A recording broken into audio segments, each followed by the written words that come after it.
Okay.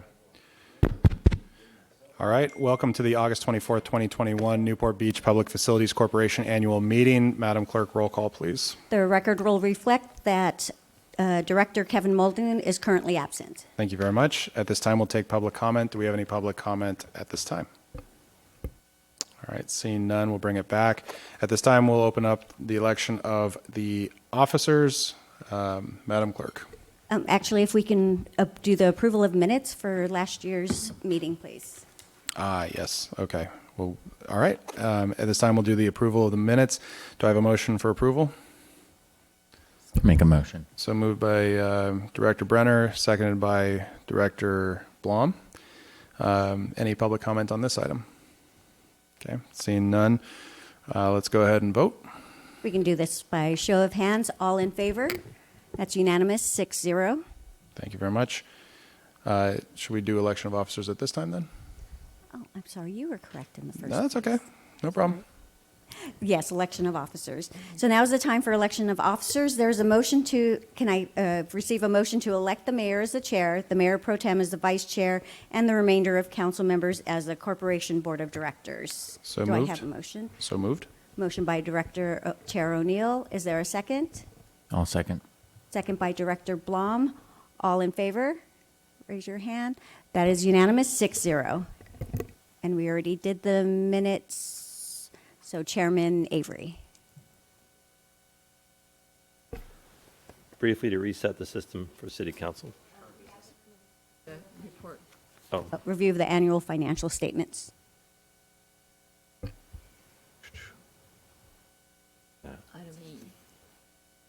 E. Okay, review of annual financial statements. Do we have a report? We don't have a report other than just briefly some verbal comments to let you know that the financial statements are attached of the Public Facilities Corporation, and the only transactions that the corporation has is to make the debt service payments on the city's outstanding debt, which was $105.5 million as of fiscal year end. We're happy to answer any questions. Thank you. Ms. Dixon? Thank you, Mayor. One quick question, Scott. There was a constituent email concerning how the information was presented. Could you just clarify that, please? Sure.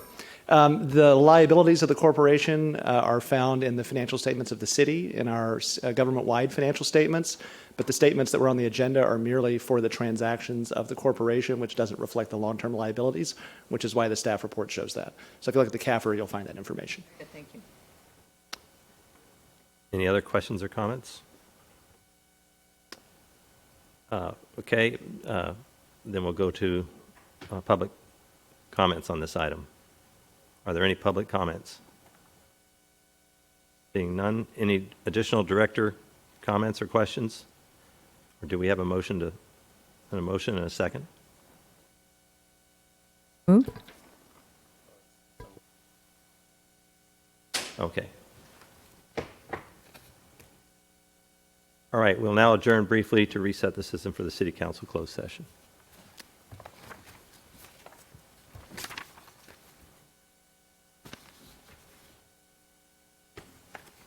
There we go.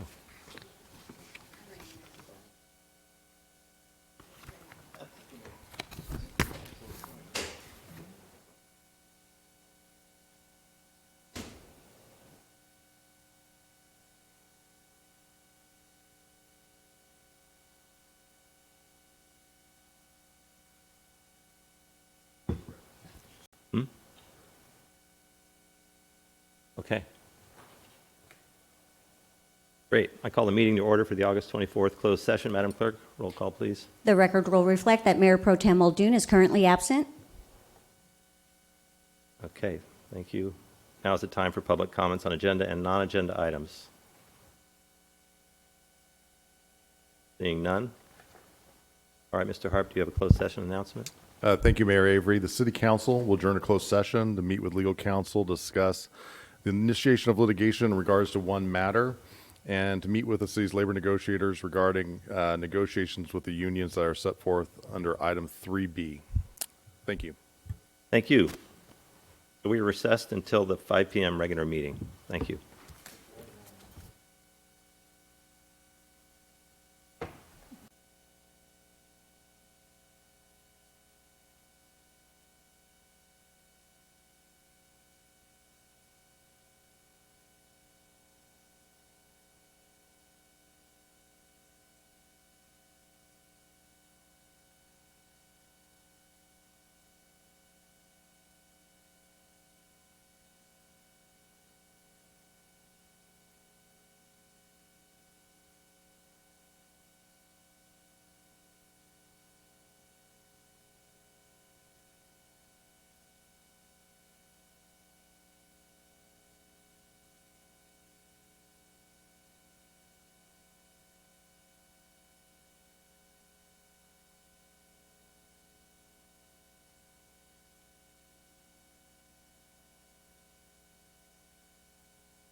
Good late afternoon, everyone.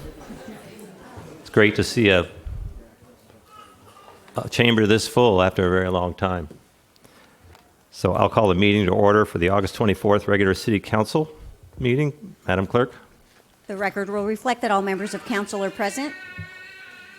Mr. Harp, is there a closed session report? Thank you, Mayor Avery. There's no closed session report this evening. Okay. So now's the time for the invocation and pledge of allegiance.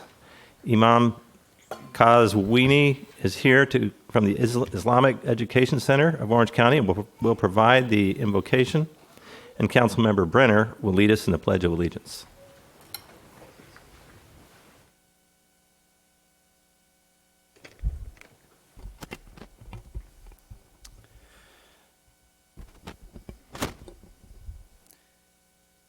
The Honorable Mayor of Newport Beach, Mr. Brad Avery, respected City Council members and staff, good evening and peace be with you.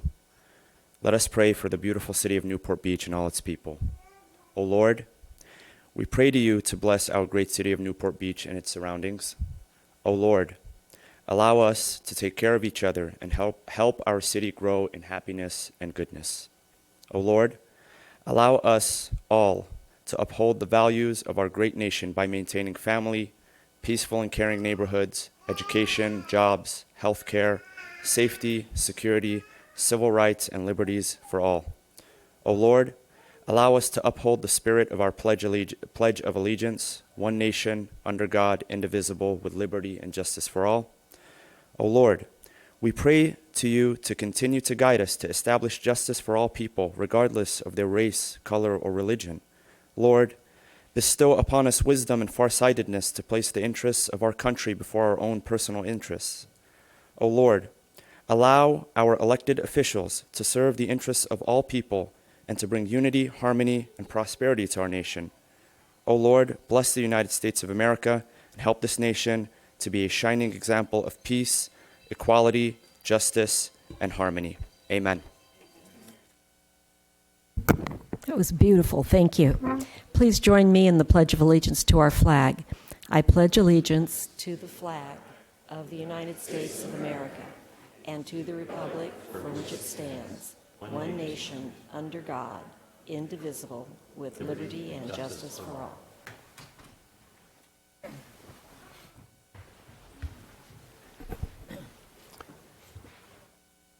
All right, we're moving on to a couple of proclamations here, and this item we have coming up is a proclamation recognizing International Literacy Day, and I think Ms. Cheryl Weiss is here. Good afternoon. Hi, hello, Tim. Mayor and members of the council. I'm here to introduce Cheryl Weiss, who's the coordinator of our literacy program at NBPL, and I turn it over to Cheryl. Thank you, Tim. Good evening, Mayor and City Council members. Thank you for having me here for my annual report and the proclamation for International Literacy Day. I wanted to briefly apprise you of what our last year looked like. Even in the midst of the COVID shutdowns, we were able to maintain full services, including one-on-one tutoring sessions and small group classes, and actually fundraising events as well. 3 successful happy hours virtually.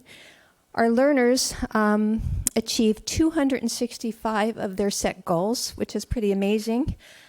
Included in those goals were 6 new citizens of the United States and 5 new high school graduates. We're very proud of those numbers. Looking forward for this next year, we're working hard to create new collaborations with partner organizations around the Newport Beach and Costa Mesa areas, organizations that help our citizens who are struggling with their literacy skills, which affect other areas of their life, such as poverty, homelessness, and food insecurity. Literacy can help bring those people out of those situations. One of the big things that we've just introduced, and on the dais you'll see an invitation to International Literacy Day, which includes our new branding, our new name that we're proud of, Project Adult Literacy. And if any of you are smart enough, you'll see that that acronym equals PAL. And we are now going to capitalize on the fact that we are pals to all of our learners. We do have a happy hour coming up on October the 9th with Maggie Shipstead, whose book is called Great Circle, and that has just been longlisted for the Booker Prize. Huge coup for us, I think. And International Literacy Day is on September 8th, and we do encourage you all to come if you can, as Mayor Duffy and Will O'Neill can attest, I think, is a pretty amazing event. And I'd like to close with this quote that I just received this last week from one of our past learners. She says, "Thanks to your great program and my tutor, I am confident to live here. Someday, I would like to help people who need a lighthouse in the dark seas as I did. I will never forget what you have done for me and my family." And I think that really wraps up very much what literacy does to our people. So thank you very much, and thank you for having me again tonight. Well, thank you so much, Cheryl and Mr. Heatherton, for coming tonight. The library is the heart of Newport Beach. So many people visit it for all sorts of different reasons and get such value from that. And certainly, literacy is the key to a great society and a great city. Couldn't agree more. But I would like to take the time to read the proclamation that we're presenting. Whereas the need for a highly literate citizenry is necessary as Newport Beach moves toward increasingly challenging future. And whereas there are some residents of Newport Beach and some of those employed within the city who are lacking literacy skills necessary to meet these challenges, and whereas lack of literacy skills impacts not only their lives and the lives of their families, but their ability to work productively and their full participation as citizens, residents, and employees of our city. And whereas Newport Beach Pro-Literacy, a program of the Newport Beach Public Library, has a mission to develop the literacy skills of adults to empower them to achieve greater success in their lives at home, at work, and in the community. And whereas Newport Mesa Pro-Literacy, a program of the Newport Beach Public Library, hosts an annual International Literacy Day event to highlight the importance of literacy in society and the great strides that the program participants have made. Now, I therefore, Brad Avery, Mayor of the City of Newport Beach, do hereby proclaim September 8th, 2021 as Literacy Awareness Day in the City of Newport Beach, and urge my fellow citizens to learn more about the importance of literacy and to become involved with literacy in the community. So thank you so much.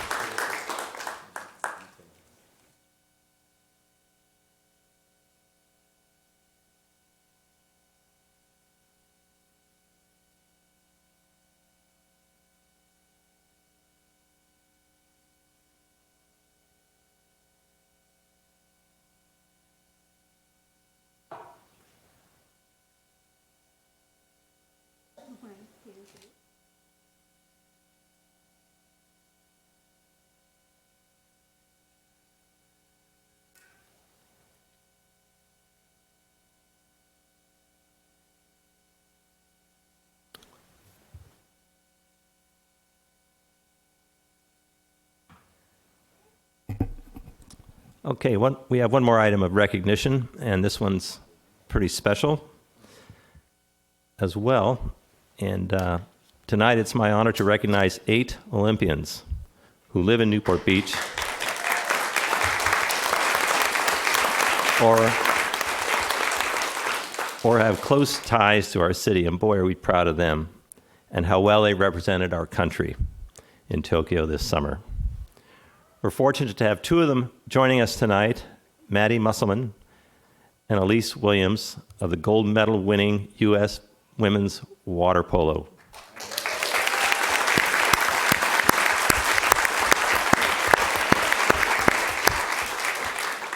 And I'm going to say something short about each of the 8 athletes we are recognizing.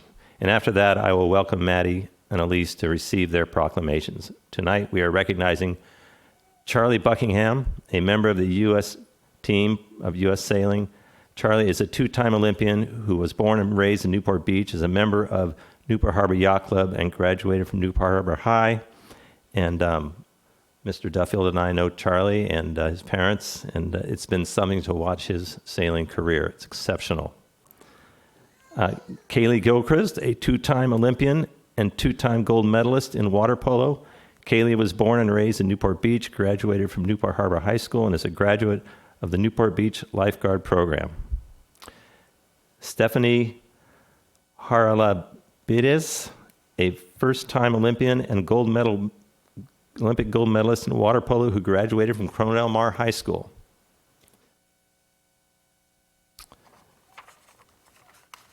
And Sam Mikulak, a three-time Olympian in gymnastics. Sam was born and raised here in Newport Beach and graduated from Corona Del Mar High School. And Maddie Musselman, a two-time Olympian, two-time gold medalist, and 2020 Olympic MVP in water polo. Maddie was born in Newport Beach and is a graduate of the Newport Beach Junior Lifeguard Program. Corin Rivera, a first-time Olympian, a Newport Beach resident, and highly decorated cyclist who earned a 7th place finish in the 2020 Olympics road racing event. And April Ross, a three-time Olympian and three-time gold medalist in Newport Beach in beach volleyball, who graduated from Newport Harbor High School. And Elise Williams, a first-time Olympian and Olympic gold medalist in water polo. Elise graduated from the Newport Beach Junior Lifeguard Program, and her father, Robert Williams, is retired from the Newport Beach Fire Department after serving as our lifeguard operations assistant chief. Now, since Maddie and Elise are here, I'd like to add a few words about the women's water polo team. What an amazing job these athletes did in Tokyo. Some highlights of the 2020 games include defeating ROC in the semifinals, where Maddie Musselman scored 5 goals, defeating Spain 14-5 in the gold medal match, where Elise scored the first goal of the match and Maddie scored 3 over the course of the match. USA Water Polo called it a ruthless performance from Team USA, pairing a suffocating defense with a clinically precise offense that succeeded in overpowering the previously undefeated Spanish squad. It was the 3rd consecutive gold medal win for Team USA in women's water polo, which is unprecedented in Olympic history. Team USA set or built on a host of all-time records in Tokyo, including largest margin of victory in a final, 9, most goals scored in one Olympic Games, 109, most goals scored all time at the Olympic Games, 366, and most wins all time, 27. Maddie and Alice, if you could come forward, that would be great.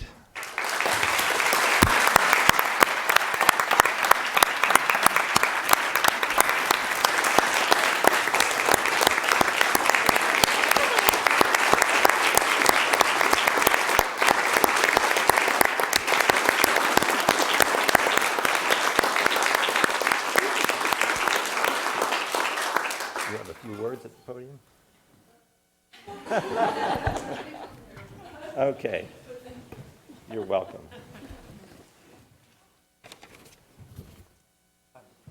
Yeah. We have the proclamations.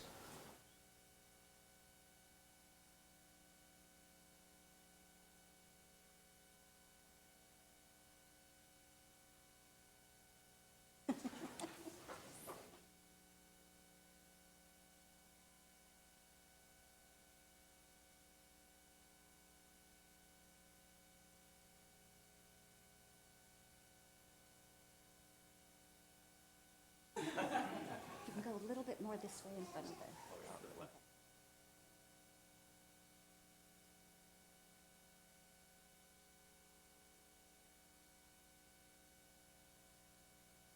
I'll take one for social media.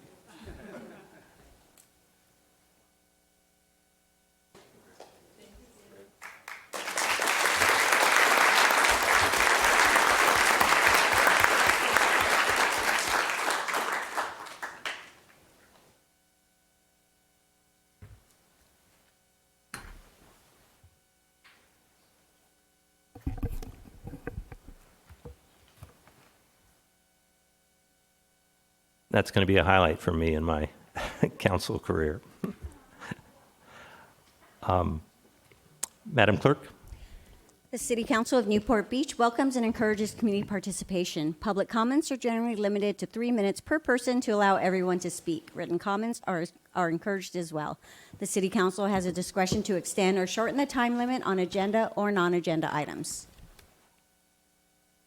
Okay, now is the time for council announcements and oral reports from council members on committee activities.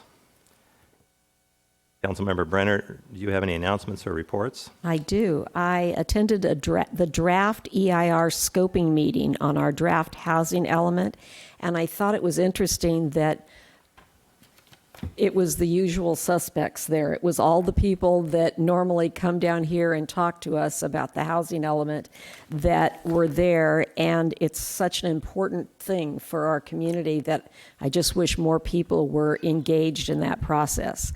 I also met with Dan Moody, who is the union representative for the seasonal lifeguards. I attended the Wake Up Newport meeting with Newport Beach Chamber to hear Sheriff Don Barnes speak about fentanyl, among other things, and the danger that it poses. I was happy to have the opportunity to talk to my 14-year-old granddaughter after that and share with her the things that he said about how unbelievably dangerous that is to people who come in contact with it. I had a phone meeting with Greg from Housing and Community Development in Sacramento to get more information on ADUs and their development in our community. I had a trustee meeting with the Orange County Mosquito and Vector Control Board, and I learned that we now have our first indications of West Nile virus in the mosquito population in Orange County. And I'd like to encourage everyone to go to ocvector.org to look at all the information that's there, find out how to get inspections if you're having mosquito issues in your particular, in your home, in your patio and that sort of thing. And one of the most important things, we don't have any human West Nile virus cases yet this year, but when you go to this website, there is a video on the very front page of one of our Newport Beach citizens who contracted West Nile virus, I believe it was a couple of years ago now, and talking about what it was like, and you see preventative information there too. So speaking of mosquito and vector control, we have an upcoming movie night. I believe we have a slide about that. Coming up at Grant Howell Park on September the 10th, starting at 6 p.m. And the vector control will be there with all kinds of information. So if you're coming and bringing your kids to the movie, it'd be a great time to come a little bit early and visit with the vector control people and figure out what it is that we can do to make our areas safer. We also have, I have another slide, on Saturday, August 28th, Sherman Gardens annual garden party will be starting at 4 p.m. And that's an outside event and just a beautiful event. So anybody who doesn't have a ticket can go to their website or call them and get a ticket for that event.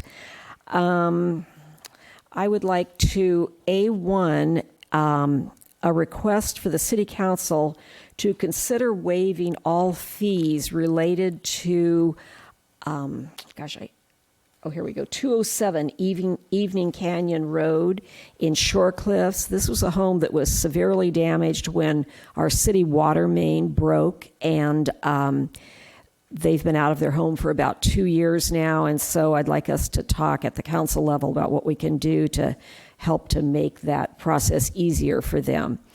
And then I just have one other, which is sort of a breaking news release. I don't know how many of you saw on Nextdoor that Bee Candy was vandalized last weekend, and it had happened once before in the last couple of weeks. And the owner called Amy Sink, who writes for Stu News, and Amy put it on Nextdoor along with the photographs that they had of the, I'm so disappointed, women who did this. And just today, one of these women was spotted in Corona Del Mar Plaza by one of the shop owners there, who called the police, and they arrested the woman. And I just thought that was great work by everyone involved. Thank you. That's it for me. Thank you. Councilmember O'Neill. Yes, thank you. I was able to attend this weekend a tree planting with the Newport Irvine Rotary Club down in Arroyo Park. Very much appreciate that. I was also able to represent the city at the Chabad Center for Jewish Life ribbon cutting. That's going to be a fantastic addition to the city of Newport Beach, and I encourage everyone to check that one out. With Newport Mesa Unified School District starting back up, I remind everyone 25 miles an hour means 25 miles an hour. So one other thing to remember, that kids are on bikes a lot also as they're going to school, so make sure that you're paying attention while you're driving at all times. And then looking forward to that Sherman Gardens party this weekend. So thank you. Thank you. Councilmember. I apologize. I forgot I have a slide. I always forget this one. All right, recall ballots are in the mail. There are 3 ways to vote. One of them is to vote by mail, which you can simply vote by mail. We also have ballot drop boxes. They're bright yellow and large, and they're over on Avon Street and Riverside Avenue, Bob Henry Park. There are also 2 drive-through ones, one located at the Central Library and the other at City Parking Lot. And then when you would, if you prefer to vote in person, and I know a lot of people do, in Newport Beach, you do not have to be a Newport Beach resident to vote in Newport, but if you would like to vote in Newport Beach, we will start in-person voting on September 4th. So between September 4th and 10th, you can vote at the Civic Center Community Room, which if you are here, it's right behind you, from 8 a.m. to 5 p.m. And then starting on September 11th through the 13th from 8 a.m. to 8 p.m., you can vote at both the Civic Center Community Room and also Coastline College, which is located over on Monrovia. And then on September 14th, which is the actual election day, polls will be open 7 a.m. to 8 p.m. at both of those locations. Thank you. Councilmember Dixon. Thank you, Mayor. I want to give an update on recent Aviation Committee activities. We did not have a meeting this month because a lot of important activities are going on post the scheduled meeting date, so they'll be brought before our meeting when we meet in September 20th. But I want to do an update. Councilmember Blom, Vice Chair of the Aviation Committee, and myself had an important meeting. We've been working on this for months with Raquel Gervin, who's the Western Regional Administrator for the FAA, and her Chief Deputy, Fabiola Garcia, and at least a half a dozen other senior FAA staff members, which is an important group of FAA staff to listen to the representatives of the city of Newport Beach. This was a challenging meeting to schedule, as the FAA typically will not meet with individual city representatives. Nationwide, they will only meet in multi-city roundtables with very limited direct interaction. After much communicating by our staff and with the help of Congresswoman Steele's office, we did secure a meeting, and we are very appreciative of Ms. Gervin and her staff for their time and the good discussion that ensued. Over the course of an hour, we shared Newport Beach's multi-pronged approach to addressing airport noise impacts and asked for their assistance in solving several current issues, including our work with the commercial air carriers on quieter departures, including the Aviation Committee's proposed preferred departure profile, which we've spent many months developing in concert with FAA and John Wayne Airport and the commercial carriers. Our community's concerns about aircraft departure speeds and how those speeds relate to noise. And we also raised the issue of early turns on certain commercial aircraft departures and late turns for general aviation. We've been receiving a number of resident complaints about more noise from general aviation, which is really kind of a new complaint. Both of these issues affect Newport Beach neighborhoods, especially directly nearby the airport. And they've asked for FAA's assistance in helping to resolve this issue.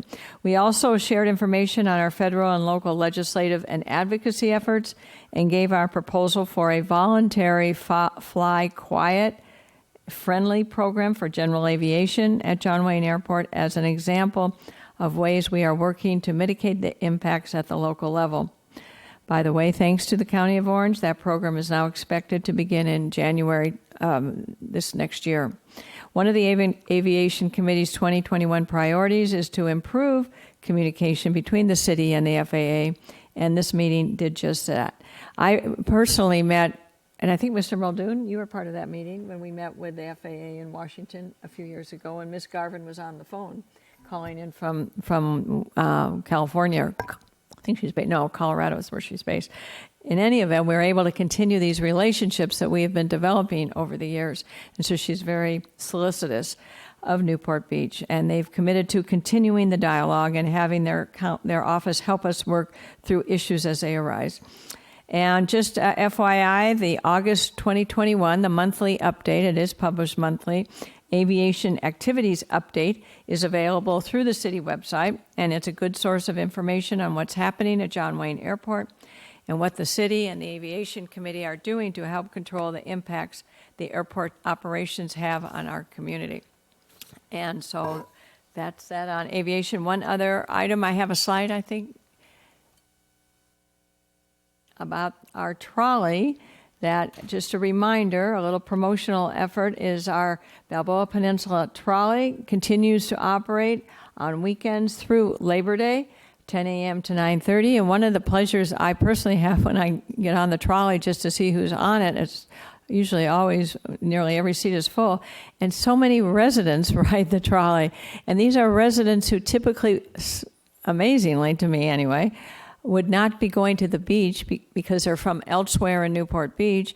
They cannot find a place to park typically, but they can park for free, as everyone can park for free at the city-owned Avon parking lot off Avon, off Tustin Avenue and Avon, and they could enjoy the beach wherever they want to go, and they could bring their beach gear and hop on the trolley and hop off for free.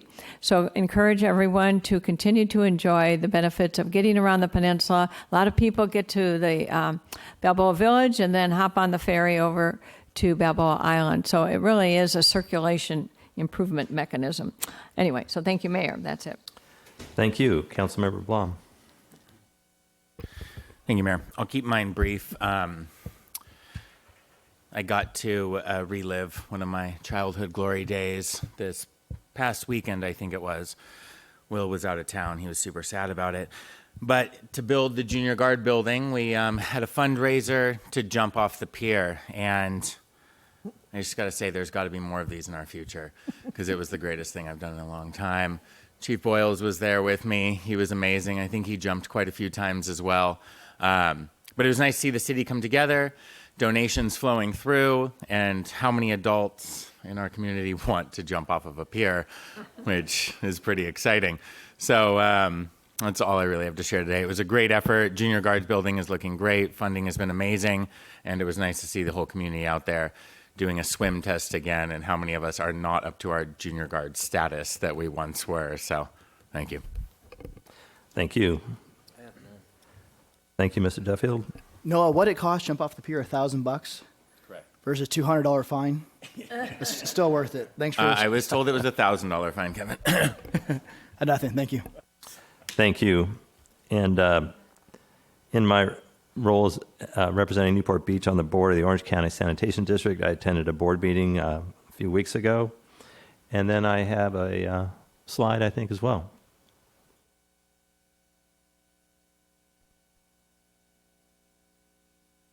So this is just an announcement.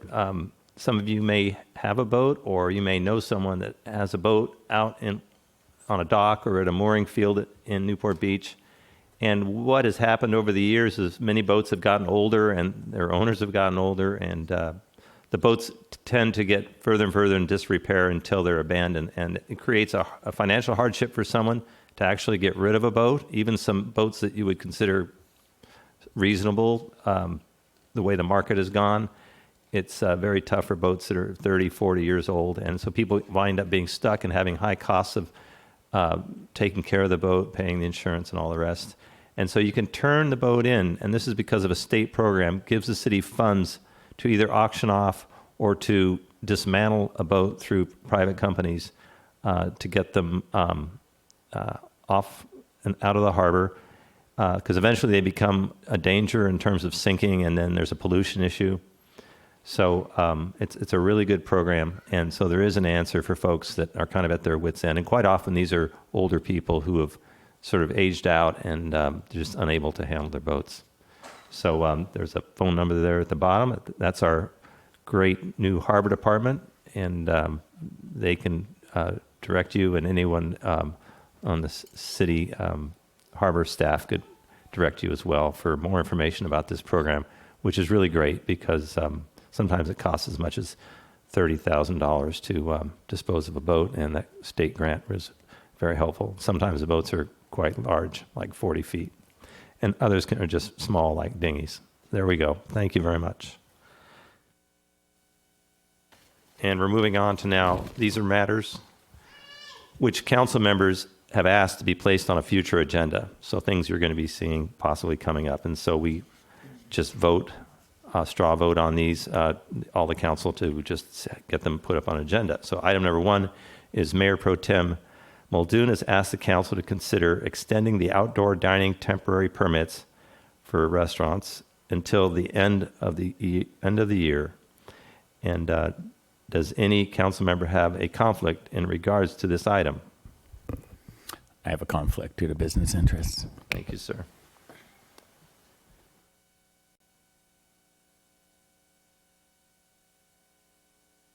All right, let's take a straw vote.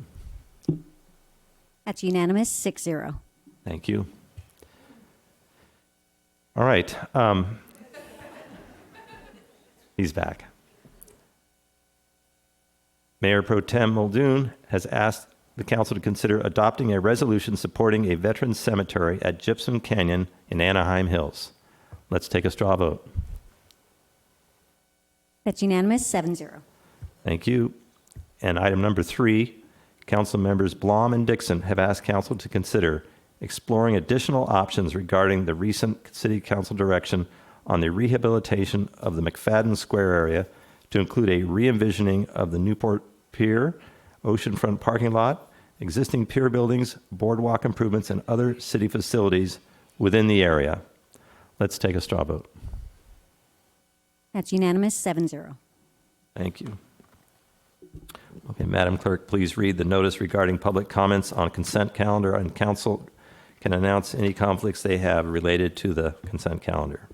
This is the time in which council members may pull items from the consent calendar for discussion. Those are items 1 through 18. Public comments are also invited on consent calendar items. Speakers must limit comments to 3 minutes. Before speaking, please state your name for the record.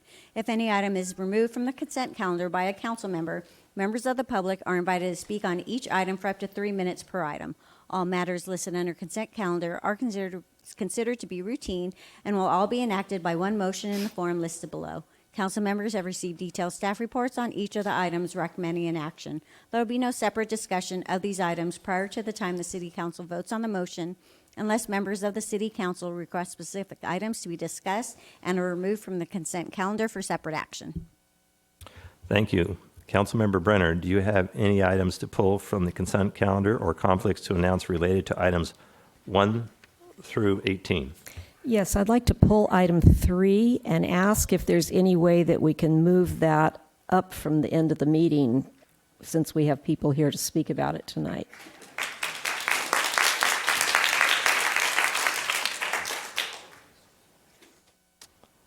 All right, Councilmember O'Neill? Sure. Items pulled are voted on right after the consent calendar is voted on, so it'll come up really quickly. I have none. Thank you. Councilmember Dixon? I have none. Councilmember Lom? I'd like to pull 17 and 18 for discussion. Thank you. Councilmember Duffield?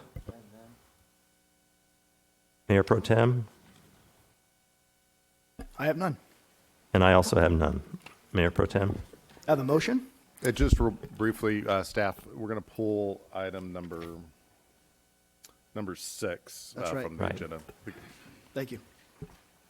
I move the balance of consent calendar items 1 through 18 with amendments to items 1 and 3, and item 6 continued by staff, and with item 3 pulled by Councilwoman Brenner, and item 17 and 18 pulled by Councilman Blom.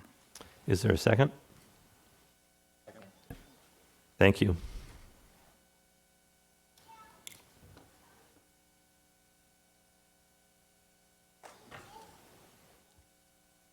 Okay. So now, are there any members of the public who would like to speak on the consent calendar items 1 through 18? This is the time to come forward. Except 3. 3's been pulled. Well, don't worry. You'll get a chance in just a second. Okay, any additional council comments? All right, let's vote.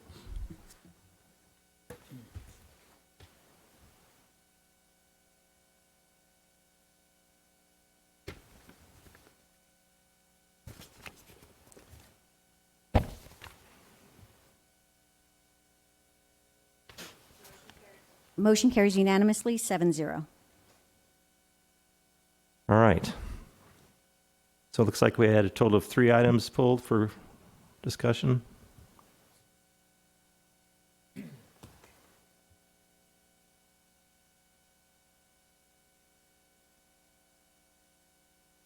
We will start with item number 3, pulled by Councilmember Brenner.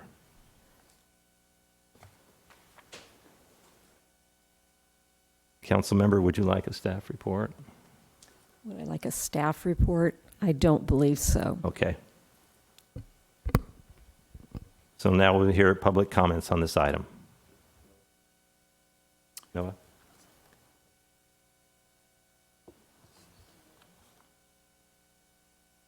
Yeah, we can do that. Sure. Do you want to? Yeah. Brad, I'll say a couple words real quick. Let me just lead off then, Okay. if that's okay with you. Yeah. Thanks. So, we put things on the agenda not to make them contentious and create conflict and piss people off and get other boards fighting. The city of Newport Beach wants to always bring things back to ourselves. We like our local control, and I think that is kind of the number one goal here. We feel we govern ourselves well. We feel we do a good job in our city. We treat our residents well. And that's what we're advocating here. That we're a great people, we have wonderful residents, and we've heard their voices. The reason I put this on was because there were a lot of voices to be heard. And they were frequent and steady. And it almost feels like a dereliction of duty if we just don't respond. If we say that it's out of our hands, it's in the school board, it's the state. And I get that. I mean, we all know how laws trickle down. But if we don't speak up, then we're just compliant. And in something like this, I know a lot of people on the other side of this opinion look at it from a policy of safety. And I applaud them for wanting to stay safe. But we have a teenage son, and we've taught him forever that it's better to be strong than afraid. And in that, thank you. In that, we're looking to put strength in the hands of others, not just ourselves. We're looking to help empower the school board to feel the same strength that they also feel like their hands are tied. They also feel like they have a hard time fighting against the state and state-mandated health laws, rules. But I think things like this help get that ball rolling and help show them that there's a huge amount of community that cares about this. It's not just people that want to be angry. We're not. We're actually pretty mild-mannered, most of us. We didn't get involved in this until something like this happened. We weren't picketing for things outside of Sacramento prior to these things that affected our children. And I mean, I think love has really been the motivator here. And so what we want to do, and what I've asked everybody to do, is be positive about it. We make better change when we're together. We don't make it when we're fighting apart. And being together means that we want to encourage them to take the same stand because it shows that we're rational, smart individuals. And the city of Newport Beach doesn't have jurisdiction over our schools. That's the school board. And the school board has to work with the state, or they are worried about their funding as well, which is kind of the trickle-down effect we all deal with. You know, the city worries about those same things. But we have to speak for the residents, and that's why we're up here. And, you know, we've gotten a lot of emails and letters saying that this is political, and for those of you that know me, you know that I hate politics. I'm happy to be here. I won't mind saying goodbye to my friends over there and let them keep doing what they're doing, but at the time I'm up here, it means that It's about advocating for what we believe and what I believe. And so for this, it's always about freedom. And it's just about the freedom to get to make our own choice. Whether that's for safety and you want to feel safe with something that makes you feel safe, I'm all for that for you. But for us, we should get to make our own decisions about people that don't legally get to make their own decisions. And those are our children. And we do have their best interests in heart. We don't want to hurt them. We want to make sure that they have great lives. And that was all this came out to be. I'm sorry it got so crazy, but really it's just advocating for a little bit of happiness, peace, and freedom. So, thank you.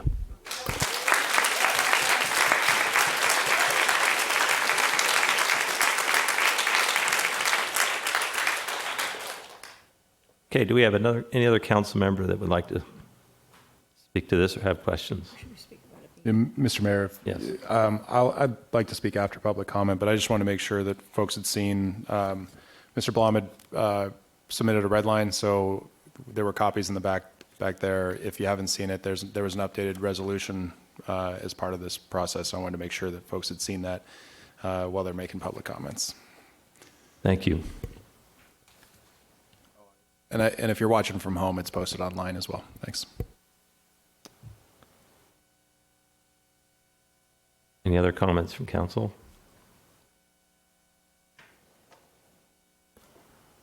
All right, we'll now hear public comments on this item.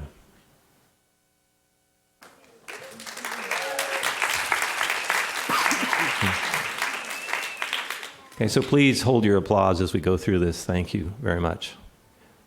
How many people intend to speak tonight? Raise a hand.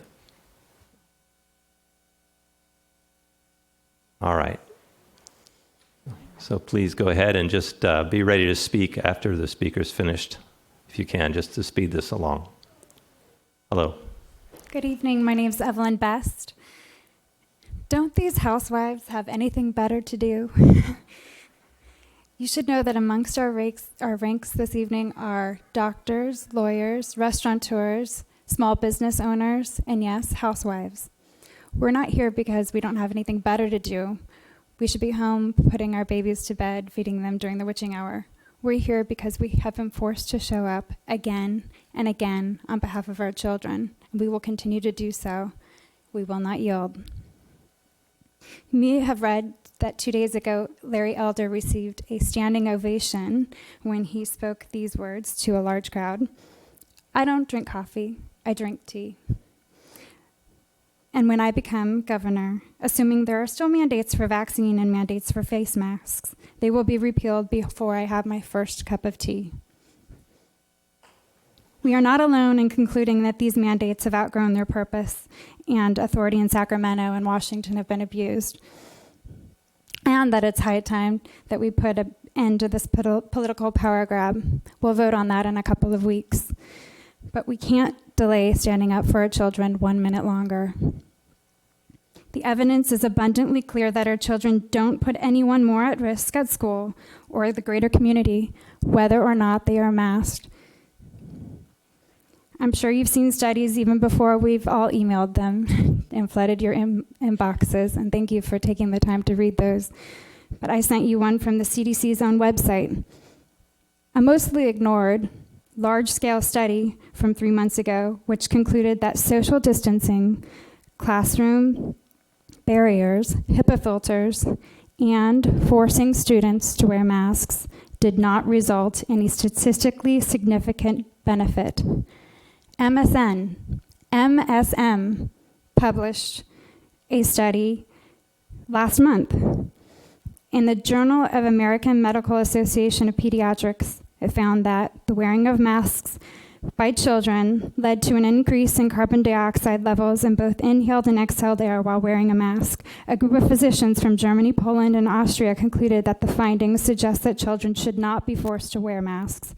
The results found an average of over 13,000 parts per million of carbon dioxide in the air inhaled by children while wearing masks. Under German law, the carbon dioxide contents of a closed room cannot exceed 2,000 parts per million.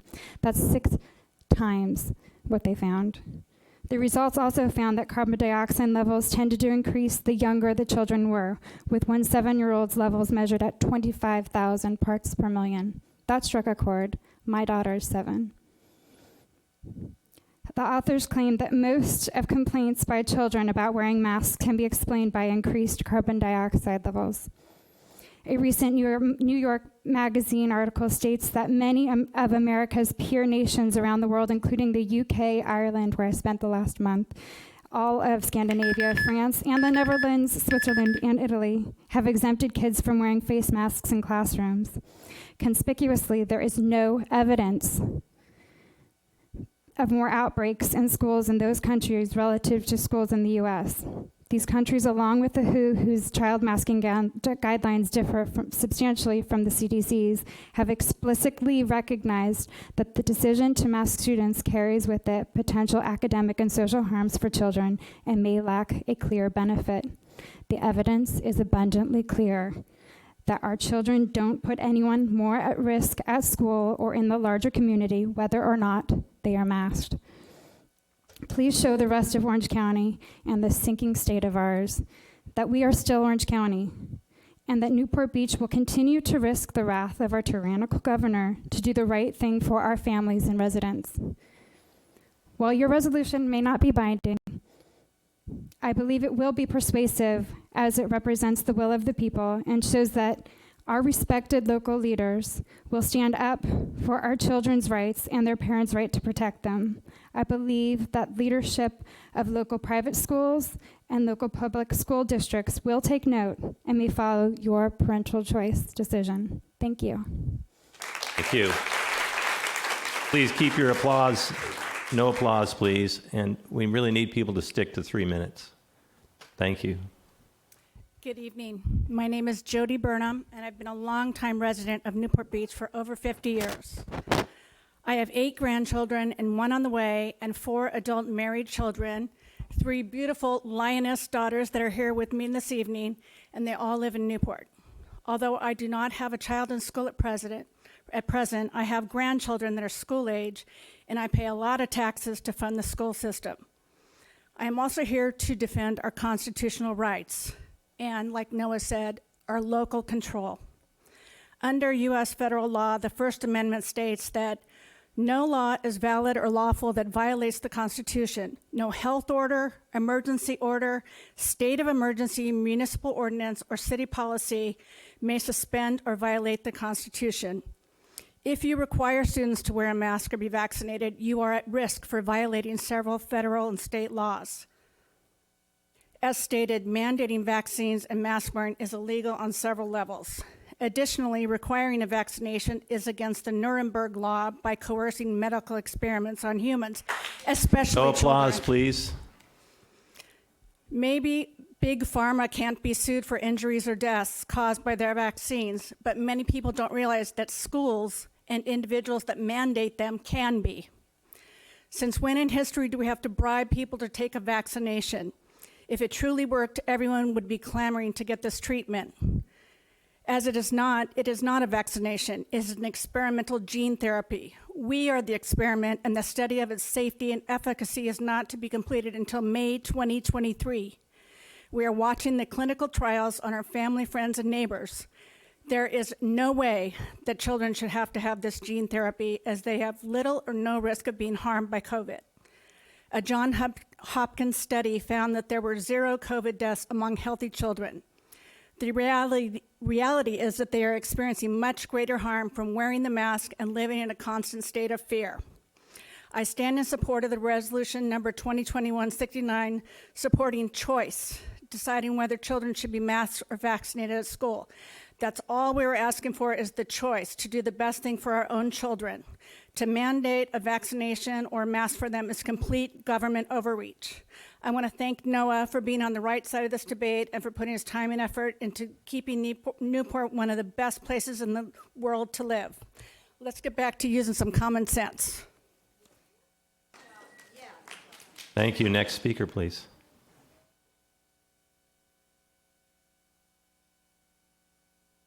Hello, my name is Claire Jessen. I'm a lifelong Newport Beach resident and a mother to 3 young children. First, I want to thank you for giving us the opportunity to have our voices heard and supporting our parental rights to choose what is best for our children. I would also like to thank Noah for walking the walk and fulfilling his campaign promises to support parental rights and for siding with freedom over fear. I cannot believe that we are living in a world where parents have to fight for permission to decide whether or not their child's breathing is obstructed all day at school when they have a 99.9998% COVID survival rate. This is indisputably not about our children's safety. Children are more likely to die from the flu, drowning, or in car accidents, but they were never forced to wear masks during past flu seasons or wear life vests all day in case they fall into a body of water. And we haven't stopped driving our children to school in cars or buses despite possible accidents.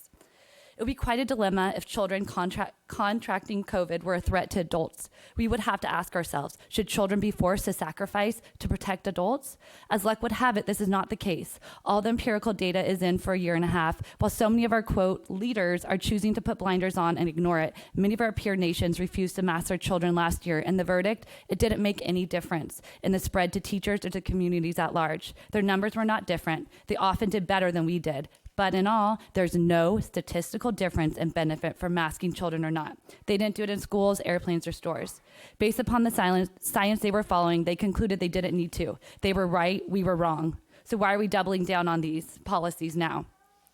Sadly, we cannot stop the big pharma machine that funds the news media, politicians, the CDC, the WHO, the NIH, the American Academy of Pediatricians, etc. But we can affect local change in our community, starting right here. We ask that as elected officials, you stand with us in granting parents back their rights to decide what is best for their children and support schools that also honor parents' right to choose. We understand that you do not have control over the school district, but you can show true leadership and help us take a stand. The current governor has left the question of school mandates up to local jurisdictions, which means Newport Beach has a choice. Where there's risk and potential harm involved, as there is for mask wearing and vaccines, parents should have informed consent and also the right to say no. Let it stop here. Otherwise, we will never be undone. It will never be undone and our children will be forced to be masked indefinitely, as this virus is not going anywhere. It will continue to mutate as a standard practice for viruses and as animal reservoirs, so it can never be fully eradicated, which means we'll be chasing this forever. Last night, I sent an email that contained numerous articles and studies, as I'm sure you received many, proving the ineffectiveness and dangers of mask wearing. Here is a quick conclusion from a recent study published in the National Center for Biotechnology Information in the U.S. National Library of Medicine. The existing scientific evidence challenges the safety and efficacy of wearing face masks as preventive intervention for COVID-19. The data suggests that both medical and non-medical face masks are ineffective to block human-to-human transmission of viral and infectious disease such as SARS-CoV-2, supporting against the usage of face masks. Wearing face masks has been demonstrated to have substantial adverse physiological and psychological effects. These include hypnercampia, shortness of breath, increased acidity, toxicity, activation of fear and stress response, rise in stress hormones, immunosuppression, fatigue, headaches, decline in cognitive performance, predisposition for viral and infectious illnesses, chronic stress. It goes on and on and on. So to end, to quote Napoleon, the world suffers a lot, not because of the violence of bad people, but because of the silence of good people. Please take a stand. Our kids, our freedoms, and our country are at stake, and they have suffered enough. Thank you. I really greatly appreciate your time and your courage to do the right thing. Thank you. Please hold your applause. Thank you for that. Next speaker, please.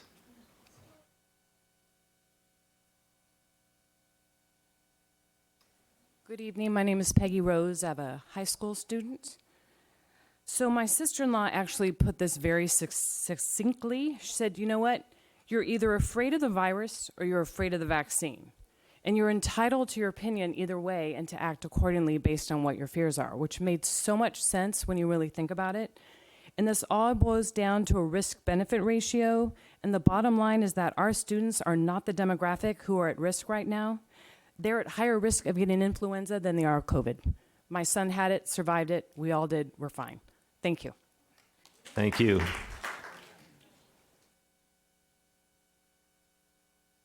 Good evening. My name is Tammy. I'm a resident of Newport Beach, the proud mother of 3 young children, and a proud graduate of your Newport Beach Distinguished Citizen Program. I feel really honored to be a citizen of Newport Beach, and our strong leadership has really attested to the greatness of our city.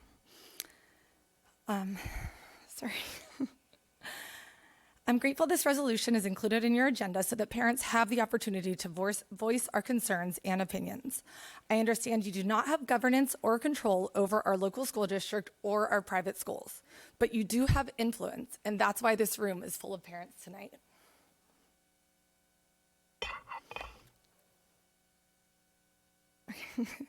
Back in June, Newport Beach took the initiative to end the state of emergency despite the county, other local cities, and our state not being as responsible, and I commend you for those actions. As a pediatric speech-language pathologist, I am concerned by our normalization of masking in our schools. We are conditioning our youth to believe that the gold standard of health is found in a syringe or a mask. We're also conditioning them to believe that our healthy, asymptomatic bodies are responsible for posing harm to their teachers, peers, and family members. The psychological conditioning we are presenting the next generation is stifling. Going to school comes with inherent risks and always has and always will. But we are teaching our children to fear a place that they should otherwise feel safe. As a parent, I am concerned with the erosion of our parental rights within our community. We should reserve the right to make decisions for our own families.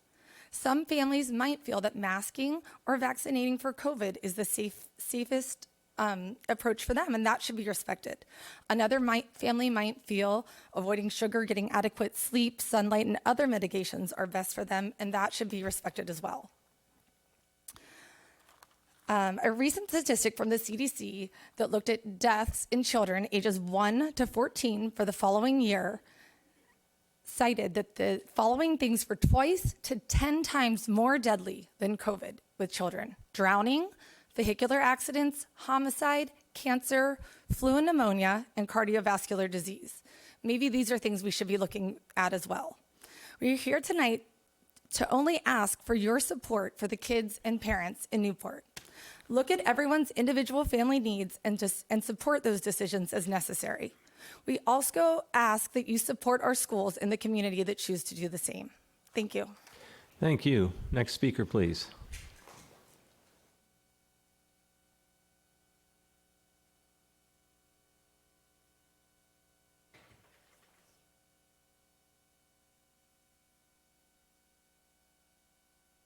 Hello, I'm Julie Spika. I am a lifelong Newport Beach resident. I have 3 young daughters in school here. I'm going to keep this short and sweet. I think this issue has become divisive, and I think everyone here wants the exact same thing. They want what is best for our children. They want what's best for the health and safety of our children. And I think that there's a lot of misinformation out there, and it's hard to filter through all the different studies as this is ongoing. I sent you guys an email last night, and I think one of the key points that I wanted to kind of zero in on is that there was a study done on all the schools across the country. And they could easily look at the schools that had mask mandates in place and the schools that did not. And it actually proved that the schools with mask mandates in place had a higher rate of infection. So as you guys can think of kids touching their face, that it's a breeding ground for bacteria, having a mask on. So I know that some people think that it might add an extra layer of protection. Unfortunately, it does not. And it gives you a false sense of security, I think, as well.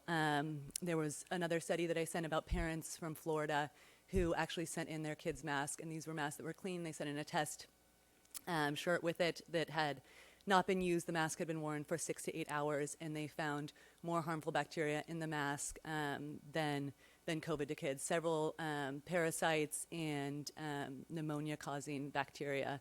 There was also a study done out of Germany with over 25,000 kids that showed over 70% of them had adverse reactions to wearing a mask. So I know that this is a larger decision, but I think that everyone looking at this just really wants what's best for our kids, and unfortunately, wearing a mask creates no benefit, and there is now more and more mounting evidence on the harm.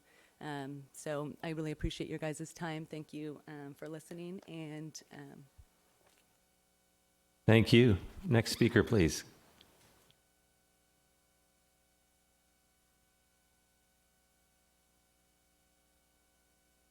Hello again. My name is Kristen West, and I just wanted to comment on a petition that I'm going to be writing, and I just wanted to I haven't really completed it, but I wanted to just mention it. We have a big crowd today, so I figured this would be a good time to do it. Let's see.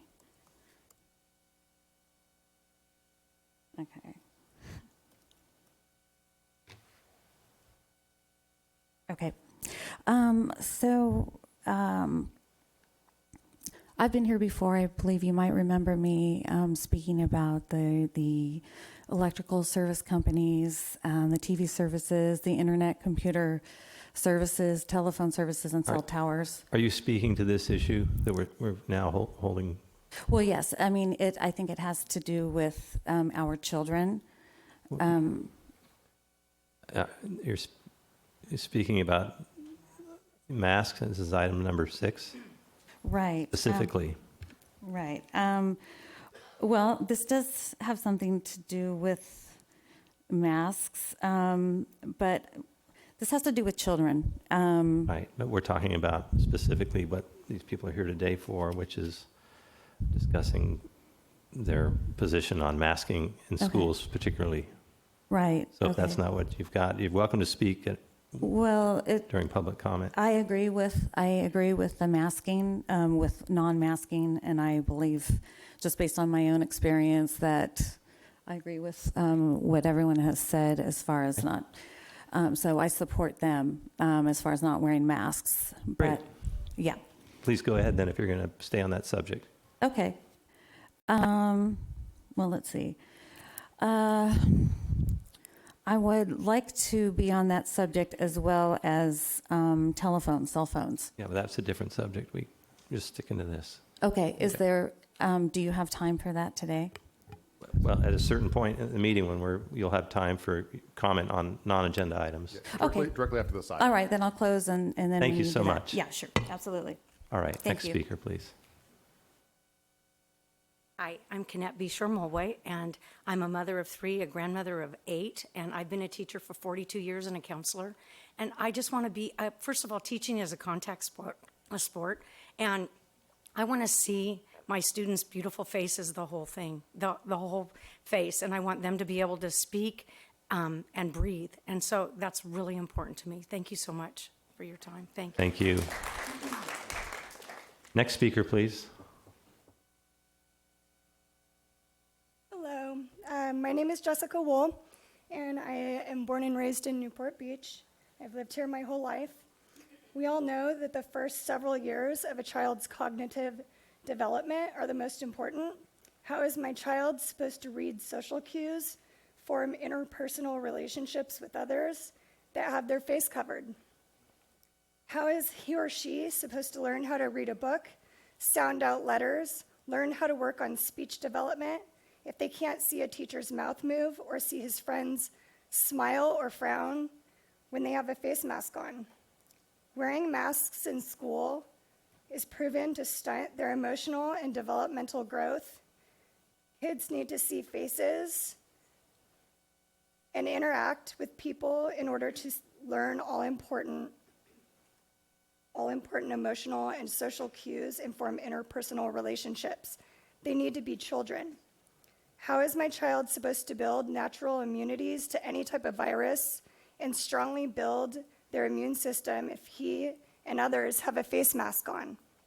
In addition to the learning difficulties a mask imposes on children, it's been reported that kids develop headaches, concentration difficulties, discomfort, nosebleeds, fungal diseases, drowsiness, and being tired. The list goes on.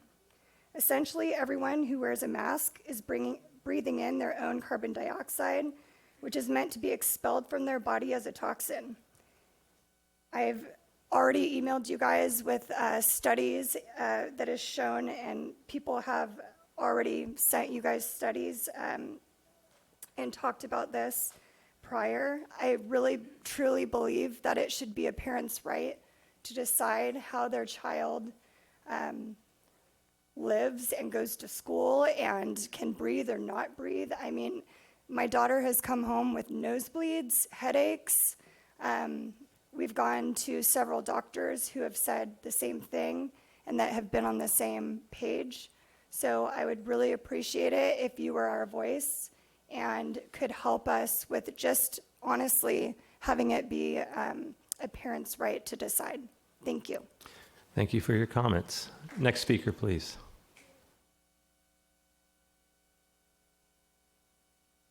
Hello, my name is Lindy Kennedy. I'm the mother of 3 healthy, smart, strong boys. My youngest is here with me. He attends Lincoln Elementary, where we know that he's much more likely to die in a car accident on the way to school than he is of COVID. Yet he's been sent home several times from school for migraine headaches and missing days and days after due to the masks. He doesn't get to see his friends' faces or his teachers, resulting in lower IQ scores in our children than ever. As a mental health advocate, I'm incredibly concerned about the rise in mental health struggles that the masks are imposing on our children also. I wanted to rattle off a bunch of other statistics, like the fact that the coronavirus is aerosolized to such tiny particles that the masks don't even work. It says so right on the box. But I feel you've heard all the statistics that you need to hear for tonight. So I'm just going to stand here in unity with these other mothers that are pouring out their hearts to you regarding our children wearing masks. I stand strongly for parental choice. We are stewards over God's children, and I believe He takes that very seriously. I take it seriously. He expects us to protect them and do what's right. Thank you, Noah, for standing with us. We appreciate it, and we appreciate all of you listening to us tonight. Thank you. Thank you for your comment. Next speaker, please.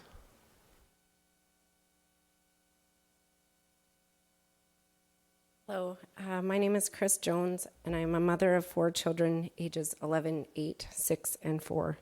I would like to start by expressing my sincere gratitude to all of you for putting mask and vaccine choice on the agenda for this evening's meeting.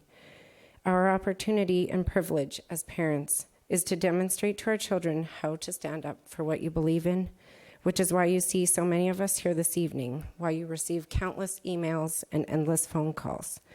We all know the statistics, the ineffectiveness of masks, as mentioned before, it even states so right on the box, as well as the psychosocial detriment they are causing our children. Please don't have our comments and concerns fall on deaf ears.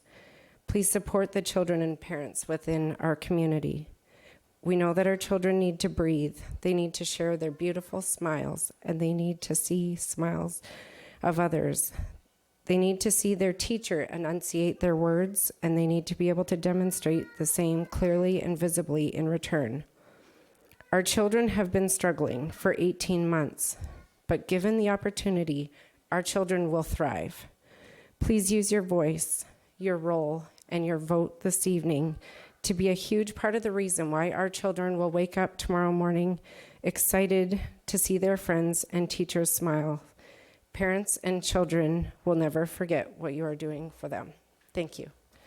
Thank you for your comment. Next speaker, please.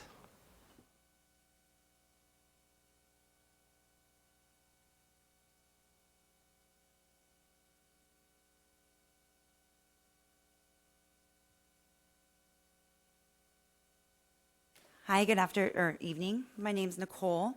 I'm a Newport Beach resident, born and raised. First, I'd like to say I never thought I would be here advocating for the rights of parents to be determining or having the strength or authority to say what is right for their kids in terms of their health and safety. This is just such a sad state of affairs, to be honest with you. But along those lines, I'd like to thank Noah, Mr. Blom, for putting this on the agenda. I really, we just are sad we have to be here, but appreciate it. So I'd just like to start out by saying that never before in the history of mankind have we sacrificed our children's health and safety for the health and safety of adults. This is truly a sick and sad time. We have always protected our children, and we have insulated them from the harms. And today we are sacrificing our children to protect adults who have access to vaccines, who have access to masks, who have the emotional and psychological capacity and wherewithal to understand what is going on, to understand the repercussions of their decisions and their actions. And we're asking children to rise to the level of adults and internalize this and to make these decisions and be okay with them. We have spent the last year and a half masking our children, distancing them, telling them that they're going to kill their friends' grandmas, filling them with fear and anxiety. The suicide rates are up, whether intentional or accidental, 3 times as much. You guys, if we don't stand up for our children now, it will just get worse and worse. And I'd like to say we did this for a year and a half. Look at the devastation that has wreaked on our children. It's not getting better. Our results are not better than countries where they didn't mask their children, where they didn't segregate them, where they didn't terrorize them. They're actually worse. So we need to take a stand. We need to let adults be adults, make the decisions that they want to protect themselves for a virus that may or may not have a bigger impact on their health, their life, and their safety. And we have to allow children who have a 99.997% chance of surviving this with 0 to little long-term effects and allow them to be children. And I also wanted to read the definition of freedom, because this is about freedom of choice. This is about our fundamental right to privacy, to have a family, to marry who we want, to get an abortion, to not have an abortion, to pick our gender, to control the lives of our family and our children. Freedom is the absence of necessity, coercion, or constraint. It's the power to think, speak, and do without hindrance. It's the quality or state of being exempt from something onerous. It's the power of self-determination and independence. It is the essence of being a human being. If we cannot determine or decide what we put into our bodies or what we put into our children's bodies, we have no freedom. We are not human. We are slaves to the government and to the systems that they are putting in place, which are dictating this to us. And I thank you guys for standing up for us today. Thank you. Thank you. Please hold your applause. Thank you.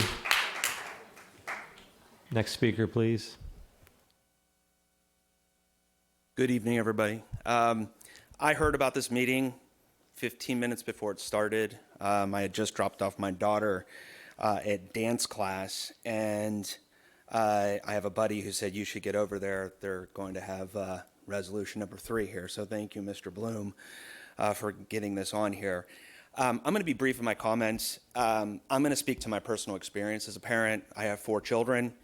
My oldest graduated from Pacifica Christian in 2020. I saw a girl who was blossoming into an amazing young adult who worked so hard for everything, and her entire senior year her second half of her senior year was taken away from her. I know Mr. O'Neill is very familiar with that school. It's a great school. She's now at a public university in California, and she attended her first freshman year online, and she went from a 4.6 student to maybe a 3.8 student, but more importantly, she went from a student who loved school, who loved education, to wanting to drop out because she said, this is horrible. Now she's being forced to either get a vaccine or wear a mask and a badge at her UC school if she goes this fall. What I really wanted to say was, and I really thank everybody here. I also felt like I needed to represent some of the fathers because so I still have 3 kids in private school in Newport Beach. I'm not going to say the school names, although I did say that I have another child at Pacifica Christian now, and then I have 2 more at a different private school. Last year, those schools both had school. They're relatively the same size of school, these 2 separate schools. Pacifica Christian required masks. My second oldest started her freshman year. She had acne and a rash on her face the entire year. She suffered. She's a healthy child. She suffered from a sore throat the entire year. She's not a sickly girl. My other 2 went to a different private school. They didn't wear masks. Masks were optional. They didn't get sick at all. And surprisingly, Pacifica Christian had far more incidences of COVID among students and faculty, yet they had no deaths, no hospitalizations, nobody died from the janitor to the school administrators. At the other school, no masks, nobody died, the school never got closed, nobody was hospitalized for COVID. We need to use, people have said, common sense. Let's use our common sense here. regardless of your beliefs, we started with 2 people on this planet, or 1, and we've managed to grow to almost 7.9 billion people, all without wearing masks. How is that? I mean, I'm a self-admitted germaphobe. This has cured me. My wife has always said, what is it going to take? Apparently it takes this. I had no intention of coming here. I'm embarrassed about how I'm dressed. This is insanity. People need to wake up. Thank you for your time. Please do the right thing. All right. Thanks, Noah. Hard to follow. I'm a mom of a 3- and 5-year-old that go to school here in Newport Beach. Good to see you guys. Thank you, Councilmember Blum, for introducing this. This took some bravery, so thank you. And what he recognized that we need is we need a body of government that's actually going to stand up for us. We're exhausted. I've been to too many of these. We're tired. And we're just here for our kids. It's the only thing that's sustaining us, and we're holding it together for them so that we can send them off to school with a smile. This isn't about, for me, about the data. You guys have been inundated with the data. I think we can all admit the science does not support it. So I'll spare you that. We've seen our children go wild and free all summer. And to wrap them back up and send them off to school just breaks my heart. And it also defies logic. What we're asking you here today is, if you have the plenary authority, and I know it's ambiguous, but there's a few lawyers up here, and there's a lot of brave people, to really search deep and find a way to do this. And I'm reading the resolution, and it doesn't say whether you're deciding on the merits of mask wearing or not. That's not your wheelhouse. This says specifically supporting schools as they return to normal, supporting schools for their choice. The key word here is choice. So we are going to have COVID for the foreseeable future. I think a lot of experts agree that. If you ask yourself, when does this end? If we don't do something now, will we be here in 18 months still talking about this, and we'll still be begging you to give us our children's freedom back? So we've got to make a stand. And I remember about a year ago, a very brave mayor at the time stood up to some authority up in Sacramento for some overreach and for something that defied common sense. And we're asking you to be that shining city on a hill again, not deciding on the merits, but to please support choice where you can, where you have your authority, and let's bring the power back to Newport Beach. Thank you. Next speaker, please. I'm an accountant because I don't do public speaking, so I'm going to make this really You'll quick. do great. Okay, 2 things. I started a list about a week ago, and within 24 hours, I had maybe 100 families that accounted for 200 kids that said, please put my name on this list. I don't want my kids masked. I'll do anything for that. I just want you to take a look at everyone and stand up here who believes in that and know that there's thousands more behind this. So you guys just stand up, show your support. We're not stopping. I don't want to cry. All right. Thank you. Thank you. Next speaker, please. We don't want to miss anyone. If you want to speak, this is your chance. Hi, my name is Julie Prouty. I am not a parent, but I am a salon owner here in Newport Beach, and I have mothers in my chair all day long, and it just breaks my heart because they break down in my chair. And I have heard about one of my clients recently just lost their nephew to a suicide, 16 years old. I went to a baby shower the other night, and a girlfriend of mine who is a nurse that works at Chalk, we were talking about, what's going on, what are you seeing? She said that they have never had this many attempted suicides because of everything that they're going through right now. This is not fair to these children. I think about the childhood that we had when we were little and how lucky we were. And that the friends that we made when we were little, and now these children don't even get to see people's faces. They can't even see their teachers' faces. I was one of those kids that had to sit at the front of the room to be able to understand what was going on, to be able to communicate what the teacher was saying, because I'm not the greatest learner in the world. So I just wanted to stand up and say, it's really devastating to hear these mothers in my chair break down every single day and hear their anguish. I had one that her son hadn't slept but more than 2 hours a night and was in therapy at 5 years old. That was the same client whose nephew committed suicide at 16.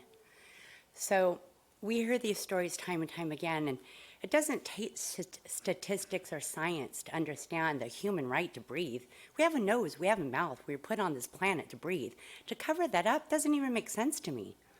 I mean, why do we need statistics for common knowledge of something that is just a natural thing to do? Anyways, that's all I have to say, and it's disgusting to hear these stories all day long in my chair, and I really hope that you all really listen. And I know, Noah, you are, and I know Kevin Muldoon, I know you guys, and I just really hope, I know, Will O'Neill, how you've stood up and supported our businesses through this whole thing, and I really hope that you all fight for these children. Thanks. Thank you. Next speaker, please.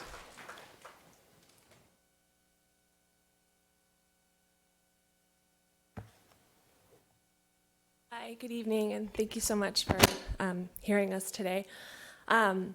I got here a little late, so I don't think this has been touched on, and I'll be really, really brief. I'm a mother of 3 children here in Newport Beach, 10, 7, and 5. And I think we're still waiting to see a peer-reviewed, accurate study on mask wearing in young children especially. Because I just want to give a little bit of insight on what it looks like picking up kids from elementary school after a full day wearing a mask. I don't think that's the way that masks were intended to be used, like in a hospital setting to actually prevent diseases. Actual PPE users are trained to wear masks. My children come home covered in boogers with a sopping wet mask every day. And I did catch, some people have talked about the studies about parents who have tested their kids' masks, what's growing on there and all that. My kids are super healthy, usually don't get sick. If they do, it's like for a day or two. This year we noticed lots of eye infections, weird rashes, just nasty stuff growing on their face, touching their eyes, and they're constantly touching their faces over and over and over because they're readjusting these sopping wet masks. And then the other issue, so that's just a little insight into young kids and how they wear masks. They also do fun things like drink water bottles through their masks and swap masks. And these are things that teachers really can't and shouldn't have to control. I mean, they're young children. They're going to do nasty stuff. The other issue, too, I just thought about was I have a close friend, because of all the nastiness with the cloth masks, which I don't think have been tested, like paper masks versus cloth masks. That hasn't been looked at, like what's better and all that. So that's aside. But so just the nasty cotton masks aside, her daughter was wearing the nasty cotton masks that were getting wet. She switched to the paper disposable blue masks, thinking that was more sanitary. And her daughter developed horrible migraines. And she didn't correlate them to the mask. She finally took her to the pediatrician, and he said, we've been seeing a lot of this. What mask is she using? Told him the disposable paper mask. He said, stop those immediately. We're finding that they're full of unknown substances that really affect kids, chemicals, God knows where. A lot of them are made in China. They're just not quality controlled. And these children are developing migraines and horrible things. Sure enough, she stopped. She went back to the nasty cotton masks, and the headaches went away. So I feel like when we have these sort of overarching policies being made for anyone, especially for our children, it's important to, first of all, have studies done, but also talk to the parents that are seeing how these things are being used and implemented in the lives of children. And common sense will tell you that this is not what we want on our children's faces. It's not doing what we're hoping it will do for them. And that's it. So thank you. Thank you for your comment. Next speaker, please.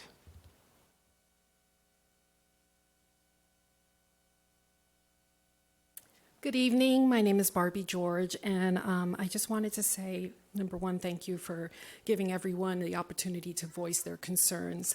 I was at the Newport Mesa Unified School Board meeting last week, and I saw many of these same parents who were voicing their concerns to the school board. I understand that it is not your decision, but we are here asking for you to join us in solidarity.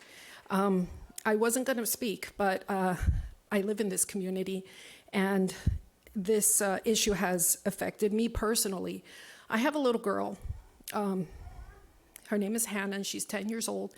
And my husband over there is African American, so our little girl has a ginormous orange afro that looks like Bob Ross's. I think he would be like totally jealous over this afro. And she started a summer program because they lost a lot of learning, and she had to wear the mask. And because of her curly, textured hair, it was getting in the way, so she was fidgeting a lot with it. Her teacher would constantly tell her to stop fidgeting or moving. And my middle child, Joy, came to me and said, "Mom, I went to the bathroom and I found something." And I said, "What is it?" She goes, "It's hair. It's hair." This is Hannah, and as you can see, she's wearing a headband. Hannah took scissors and cut all around her hair because she didn't want the teacher to call her attention about the mask. She's also a child who requires speech therapy, and she reads people's lips, which is impossible when people are wearing a mask. A lot of times, because of the way she speaks, people don't understand her. And they say, "Excuse me, what? What did you say?" And it's terribly embarrassing. Once again, because of the masks, which we've heard all the science. So I understand that you're all not in the position to implement, but we're just very glad that we have this opportunity to voice our concerns. And we just ask you to stand in solidarity with us. These parents are amazing people. And as parents, as a mother of 5 children, I can tell you, I know how to make decisions for my family. And I just feel that the Constitution tells us that we have unalienable rights, of which amongst them are life, liberty, and the pursuit of happiness. And I feel that we're being infringed upon the rights for life, liberty, and the pursuit of happiness. I thank you so much for your time. God bless you all. Thank you. Next speaker, please.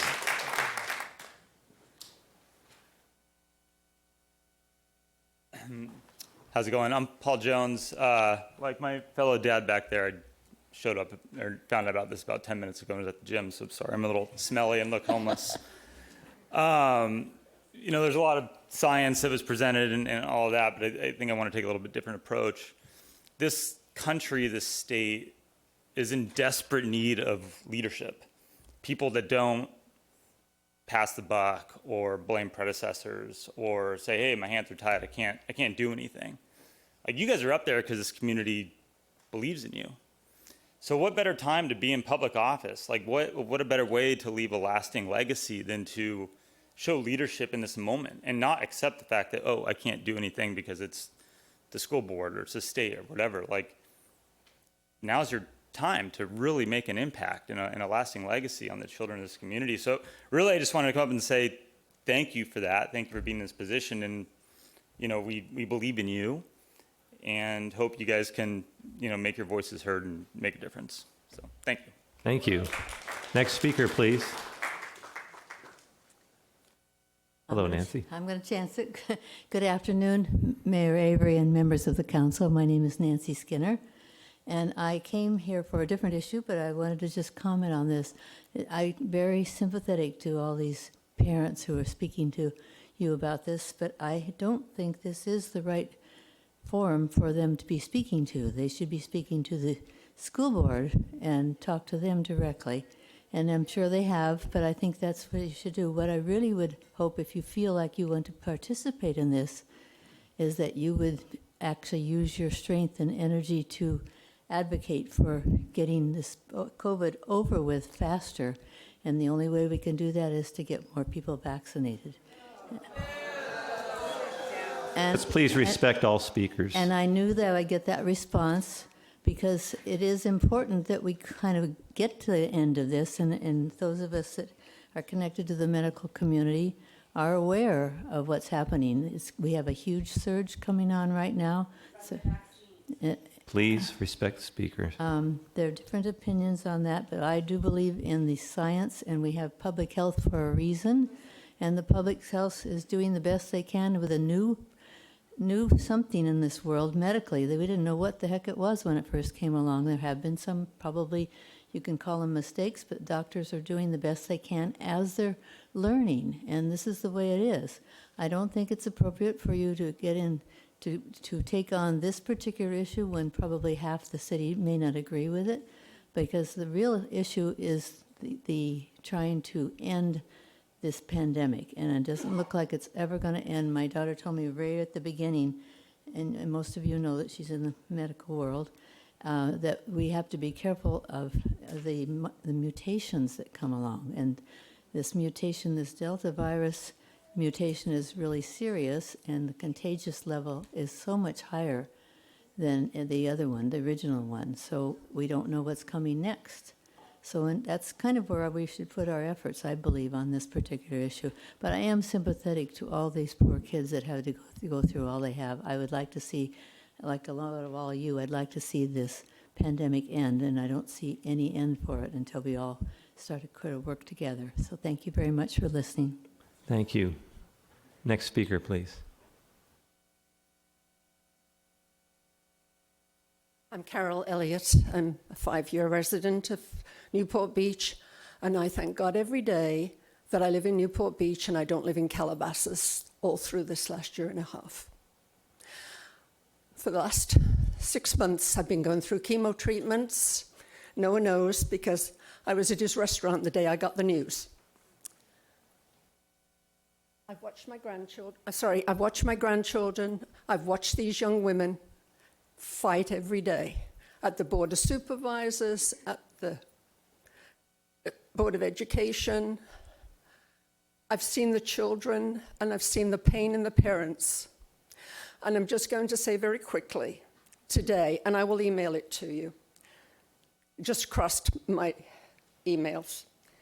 There were 47 studies on the ineffectiveness of masks for COVID, and 32 more confirmed their negative health effects. It's a big report, but I'll send it to you just so that you have it. But I thank you all for listening to everybody, and I know you don't have control over the schools, but Newport Beach is the trendsetter, and you have guts. So please listen to these parents. Thank you. Thank you. Next speaker, please. So please come up if you wish to speak to this. Here we go. We want to hear all voices if we can. So if you're thinking about speaking or planning to speak, please move forward so you're ready. Thank you. My name's Diane Morris. I'm an interloper. I'm from Laguna Beach, but I have family that lives in Newport. I wasn't planning on speaking, but I want to address the partisanship in this. I have I've gone from Ralph Nader and to, just all across the board. I mean, I am not a political person, but it really upsets me that this has become politicized. I am here to support these families. And we're celebrating literacy, but we should also be concerned about censorship. And we're talking about the medical profession being censored. So yes, there are many doctors who might feel one way, but there are a lot of doctors who feel the other way, and their voices are being censored. And that is a huge concern for me. I think it's part of this whole totalitarian tiptoe that we're experiencing right now. And, I don't care what side of the aisle you're on. I mean, we should all be very, very concerned. So I thank you for listening, and please protect these people and their families. And also, as they're saying, please be leaders in this country, because it just takes a little bit of people showing some courage for other people to follow. So thank you very much. Thank you for your comment. Next speaker, please.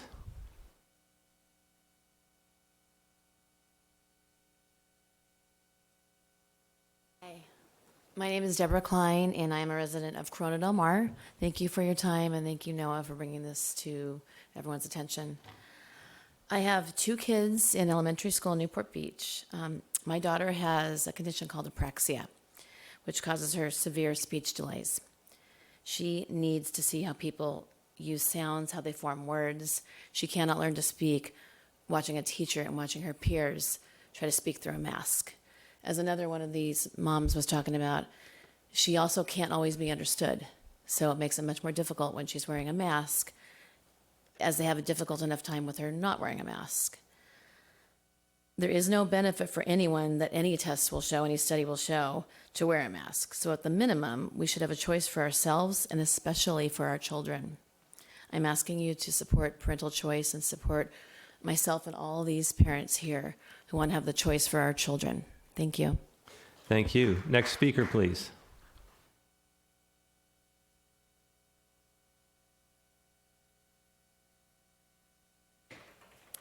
Hello, my name is Stacy Jones. I'm a business owner here in Newport Beach, a homeowner.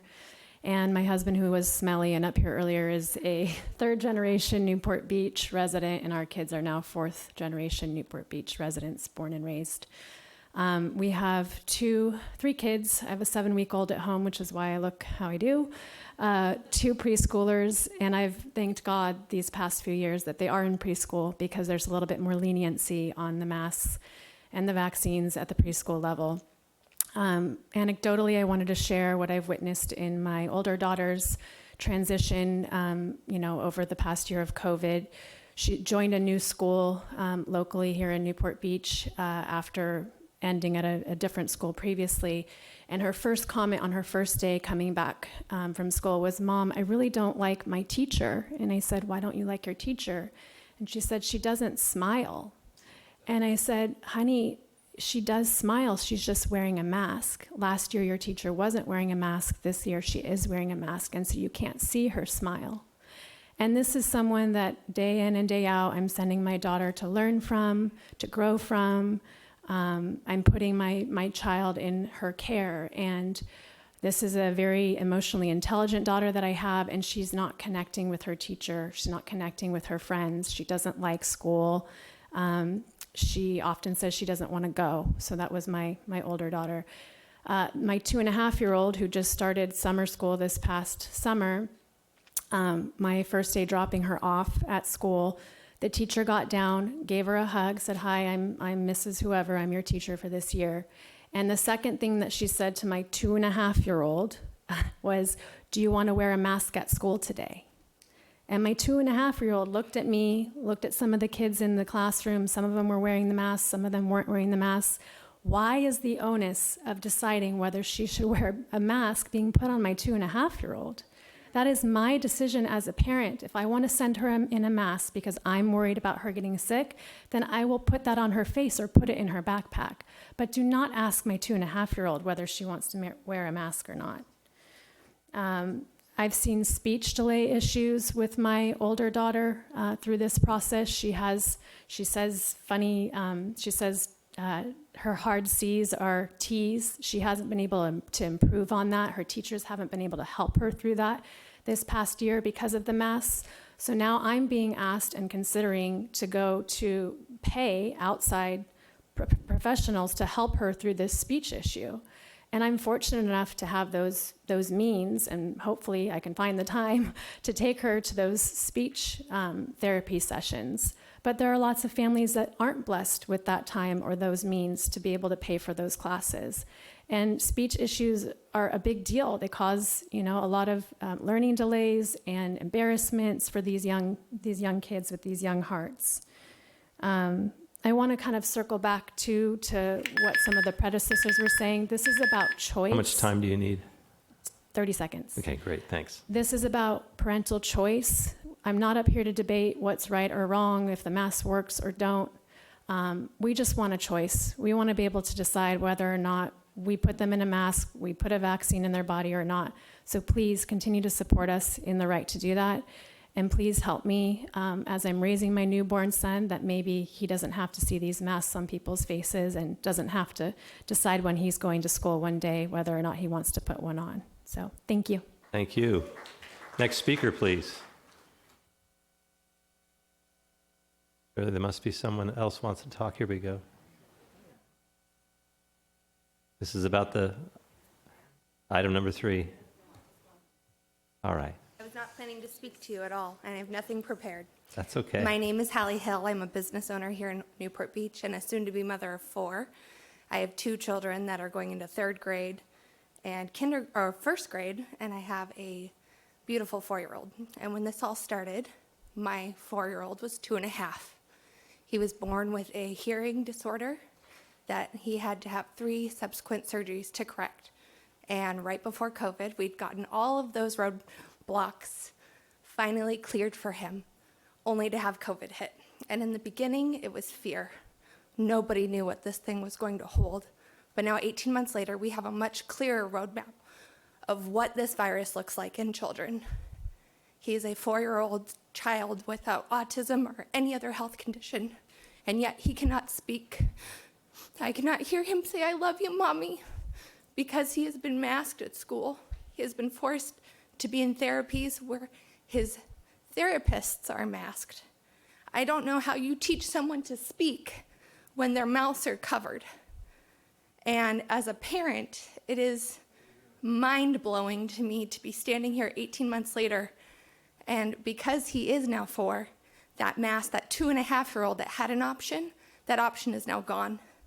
And medical exemptions are not being signed by pediatricians in Newport Beaches. And parents that have medical reasons to want to, I can have my 4-year-old go to school without a mask if I can find a doctor to sign a piece of paper, but yet I have to send my 9-year-old and my 7-year-old to school every day. It's just that nothing makes sense at all, and I respect everyone's opinion, and I was really disappointed when the old woman was booed. If you want to mask and wear 5 of them and vaccinate, you go and do that. But all that we're asking here is for the choice to not have a teacher ask a 2-year-old, to be able to read your child and find a speech therapist that doesn't want to wear a mask either, and teach your child how to say, "Mommy, I love you."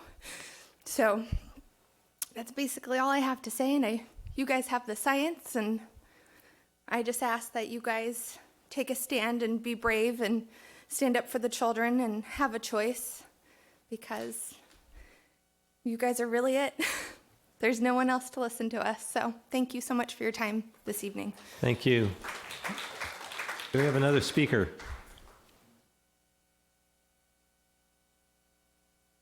Okay. Not seeing anyone else? I don't want to end public comment if there's someone else that wants to speak on this item number 3. Hello. Hello. I wasn't planning on speaking on this, but I've been working on my doctorate in clinical psychology for the past 7 years. And one of the themes that I've noticed in all of these mothers speaking about their children is that the children aren't having the ability to read other faces. And we all have what is called mirror neurons. And these mirror neurons are very important for us to be able to assess and determine how somebody else is feeling, so we can have empathy for them. If you don't give those children this opportunity to learn about empathy while they're young, there's the probability that they could have more of a kind of like a psychopathic beginning, unfortunately, because they're just kind of being stopped from being able to interact with each other. And also, I feel like it may add to depression and anxiety in these children as well. And you have to think, if you have families too, you wouldn't want, I'm pretty sure you wouldn't want to see your children or your grandchildren have to go through what these mothers are going through. And I think it's something that you really need to pay attention to. We don't want to, it's almost like they've done studies a long time ago in Romanian villages where children were not paid attention to, and they had kept them in cribs and in an orphanage. And it's almost something similar, because if you don't have that, if you don't have feedback and you can't see a smile or you can't see an expression, you don't know how to read that other person. And I feel that it's very dangerous for these children, and I hope you really take this seriously. And hopefully you can do something about it. Thank you. Thank you. Next speaker, please. All right, we see people leaving. I assume there's no more interest. Oh, here comes someone. My name is Suzanne. I have a stepson who is over at Corona Del Mar High School. I thought I'd talk about the older children. I also have a stepdaughter that just graduated and one that's going off to college. And for a second year after being online when she should have been out of state, out of area. What they're facing is the choice of, do they get vaccinated or do they go to school? And I know, like for college, that's one thing, but I know where we live, there's a school right near us that's now requiring the vaccines for the kids. And my neighbor had to move her son, and now she's trying to find some place where she can go where he can actually breathe because he has asthma and he can't do the masks, and he can't do the vaccine because of health reasons, and they can't get a doctor to sign a note. So there's a whole bunch of us from the high school, early college, that we're just worried about our kids being able to have a normal college life and not have to make a lifelong decision on a health decision that sometimes parents are included and sometimes they're not, just so they can have something normal and be willing, take a shot just so they can see people. But if they could have had just a little more time and do more research to make that lifelong decision on their own. Anything you can do to help support the high school kids, especially the boys with the risk of the heart, the myocarditis, the heart blood clots and all of that. Just anything you can do to help support our kids, I appreciate it. Thank you. Next speaker, please. All right. Seeing no one coming forward, I'm going to end public comment. So is there anyone else that wants to speak? All right. Thank you. We'll bring it back up here to the council. Does any council member want to speak on this? And I see Mr. O'Neill. Yeah, thank you, Mr. Mayor. So first off, thank you very much for being here. Public speaking is hard. And I love the fact that y'all are fighters and that you came out tonight to make sure your voices were heard. And it's actually your First Amendment right to do so. You get to petition your government, and we are the most local government that you can reach out to. And that's sort of the point, isn't it, of why we're here tonight. It's why we've got a resolution calling for decisions to be made at the local level, because, look, you can reach out and touch us. You can actually reach out and talk to us. You know that we are having shared experiences with you. Some of you have played with my kids over the summer, and you're very aware of where I stand on this policy. And so I think it's important to recognize when we're talking and calling for local control, the fact that you're able to reach out and talk to us as decision makers is really important. And the same thing is true for our local school board. We trust our school board with 21,000 kids. But apparently Sacramento doesn't trust them to make some of the decisions about them. And that's not right. In fact, when we're talking about petitioning our government, these rules are made by 2 people out of 40 million.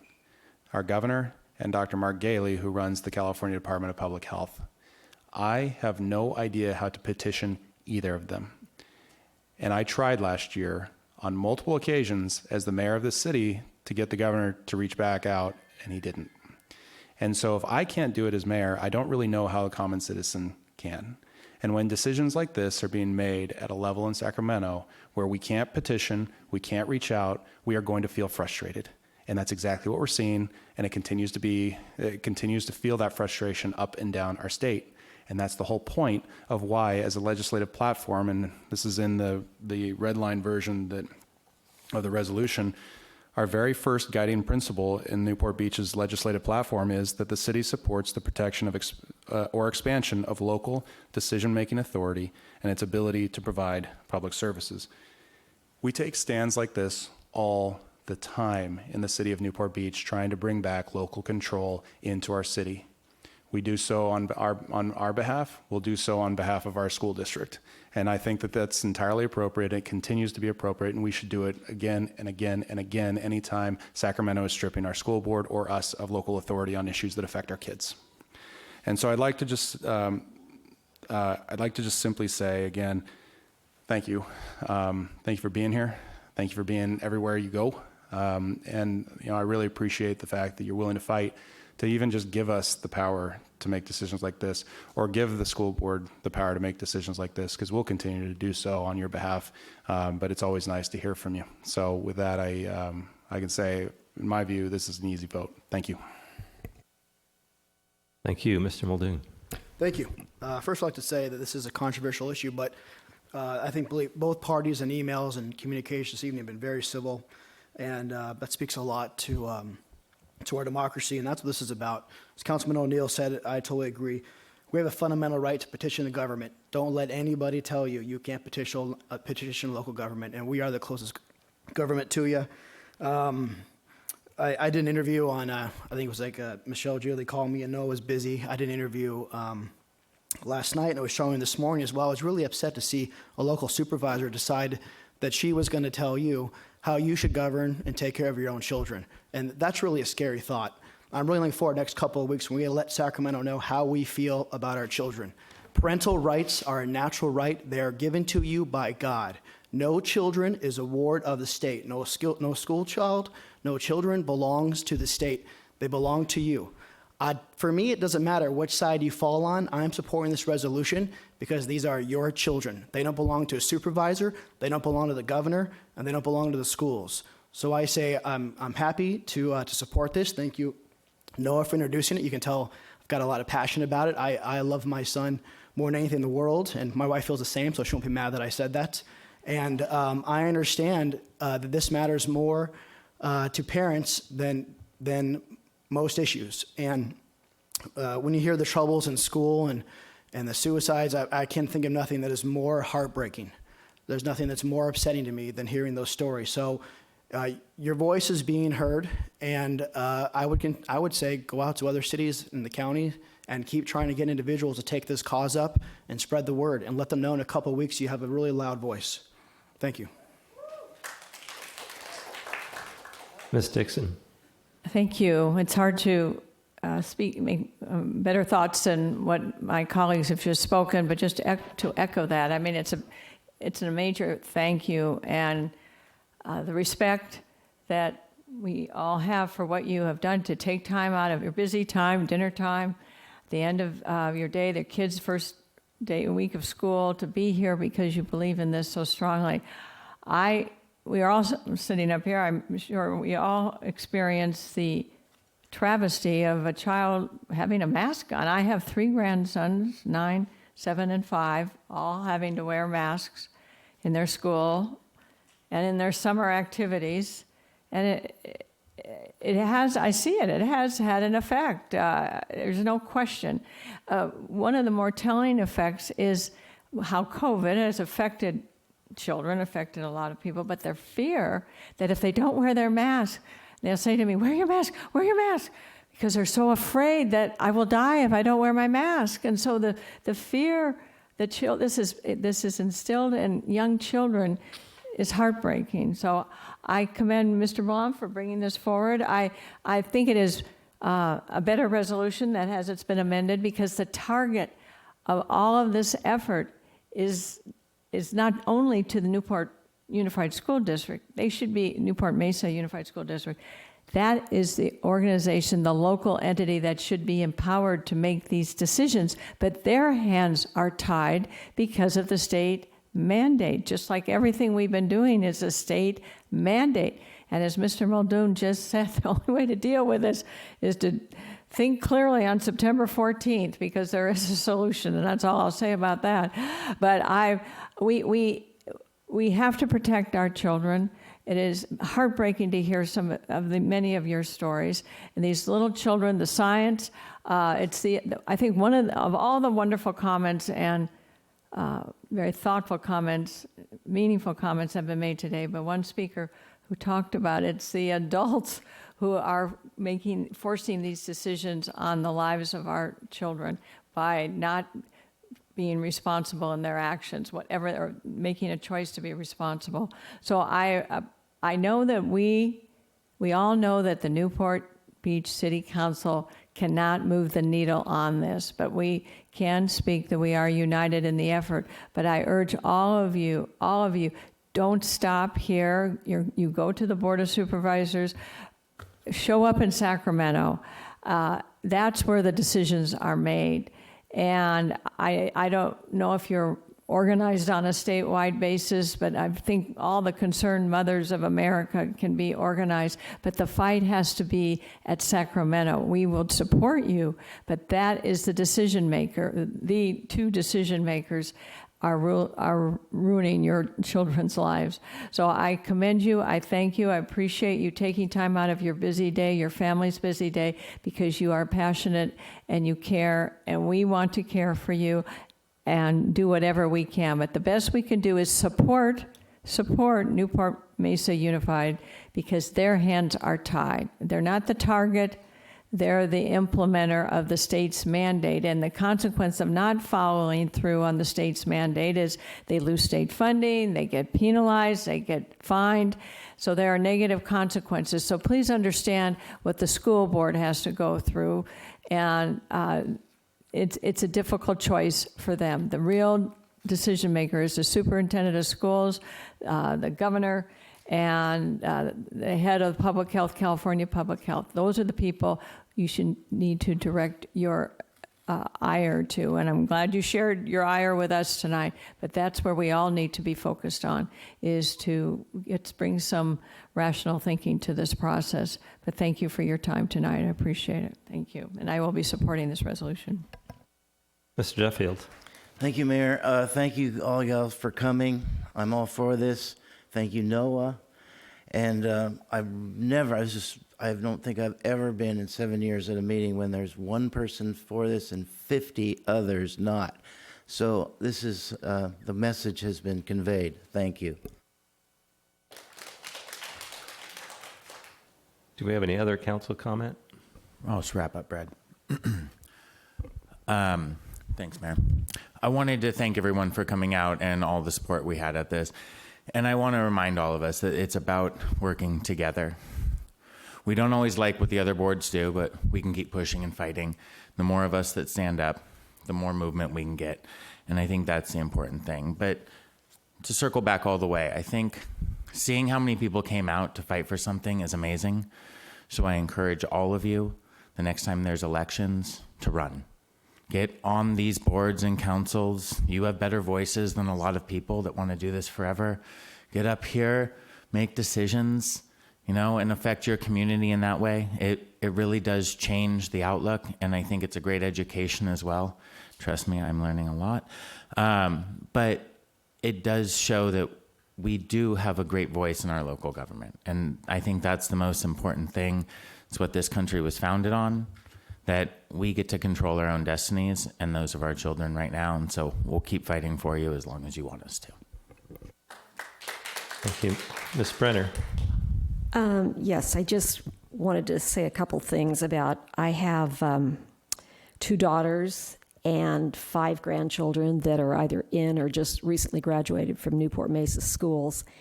And I think my daughters are probably pretty much in alignment with most of you that are here tonight. They've asked me throughout this time about, what I thought about COVID and what they should do and what they shouldn't do. And I always have told them it's not my decision to make.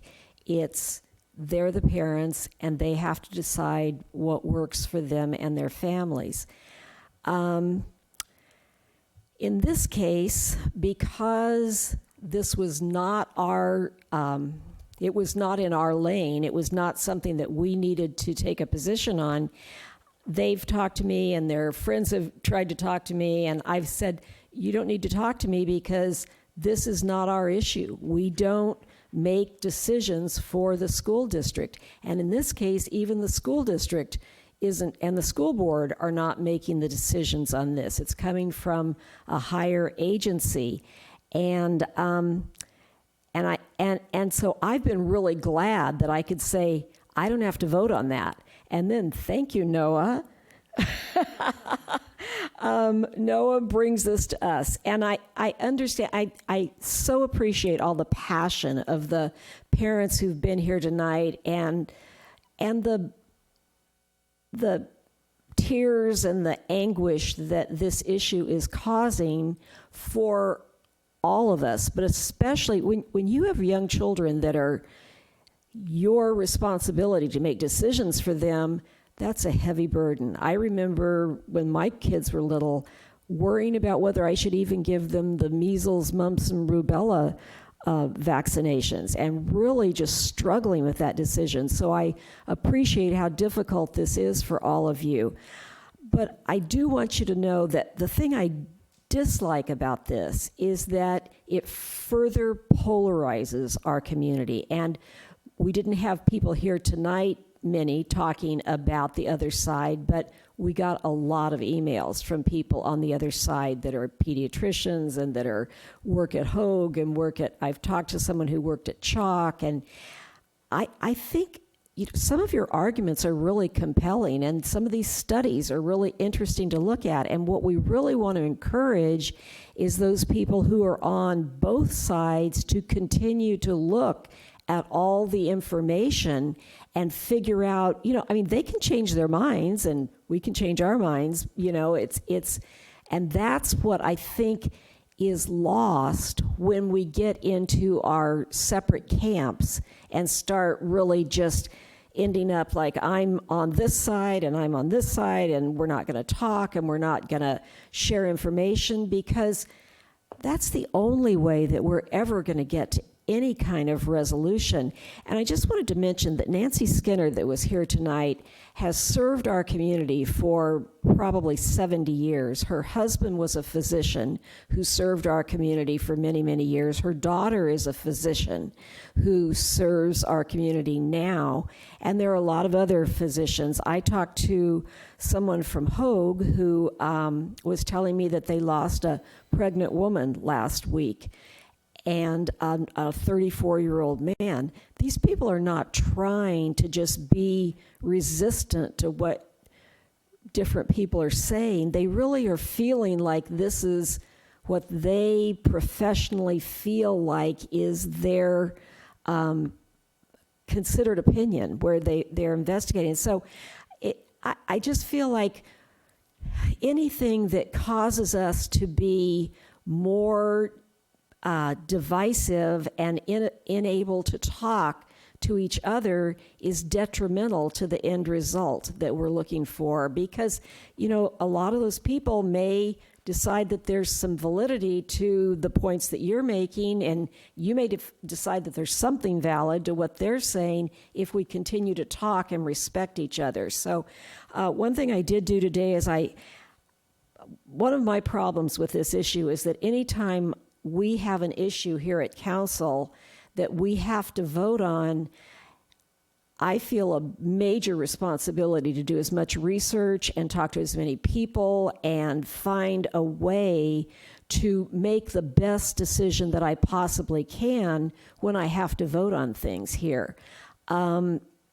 This is not an issue that we have investigated or had staff work on, or we've done any kind of formal outreach to the medical professionals, although we've gotten a lot of feedback from medical professionals.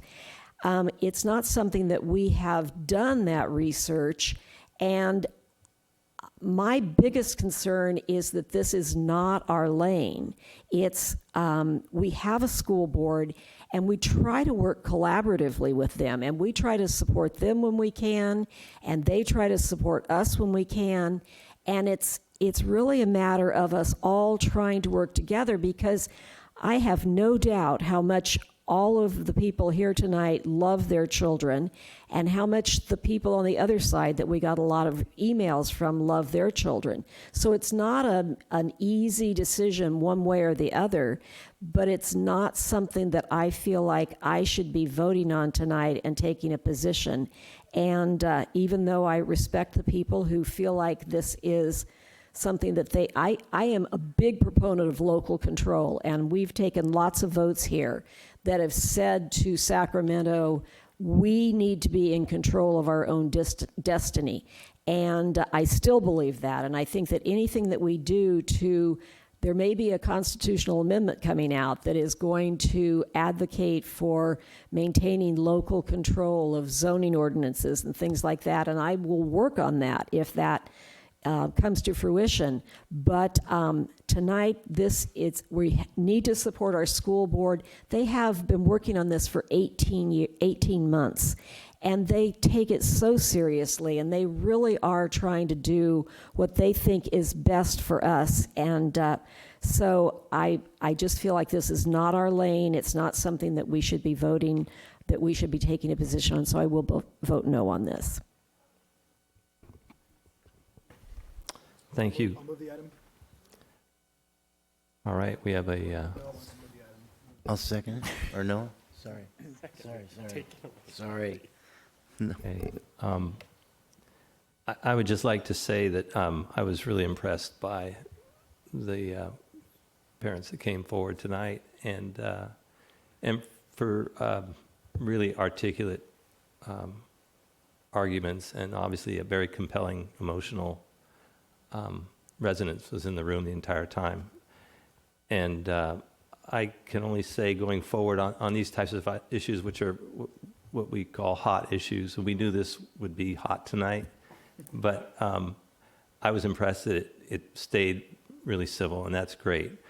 And I think that's really important as a community. I've always, I felt this, and it's hard to do, but when people think differently, so when we live on a street and we talk to our neighbors, we find out that they're different from us, perhaps politically, religiously, and it's so important to respect them when they speak in a room. And Mrs. Skinner is one of the most respected people in this town, and to hear her booed down by some members, not the majority, but it was hard for, I think, for us up here, because we know who she is, and you never know who you're talking to. And so going forward, I just ask that for everyone's sake in the town and our neighborhoods, to, when you come across a different voice and you don't like what you're hearing, to somehow be respectful and thank them for what they're saying, because everyone's got a right to voice it. And I'm thankful for the red line version of this item, which will allow me to vote for it, because it's I think a much better item. So thank you. Call for the vote.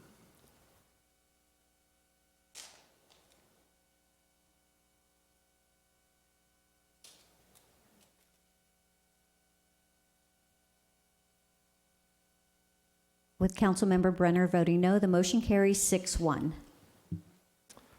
All right, thank you.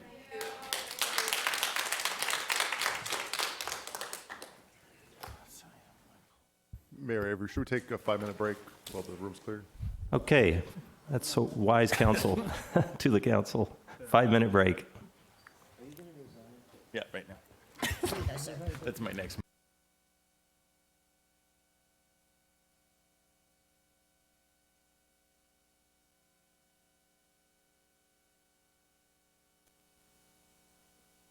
All right.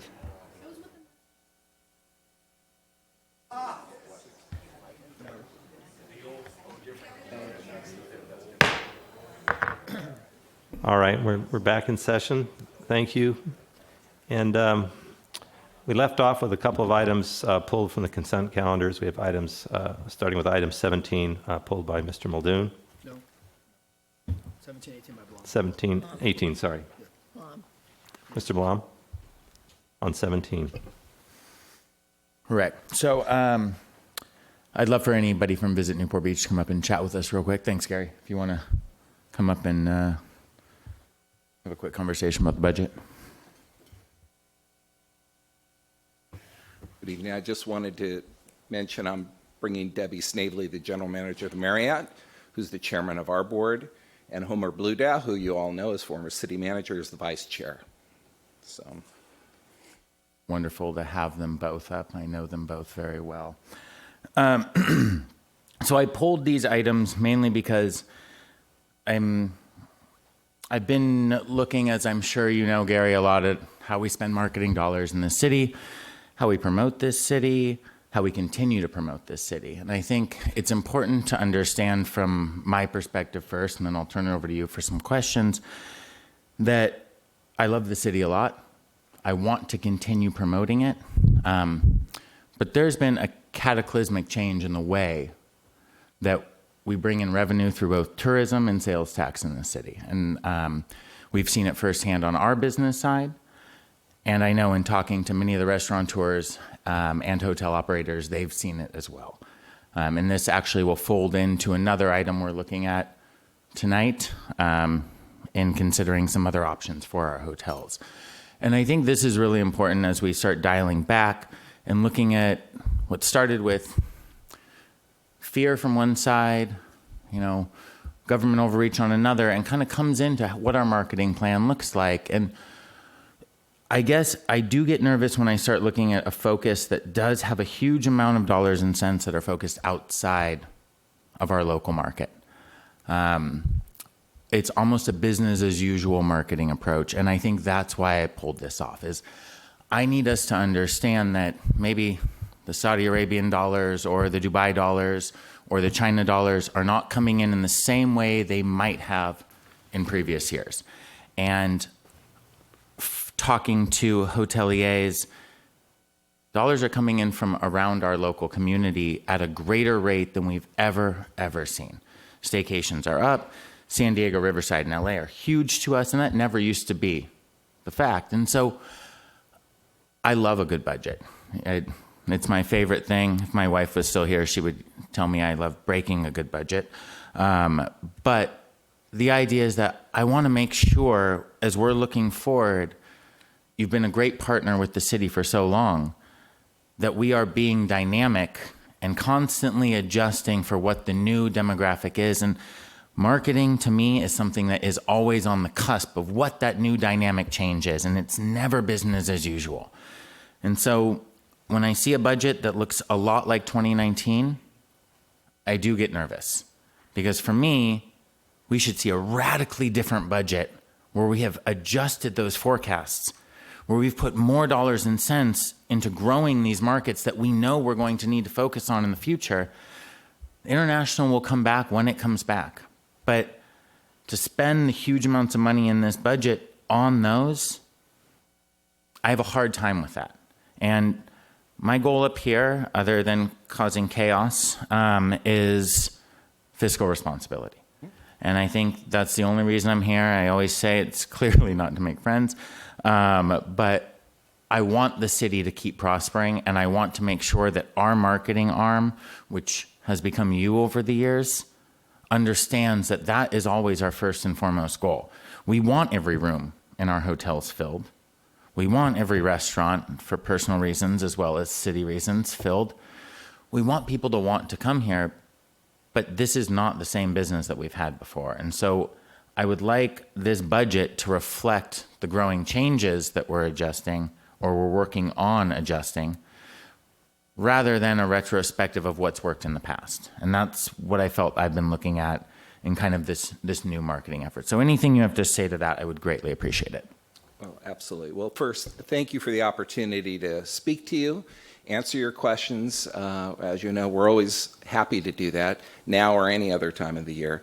Let me assure you that after 9/11, the first couple weeks in our office were pretty much chaotic from the standpoint where we had to realign our entire marketing plan.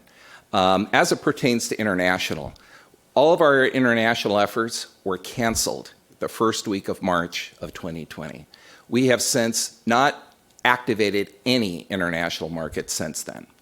The dollars that you see in that plan are with the anticipation that hopefully 2 international markets next year are going to start opening up. We have new flights coming in from Canada, as an announcement today from Vancouver on Air Canada. We believe Canada will be coming back eventually. The other market that we see growing, hopefully next year, will be the UK market. We have no plans at this point to reactivate the Middle East or China or anything else besides those 2 key markets. And if COVID continues to spiral and we still have shutdowns and flight cancellations and all that, we will recalibrate and not even do that. So it really depends on what happens with the market. And the reason we do international, by the way, it's because our hotel partners ask us to do for them what they cannot do for themselves. International, and Debbie can speak to this from a Marriott standpoint, particularly with her new hotel, is going to be increasingly important eventually. It's not there yet. I will tell you, you're absolutely right about trying to do things differently. That's exactly what we've been trying to do over the last year, and what this marketing plan actually does reflect, which is we just finished a $200,000 campaign in Southern California. It was a digital campaign to help stimulate business this summer. We've got about $1 million, as you see in the budget, for paid media over the next year, and we're going to strategically deploy that depending upon what markets perform. If we still have drive markets, we're going to stay in the drive market, and we're going to continue to promote that. But while we're also focused on the here and now, we're also trying to build market share in key markets that have long-term potential, and that's really what the international does for us.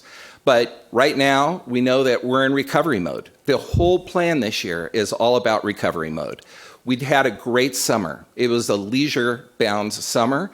Again, drive-in market, but it included not just in Southern California, but also Las Vegas and Arizona as well. But the other parts of the market that haven't come back certainly are international, and we do need to have that come back, and group. And that is still going to be struggling until people feel comfortable enough to start bringing meetings and conventions back. But I would tell you this plan is very different both in style, focus, and strategy than anything we did in 2019. I've got 2 board members that reviewed it. And one other thing, before it comes to the board, it goes to our marketing committee. And the marketing committee is comprised of all the sales leaders at the key hotels, major attractions. They vet the plan. They go into it granularly and say, is this important? Is this going to be relevant? Is this going to make any difference in our business? And before it gets to the board, they have to approve it. And they did unanimously. Yeah, I was just going to add the same thing, the process that all the general managers get together, and we get together with all of our marketing leaders, and the marketing leaders get together with Gary's team, and that's basically where the marketing plan comes from. And international is huge for Newport Beach. I can tell you that most of us do a lot of group and a lot of leisure and corporate, all from international. And we did put international dollars in, focusing again on the markets that Gary spoke of. But we're really hoping that at least by April, second quarter, that international comes back and that we can really start investing in it. Just one more quick follow-up. I go through the budget here, the line item for Newport Beach and Company fees at $1.9 million, there's no description on that. Can you break that down for me real quick? Well, that budget, which is also given to our board, and they review that every month, along with how we spend the Visit Newport Beach TOT dollars, staff reviewed it. It's really our overhead costs. It's all the things to keep the organization running, and from everything from, rent and personnel costs and everything else to keep the machine running. Staff's reviewed it. They have a line item breakdown. It might even be in the staff report. I'm not sure. But I know that they did review it, and our CFO did meet with, at least over the phone, with staff to answer all their questions on that. Ms. Dixon? Thank you, Mayor, and thank you all. Appreciate it. Couple things. I know you've been up here before many times, and we go through it. It's hard to go through the budget that's been vetted by your board and staff when we get this last Thursday late afternoon and really have not had a chance to go through it and go through it line by line. But what I would like looking at, I've been looking at business budgets for my whole career. That's always good to see a prior year, or in this case maybe 2 years prior, comparison to proposed. and percentage variance, just so you see how the dollars are being allocated. And also, that's point number one. Point number two, it would be helpful, let me back up. I've worked with marketing people my entire career. I don't think I've ever met a marketing person who didn't like a big budget and said, cut my budget. So that's up to management to really say that we're cutting. I mean, tourism, TOT has been reduced significantly. In fact, it has, and that would be good. I guess I'm looking on page 17-113. Maybe that it's found elsewhere, but it doesn't show the prior year compared. It would be helpful just to help tell your story of where you are investing. You're taking dollars away from Dubai and putting them into wherever international, just to help us understand, just as you said with 9/11, you made some extreme cutback decisions, or the market changed significantly, similarly to COVID, where I see by looking here where you've made changes in allocation of resources, but it would be helpful to really understand the why. And as Noah is saying, I mean, people are traveling locally, but Debbie, you have your experience that the international business is still strong or returning. So I guess it's just kind of more color to the discussion of the budget, and what specifically I'm interested in knowing as the CEO, where you directed staff to reallocate the resources. What is different in this budget compared to prior good years? Well, I believe you do have the 2019 budget, which, because we submit that to you every year. But if you can contrast where we are today with 2019, it's almost an irrelevant comparison, because we were in a different world, both financially and market-wise. So we can compare and contrast, but the market share and the markets that we have to go after now are different. As we were mentioning earlier, on the leisure side, it's going to be much more of a close drive-in market, and that has sustained us this year. That marketing plan, which we submit, and it's a big, thick one, and I know not everybody's excited about reading because you get a lot of thick binders of information all the time, but our marketing plan does spell out exactly what you were saying, Councilwoman Dixon. It lays out the rationale and also includes all the research. Our marketing plan is very detailed on a lot of research in terms of how we make decisions, why we make decisions, and what markets are going to be most fruitful for us. We don't sit in a room and just say, well, we're going to go here and we're going to go there. We look at the data sets. We're just like any other Fortune 500 company in the sense that we analyze our markets, we know where our customers are, we look at where the potential is, and we adjust accordingly. The markets that aren't performing, we set them aside and reallocate accordingly. And we may do that 3 or 4 different times during the year. This last year, we must have reinvented that budget, a dozen different times, knowing that, by the way, we had to reduce our staff by 1/3. And we also didn't really even anticipate much revenue last year at all.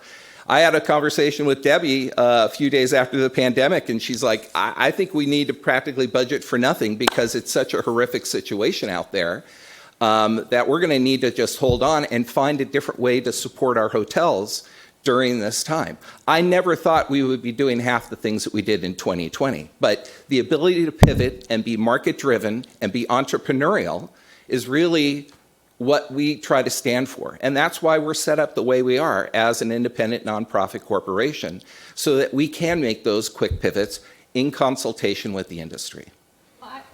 Excuse me, I appreciate that, but it just our responsibility is to be fiduciarily responsible. This is taxpayer money.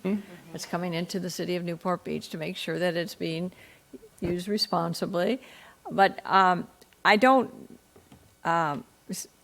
I wish there was some way, or maybe I know we have 2 representatives on the board, Scott and Sharon Wood, I guess. I just wish that there was a way to get more input, so it's not a market. I don't want to be marketed to be approving the budget. It's a business. It's a lot of money. It's a lot of money. And there's been a significant decrease in the money that you're used to having, which is really a good discipline now that you're having to operate with less money and fewer resources. I would have really liked to have seen I know what you've been through qualitatively, but you've had to lay off X number of people, you've cut the marketing budget 60% or whatever, just to see the comparison. I think it's not only important for us to know this, but it's valuable information. So how we... From a revenue perspective, comparing the years, that's easy. We can do that. We do that. And then in the hotels, spending, so and yeah. then the proposed spending, like I'm looking here, I think this is Newport Beach and Company. It's not the T-bid. Yeah, the T-bid's 18, so this is 17. I mean, how you're, and maybe where are the key areas of spending where you have cut back? What's travel, international brand marketing? I saw somewhere a lot of $100,000 some dollars. I'm not being critical. I just would like to understand how the decisions are being made to allocate capital. That's really where I'm coming from, how you make those decisions and where the emphasis I can is. articulate that very easily for you. So So- you know what is in the different buckets and why. Yeah. Why And what we're cutbacks focused. you've made, what you've learned, and obviously the trend data that you're receiving and analyzing and how that. So what I've been looking at your reports every year for 6 or 7 years now, and while I think the creativity and how you produce that marketing brochure, which we are not the target audience for that brochure, obviously, that's going. No, actually you are. That marketing plan is designed for, it's an internal document. That Oh, it business looks like plan. it's going to the outside world. No, it's not. It's designed for your eyes and the industry's eyes. Well, we I don't did read send it. that to visitors. I We did read use it, that. and I like the section where you talked about what are our strengths and what are our weaknesses. And I thought that was a good analysis. And I think it's good to bring up the different dynamic of the entire market of the hotels and how the hotels are, and in 2020, what we went through in the pandemic and all the hotels that were closed, and then how we're powering back up in 2021. I think it's very easy for us to put that together for you. Okay. Anyway, I want to be supportive because you're doing important work that brings in important revenue significantly. And we've talked about this many times, so I just want to keep saying I'd like to just have a better financial discussion instead of a marketing presentation. Honorable Mayor and Council Homer Bludow, and I've been on the committee for probably 12 years now. Attending this council meeting really takes me back, and seeing how you can have an hour and a half item on a consent calendar item takes me back too. But what also takes me back is thinking how frustrated I was as a city manager for so long when the visitor people would come and ask for 20%, and it was like there was nothing that they could show that there was any benefit. And that was so frustrating to me because I believe in many respects, especially financial, government should be run like a business. And one thing that just never ceases to amaze me by being on the executive committee and hearing all of our discussions and seeing the budget and hearing budget discussions is how finite this organization is in terms of determining the effectiveness of its ad campaigns and who it's reaching and where those people are reaching and what their financial situation is as far as their income. I mean, it is down to a fine science, and it blows me away. And then that information is taken in order to build off of as far as other ad campaigns. I am so impressed with what this organization does with the money that it has and how it knows that its targeting is effective. And I just wanted to share that with you. Thank you. Mr. O'Neill. I had a quick question. I was trying to find this one, but I couldn't. So maybe it's in there. The community relations for $665,000. I didn't know what that was. I don't know if you have it with you. It's 17-88. But the Visit Newport Beach Inc. Parentheses TOT leisure budget allocation for 2022. One of the items is community relations, and it's a line item of $665,000. I have to look at that. I don't know if that includes our arts grants and other things. I don't believe it's $600,000, though. I'll have to double check on that, though, for you. I would have been surprised if it was, which is why I'm asking. Yeah. And yeah, so if you could look that one up and get back to me on that. So it's on page 17-88. Okay. Thanks. Be happy to. Mr. Blom. Just one more quick question. On the Visit Newport Beach board, are there any hotel owners, or is it management companies only that currently sit on the board? Well, the hotel general managers do. They have permanent seats. All the major hotels do. And, Debbie, of course, represents her ownership group, which is locally based, as does the Balboa Bay Resort. So. But they represent the management companies first, correct? Rather than the ownership? Well, no. No? Do you want to speak to that? Deb? Please, I would love to hear. We obviously are, all of us represent the ownership, very much, not necessarily the management company. Okay. I know for sure with Pelican and Fashion Island, they represent Irvine Company. I myself represent Eagle 4 and Lion Living. So does Marina. So, no, we definitely represent the ownership for sure. Appreciate that. So there are no actual owners sitting on the board currently, correct? The Back Bay. Yeah, well, yes, the management company, or actually it's the contractor for the Newport Dunes. So they are sort of the owners of it, even though they contract with County of Orange on that one. Okay, thank you. Do you have any other council comments? Mr. Duffield? So what percentage do you think of all the total amount of hotel sales in a given year do you represent? If, for example, if you weren't here, how much would we lose? 50%, 10%, 20%, 30%? If we had no Visit Newport, how much would we lose? Do you have any clue to that? Or how much do you think you add to this? Well, pretty simple question. Yeah. A lot's not what I'm asking. Is it 50%, 10%? Like if we didn't have Visit Newport Beach next year, the hotels would all lose blank percent. What is it? You went through this big diatribe of how you knew exactly what everything was all about. Well, we do, but Well, I could tell you for my hotel next year would be 50%, because they represent and sell the destination from a group perspective, and 50% of my hotel is group related. 50% of my hotel is group related, and they're involved in every single group that comes. Of the sales. But that is sales. That is sales. That is Room sales, banquet sales. No, not you. You said a specific event. You didn't say the total sales, is what I'm saying. You're talking about events. Events different than me and my wife renting a room. I'm not talking about events. I'm talking about the events and the rooms. The total. The total. Well, we do 100,000 group rooms. So you can't figure it out. And 50%, 50,000 of those group rooms are helped by Visit Newport Beach. Not everyone is a group.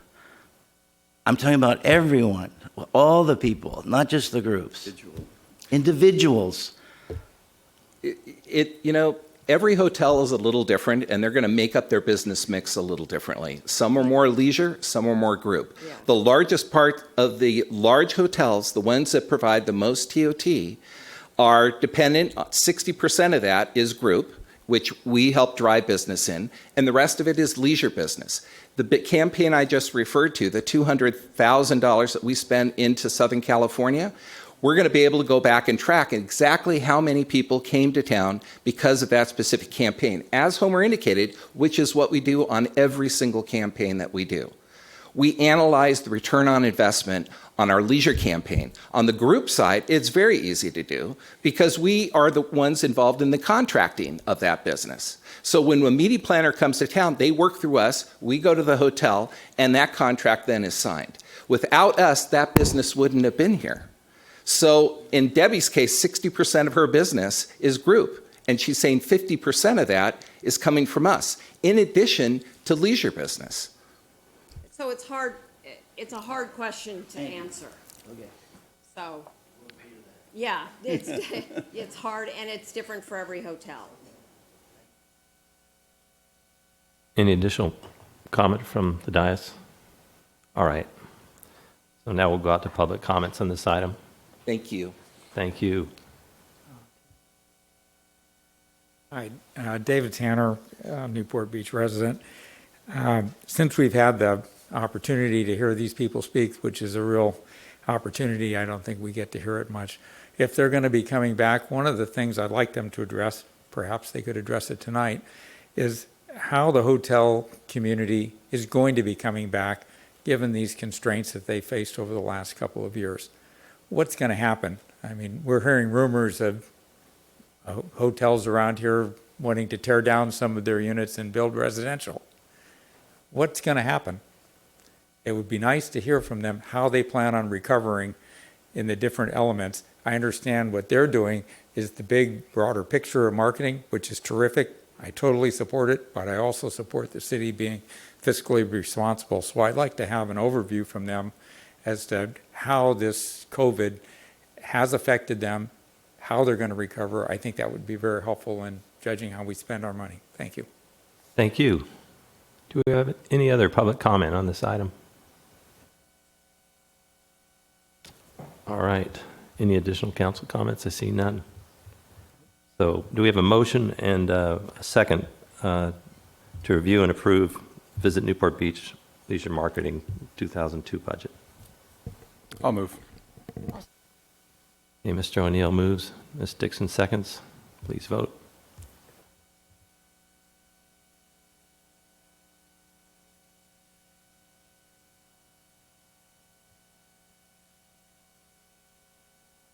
With council members Duffield and Blum voting no, the motion carries 5-2. All right, moving on to item 18, Mr. Blum.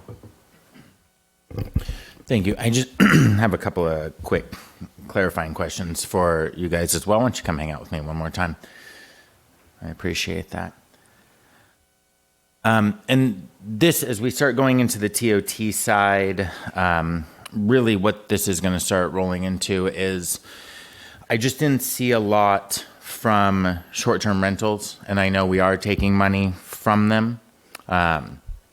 In an effort to fully represent everyone putting into the pot, I think it's important for us to have a comprehensive plan for how we're representing everyone in the plot. So can you just talk to me briefly? You know, we can keep it real short. I know this meeting's going long, but because maybe I missed it as I was reading through all of this. I don't think I did, but maybe I did. And I see the annual assessment rate. I just want to know what we're doing for them. Well, in the case of the T-bid, short-term rentals are not included in that. That is only the large hotels. They're assessed the 3%.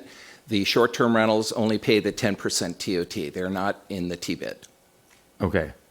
But I can answer the question in terms of short-term rentals. So in cost basis on this, when it says annual assessment rates are 3% of gross short-term room rental, that doesn't apply to short-term rentals. Correct. Correct. That would be my misunderstanding. So the short-term room rental is not a short-term rental? The T-bid was only designed for the large hotels, not for short-term rentals. We promote the short-term rentals under the TOT leisure budget. Okay. And how do you promote those under the TOT leisure budget? If you could just let me know. We treat them like a hotel. So they're, like in case of Burr White Realty, and they've served on our board, we treat them like we would promote any other hotel. We include them on our website. We do social media. We do PR. We do all the things that we would do to help promote the hotels because it is a form of accommodations. And in past year, a very successful form because people have opted to go to short-term rentals sometimes over hotels. So yes, we treat them as equal partners in terms of hotels. Thank you. I have no further clarifying questions. Thank you. Any questions? Further questions from the dais? Thank you, Mayor. Just a real quick question. Sorry, Gary, maybe just. In the spirit of Mr. Tanner's question, as far as the hotels, can you just give us an overview of how business is, how it's returning? Where are they in terms of occupancy these days? Yes, and I hope you also all read my column in Stu News. I try to keep everyone abreast of these things on a weekly basis as well. But to give you a real quick summary, and I am happy to come and do a full presentation on where we stand from our industry right now. Obviously, we've been kicked in the teeth. We still have the Island Hotel. Fashion Island Hotel is closed. Debbie's Hotel is open, but going through a major renovation. We actually had a reasonably successful summer because we did pivot to go after the drive market. There were many weeks we hit over 80% occupancy. Our average daily rate is almost a market leader in Southern California, well over $400 a night. And this includes just hotels. That does not include short-term rentals in terms of what their rates are. So we did very well. But as I've said to many people, this is a little bit like watching an athlete on steroids, because it's wonderful to see, but it's not sustainable and it's not healthy. We need a completely balanced tourism portfolio.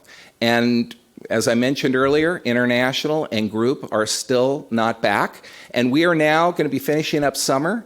And we already are, because August is already starting to slow down as kids go back to school. And we normally transition to the group market, where we have meetings and conventions come in. Of course, that shut down immediately. And Michelle Donahue, who's here with us tonight, heads up our sales effort.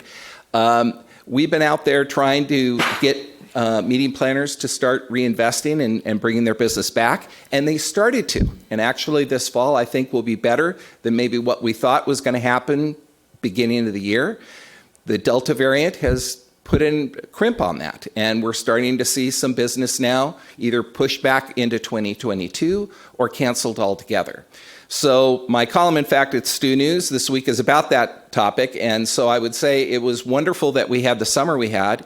I think this TOT will be robust because of the disproportionately high rate, which is a bit of a sugar high. It's not going to stay that way forever. I think people were just needed to get out of the house, and they were willing to pay whatever price they could to do it. But we're going to come back down to earth, and we're going to need those meetings and conventions to come back to the city. It's a hugely competitive, cutthroat business to go after that segment of the market. And so part of it's going to be dependent on the variant. The other part of it, our meeting planners are going to have smaller groups until people feel comfortable. And the whole virtual meeting concept, which you're all familiar with, is probably going to be a part of our world for a while. So we've still got a ways to go, even though I love seeing the numbers that we had this summer. But again, it's not something that I think is going to be able to carry us through until all the parts of our tourism pie kind of come together. All right. Thank you. Thank you. That's good. All right. Seeing no additional comments from the dais, do we have a motion in a second? Mr. Muldoon moves. I'll second. O'Neill seconds. Let's vote.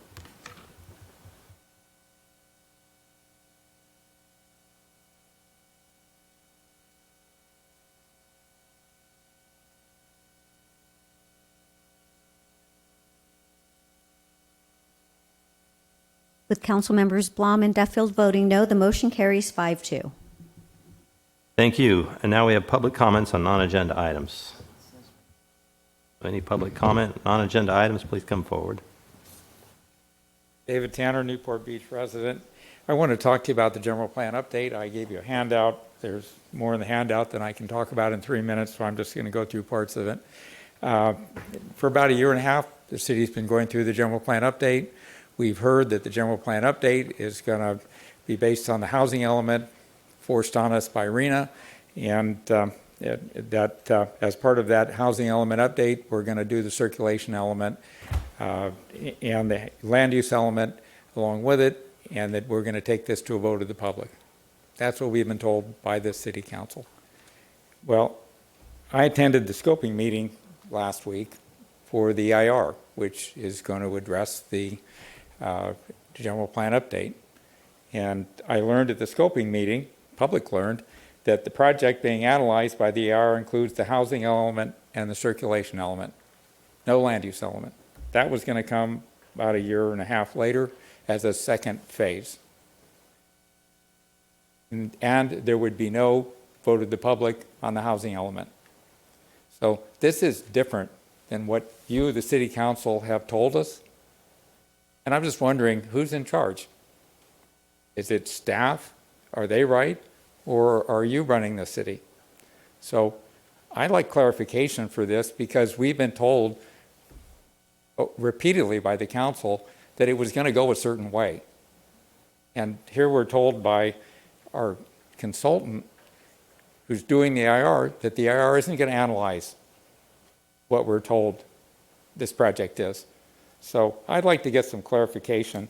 And this also means that when we're doing the housing element update, that there's no update to the safety element, which is a required mandated element that has to be updated by state law with the housing element. Safety is important. So there are other things, and I don't want to go through all these and take your time, because you don't want to hear what I'm saying. I don't want to be here saying it to you, but this is what we heard. So I've given it to you, and I'd appreciate it if you'd read it. I also included stuff from HCD. They're reviewing our housing element right now under their 60-day review, and it tells you what they're saying should be done. So I'd like the city to follow that. And the other thing that's going to happen, whether we like it or not, is that the State Attorney General's office is going to look at environmental justice.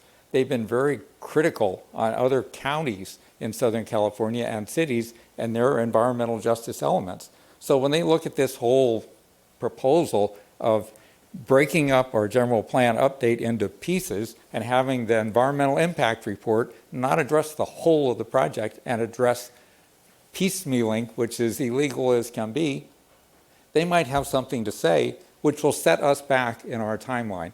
So I'd like you guys to review, take control back, and make sure that what you tell the public is actually what is being done. Thank you. Thank you. Nicely done. All right, do we have any other comments on non-agenda items?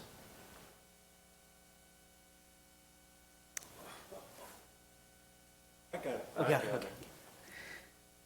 Members of the City Council, thank you for taking the time to hear me and my neighbors out today. My name is Rick Tilley. This is Tom Radke.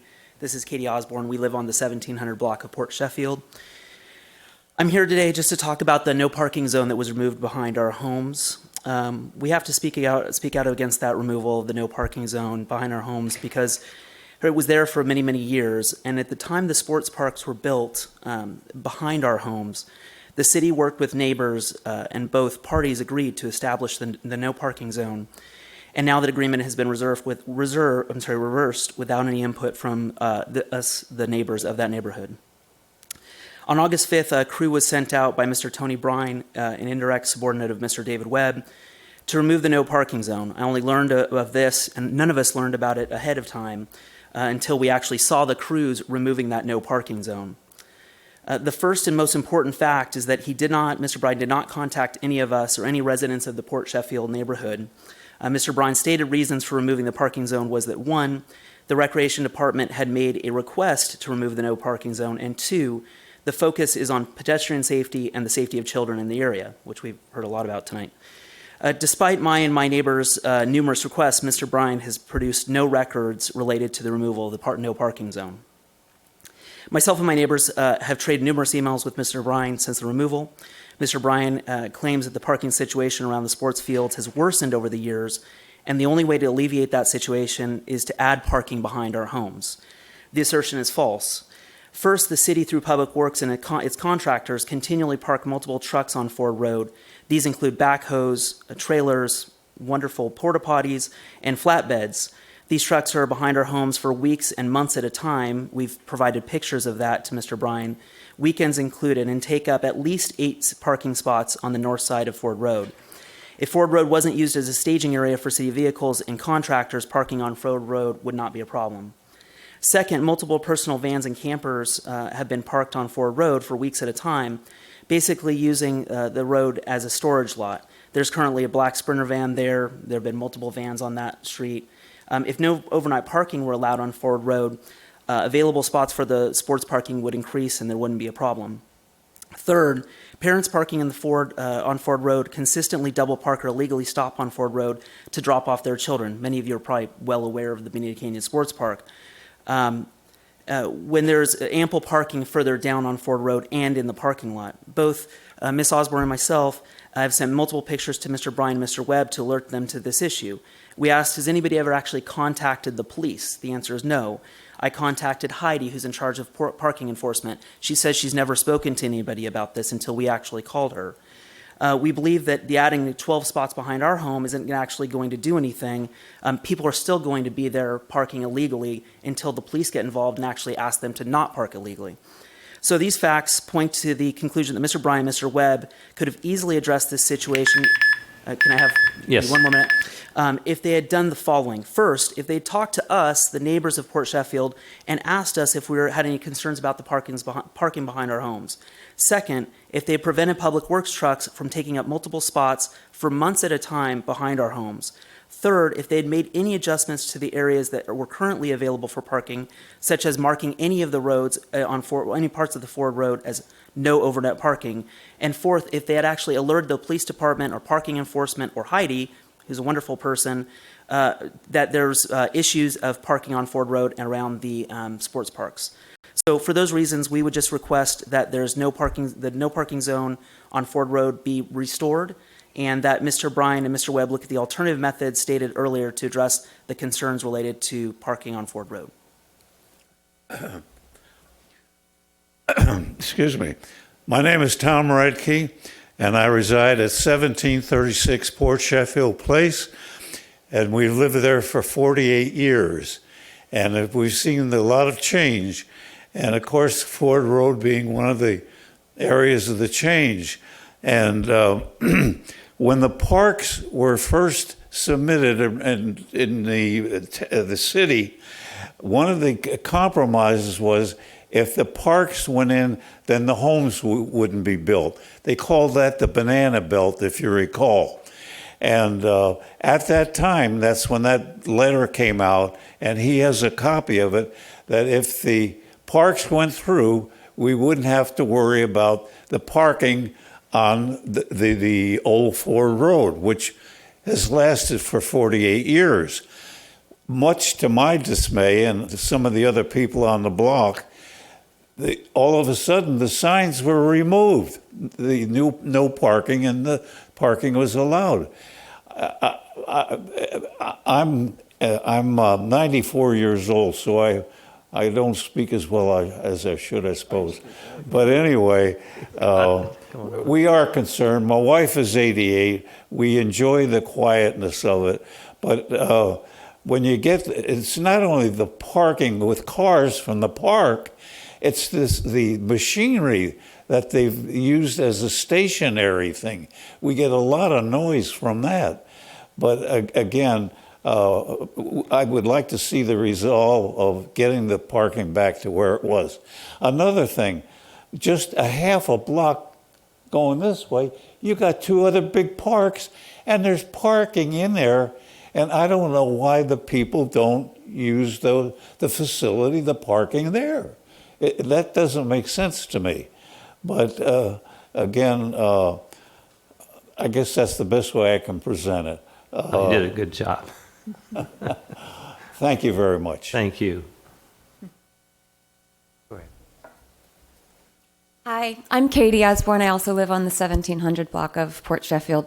Somehow, I've lived there for 2 years, but somehow before we moved in, the parking was changed right behind my house. So there is actually parking on the south side of the road behind my house, which everyone who parks there can see into our house is all glass. You can see completely into our house. But my concern with this change is that what we'll be doing is enhancing the problem that already exists on Ford Road, which is the construction vehicles and the RVs that are parking for months at a time behind our house. I've actually been taking photographs since Saturday, but currently from every room in my house, I see 2 backhoes, 2 portable toilets, multiple construction vehicles, road planks, and orange cones that, as of today, were blocking pretty much the entire block on the north side of the road, waiting for the construction vehicles to come back from the work that they were doing today. So the teams come back at 5 o'clock. They park the whole north side of the road is filled with the construction vehicles, except for the black Sprinter van that's right now been there for, I can't even remember how many months. And there have been other RVs that have been parking there for months. And I call every 3 days. They've basically figured out the system where they just have to move it a few inches, and then they can avoid ticketing somehow. But I've been told that the city contractors, the contractors who are parking the vehicles there, they're not working anywhere in the immediate vicinity, and they've been instructed to park on that street. So my request is that we make the entire street no overnight parking, which would alleviate the issues that there may be at the sports fields, and also would alleviate. I'm concerned about having a van parked there. It's one van, and then before you know it, it's 3 vans, and then before you know it, it's a homeless encampment behind our houses. And that's been happening with the construction vehicles.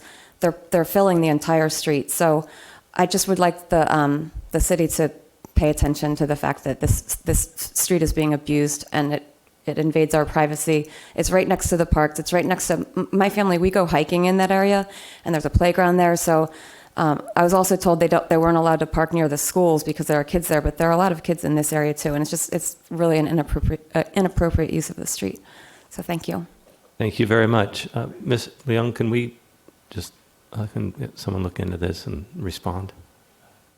Thank you so much. I think we have some comments we can make to this specific item right now. What's that? We've looked into this. We can speak to this right now. That works. Okay. Sorry, before you leave. Yeah. We're actually bringing a resolution on our next city council meeting to prohibit overnight parking on Ford, just so you know. So at our next meeting, which is on the 14th, we'll be having a resolution. We'll make sure that if you reach out to Tony Bryan, we'll just make sure that you have enough advance notice that you can come back on this one. Cool. All right. And one more note on that for you guys. We are aware of the construction parking. They have about another month to finish improvements specifically in Harborview Homes. It is the gas company itself. They're about a month and a half out, and it is specifically for Harborview. That's not the only project, though, because they're on the south side of the street. I don't know that, but there were like steam rollers and things. I actually recognize them. They were doing work on San Joaquin when they were reconstructing that road about a year ago. So it's not just this one project. It's been ongoing. Correct. And you are absolutely correct. Both MacArthur and San Joaquin, yeah. We were having them parked there as well.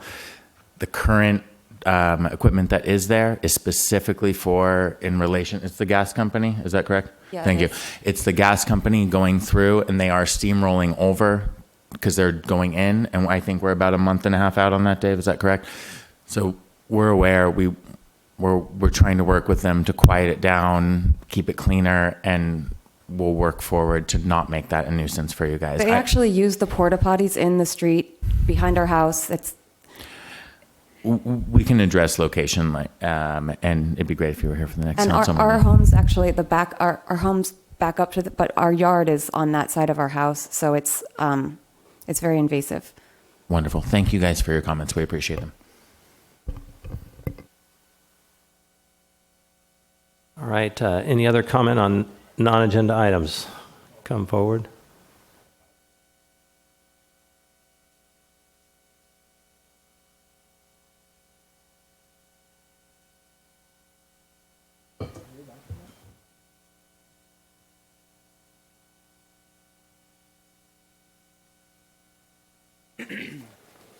Hi, my name is Cole Borgreave. I am a senior at Newport Harbor, and I live at Newport Beach at 331 Canal Street.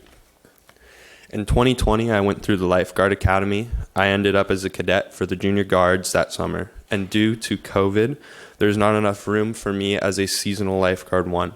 I had to try out again in 2021, and I am happy to say that I finished first in the class. But I am sorry to say that I will not be awarded the Top Gun Award in September because I was let go with just 2 weeks left on my schedule. I think it is also important for you to know that my friend Billy finished second, as well as my friend Finn and Owen Bartlett finished 5th and 10th in the academy as well. On August 6th or so, we were presented with a conflict between the water polo and the lifeguards. The school district closed our pool at Newport Harbor to perform 5 or 6 weeks of work right as our preseason was going to start. The 4 of us are varsity players and would love the opportunity to play in college. The pool closure left our coach to have to find multiple places for us to practice and train. It has been a major inconvenience. We normally would practice at 5:30 in the morning to 9:30 a.m. and then again at 7 p.m. When the 4 of us shared this info with our lifeguard supervisors, they were cool with it and said it would work out. 2 days later, we got word that Chief Halfide wanted to speak with us, and there was a problem. When I got on the phone with Chief Halfide and Chief Jacobson, I shared with them my situation and my willingness to find a solution. I wanted to keep my job, but I also wanted to play in my senior season. I even said I would take the risk of missing one of my 3 practices a day to make my shift duties, but I could use a little help. I needed to switch a couple of days for one another and might need to move my shifts to another day with one of the other guards. I had prepared in advance to ask other lifeguards to cover my shifts and switch days with me. It had all lined out on our own. The Chiefs asked if we were here to play for CIF this year. Of course we were, I replied. They suggested it would be best if we focused on water polo and wanted an answer the next day. One or the other, to choose the job I have tried out for twice, or choose the sport in my senior season, which I also love and have dedicated over 1,000 hours to playing since I was 9 years old. My response to them the next day was that I had no desire to quit working as a lifeguard. I wanted to work out for a solution. I pointed out that my schedule and that I needed help on 2 days in my 5-day schedule for the 2 weeks until school starts. I had worked 255 hours to date. I also said I would work every Sunday for as long as they needed. I said I would make myself available for any of my free time, and I spelled it out for them. 3 days later, I was terminated in a 1-sentence letter from Chief Halfide. Good evening, Council. My name is Billy Rankin, and I'm a resident of Newport Beach at 2024 Barrel Lane. I was recently employed by the City of Newport Beach as a lifeguard and also water polo player like the rest of us at Newport Harbor High School. I'm just starting my senior year. I'm here before the council tonight to ask you to please listen to our story and hopefully to reinstate me and the others who were fired at the end of the season. When I interviewed in May, I committed to Chief Halfide to working through August 20th, which I fully intended on doing. Then COVID pushed some water polo events into the midsummer, and then finally the district shut down our pool to do some repairs. Shutting down the pool threw our practice schedule all over the place, driving to Estancia, CDM, just to find time to practice. And because we were second on the priority list of behind the CDM team and the Estancia team, we got really bad times. Working with those times, I was ready to commit any minute of free time that I had to work on the beach. I was ready to leave the pool at 10 a.m. where I had been practicing for 3 hours to go work an 8-hour shift. I offered that, and that request was denied. But after I proposed that compromise, all I needed was 4 extra days at the end of my season just to complete my schedule. And I even offered to work longer into Labor Day. I was told by my captain when I originally asked about this conflict that it shouldn't be a problem. But then about a week later, my request was denied by Chief Halfide. I told Chief Halfide that I wanted to work. I did not want to lose this job.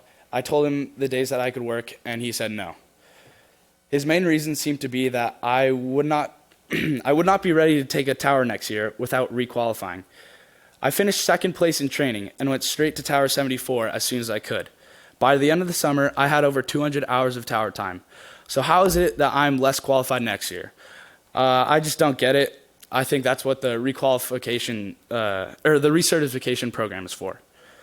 From what I know, I did the job very well. I was never late, never had a negative review. And I had good relationships with my supervisors and all my coworkers. I just needed some help to overcome the scheduling conflicts that were out of my control. We all worked incredibly hard this summer, both in water polo and for the city. Most days from 5 a.m. or 6 a.m. to 7 p.m., 6 days a week. I don't like to use the word unfair, but this really doesn't make sense, to punish us at the end of the summer for things that were out of our control. I'm asking the council to please look into the reasoning as to why we were let go and why we would have to go back through training, which will cost the city even more time and even more money. Thank you. Good evening, councilmen. My story is much like the other two. My name is Owen Bartlett. I also am a resident of Newport Beach at 1520 Highland Drive. I tried out for Newport Beach lifeguards this March and had been doing junior lifeguards for 7 years prior. It was always my intention to become a Newport Beach lifeguard and has honestly quite been my dream since I've lived in the city. I placed 10th in the academy and spent over 250 hours of my summer dedicated to protecting the beaches. I made lots of sacrifices, skipped practices, got put in questionable positions with my practice team because of this. I had great relationships with all my captains and peers in the Newport Beach lifeguard program. And yet, coming into the last 2 weeks of my summer, I was told that I would have to choose between becoming a lifeguard, staying as a lifeguard, and my final season as a water polo player.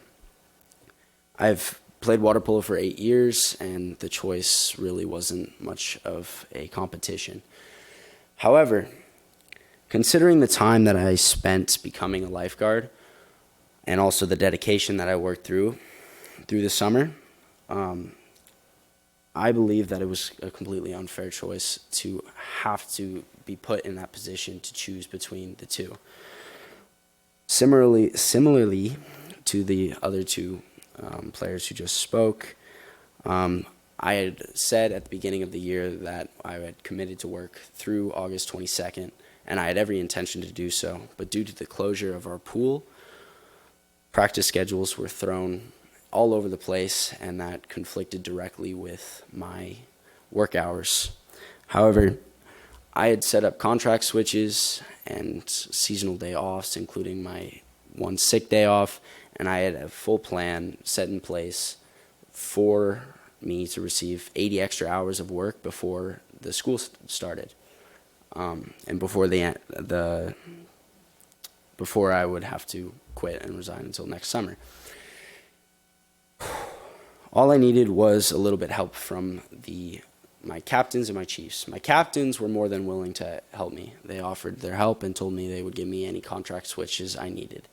But when they put in for those requests, they were denied by the chiefs, battalion chiefs, and as well as the head chief, Chief Halfide. On a call with the chiefs, we were told that we had not worked enough hours to be considered qualified to come back next summer and work.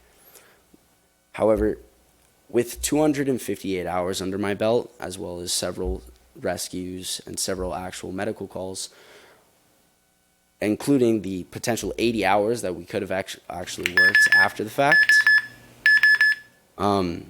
I believe that we were more than qualified to come back next summer, especially with the recertification class that we would have gone through.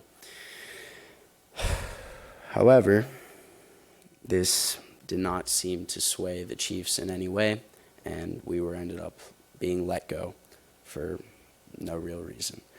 We're asking the council to look into this case and review our reason for termination and hopefully allow us to be reinstated next summer.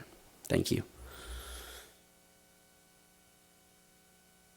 Might be hard to back up my three companions, but I'll do my best. So, my name is Finn Gentz. I'm a Newport Beach resident, a former junior lifeguard, a Monster Mile winner, Newport Harbor student athlete, varsity water polo player, ocean swimming champion, surfer, and fifth in my lifeguard training class. I am an avid waterman with a passion to continue learning and being immersed in a beach and nautical environment. I mention those things to you so you know my level of experience and knowledge. I am also a recently terminated City of Newport Beach lifeguard. I love being a lifeguard and serving my community. I am here to respectfully request my termination and the termination of my 3 colleagues, friends, and teammates to be reviewed by the council. The four of us here share similar stories. Why were we not given a reasonable accommodation during the last 2 weeks of our seasonal schedule, as so many have been given before us during their entire season? I went through the chain of command and sent an email stating my solution to the unforeseen problem of the closure of the pool that would benefit everyone and solve my schedule as well as these 3 schedules. I put it in writing in the days that I would be able to work and had all my shifts covered by other guards in need and all of my hours matched up so that I would be able to return the next summer. However, I was told it would not be a problem by my captains and immediate supervisors. However, when the decision came to the chiefs and battalion chiefs, they denied it for no real reason, in my opinion. So the city of Newport Beach has spent a lot of money and time into my training, and for that I am grateful, and I want to continue my commitment as a lifeguard. I have over 240 hours of experience from my rookie summer. Why would the city spend more money having us retrain next year? Instead, we could just go through the recertification process, as we have exceeded the 248 hours or 240 hours of required time. Thank you. Thank you. Mr. Hart. Just a couple more, guys. Hello, my name is Judd Borgreave. I'm the father of Cole Borgreave. I'm a resident of Newport Beach. I'm also a voter and a donor to the new Junior Guard headquarters. As you've already heard from our children, we have a great concern over what we believe is unwarranted dismissal from a job that they have dutifully performed and also love. It was our dream jobs ever since they started the Newport Beach Junior Lifeguard program. They have also watched as countless other Newport Harbor water polo players have gone on to become Newport Beach lifeguards. These are 4 of the hardest working, most dedicated student athletes in our community, and I believe the community is something that we should discuss today. Is it not true that our city would like to have the smartest, strongest, and most talented individuals protecting our beach-going visitors? I believe that our local water polo players have made up a majority of the lifeguards that are currently in or have been employed by the city of Newport Beach. In fact, Chief Hallfied himself was a water polo player. Chief Boyles, our fire chief, recently spoke on the Poor Man's Radio Show, celebrating 4 of our local women's national water polo team players, which I believe are here this evening. Elise Williams was one of them. Elise's father was former assistant chief lifeguard, and Elise was also a lifeguard for the city of Newport. I recently learned that Elise was given 20-plus days off her rookie year as she had conflicts with her practice schedule while she chased her gold medal dreams. Shouldn't our children be given similar consideration to pursue their dreams of attending and playing their sport in college? As Chief Boyle stated on the radio show as well, when talking about the struggles that our young kids have gone through over the past 2 years, can't we show them some grace and be kind? I believe these are words that you also use, Mr. O'Neill. These boys had a conflict that arose out of their control. They showed great maturity in trying to solve this conflict. In my opinion, they did not receive the same level of maturity in response from the Department of Lifeguards or the City Human Resources Department. I respect that Chief Hallfied has a job to do, but I also know that very few jobs come without some sort of conflict that need to be sorted out. Most that are managing a department or working in an organization are willing to work with one another to find solutions. I can't for the life of me understand why there was zero willingness by Chief Hallfied or the city's Human Resources Office to at least attempt discussions to find a solution for these 4 boys. There has to be, in my opinion, some sort of vendetta or retaliation against our high school athletics program or our water polo team. These boys are asking to be reinstated so that they can join the union in January. They have more than enough hours to do so. They are asking to be able to come back to a job next year via reinstatement or recertification, as any returning lifeguard would. They don't want to have to try out again. They would prefer not to have to go through training again for a second or perhaps a third time. They each have 250 plus hours, quite a bit more than the 96 hours that are stated in their employment contracts. As a taxpayer, I see a major flaw in having our city retrain and pay kids that are very well suited to a job already. I hope that you, as a council, can see this flaw as well, and I formally request that you guys revisit this issue for us if you would, please. Thank you. Thank you very much for your time. I know the meeting's running long. My name is Mike Rankin. I live at 2024 Barrel Lane, Billy's dad. And I want to shed light on a couple of things, I suppose, from my perspective. I was a lifeguard myself for the city of Newport back in 87 to 91. And as a small business owner, I also manage employees and have for the last 25, 30 years. The couple of respects that I think are important, and I guess first of all I'll say I understand that getting involved in employment-related issues is a very slippery slope, and perhaps there's some reluctance to do that. But I think that if I'm sure there was probably correspondence from Assistant Chief Halfide to you. If you actually look at what is there, there's no there. And when I called Chief Halfide when this was kind of coming to a head, because I've known him from years past, and he told me over the phone that the only program that he has a problem with year in and year out is Newport Harbor High School water polo players. I thought, well, that's interesting. We've got, lots of other schools. And I said, so that means do you have a problem with the head coach over there? He said, all I'm saying is I've got a problem with that program I've got the most conflict with. I said, well, have you reached out to the coach? No. Okay. The coach also happens to be a lifeguard. So why they aren't communicating, that's another saga.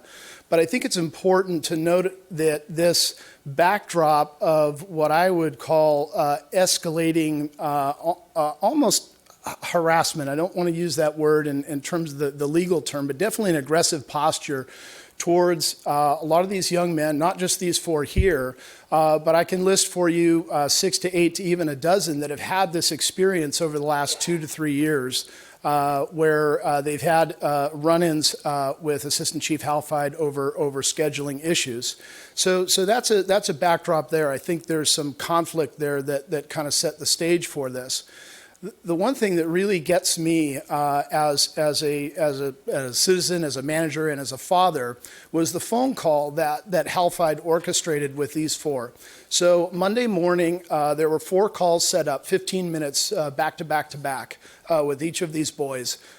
2 senior officials from the city, lifeguards, no representation for HR. These are all minors.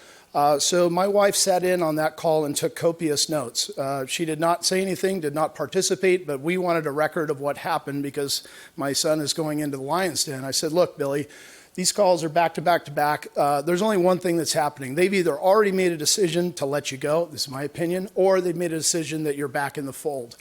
And if you were to listen to a transcript of that call, you would be shocked at how these questions were leading. Examples had nothing to do with anything. You've heard about 250 hours on average with these folks. The example was given by Halfide about a cadet. Can I have one more minute to finish this up?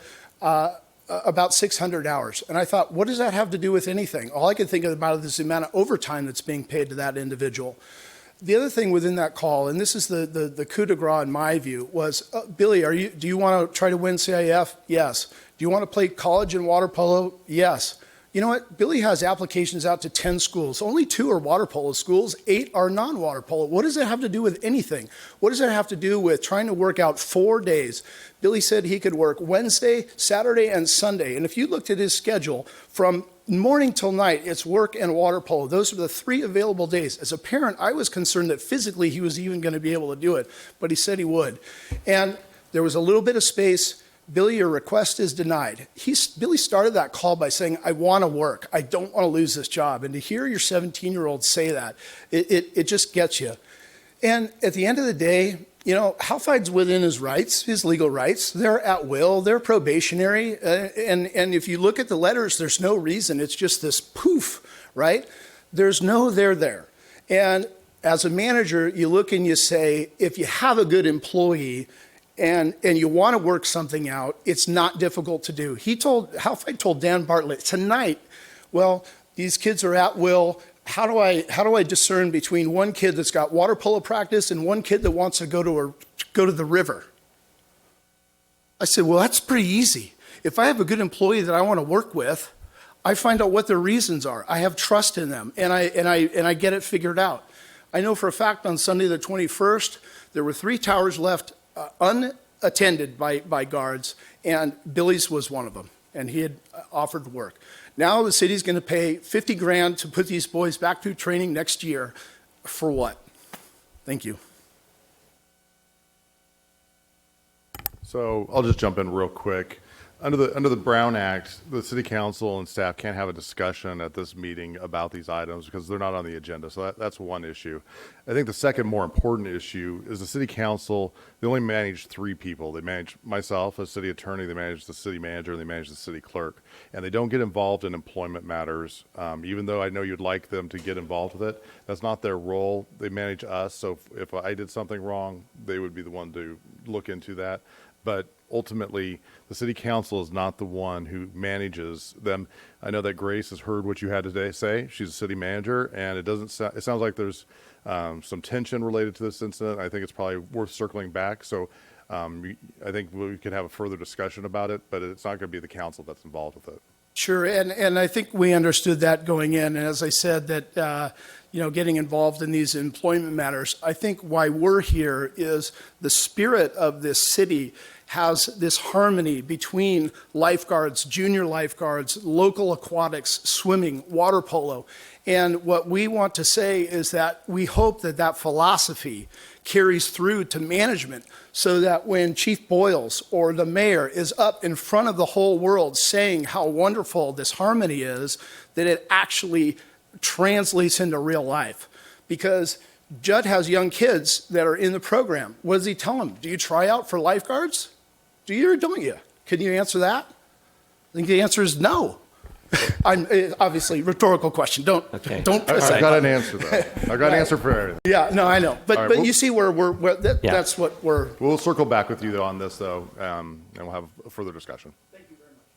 Thank you. Do we have any other public comment on non-agenda items?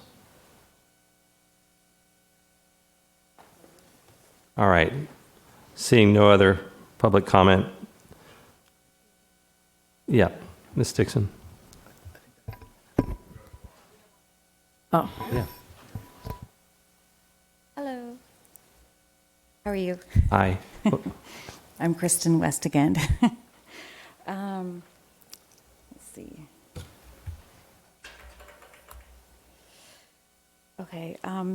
So I'm just working on a rough draft on a petition for the city of Newport Beach, and I'm requesting that some new laws be made, and I'm not sure if you're the ones that create the laws or who are the ones that create the laws of Newport Beach. The city council creates them. They won't respond. There's your chance to make comments, not to question the council, though. So go ahead and make your comments, please. Okay, sure. Okay, so anyway, I've been up here before speaking about electrical waste in the city, and with the hopes of having some of the wires I was hoping that they could be removed in some of the city blocks.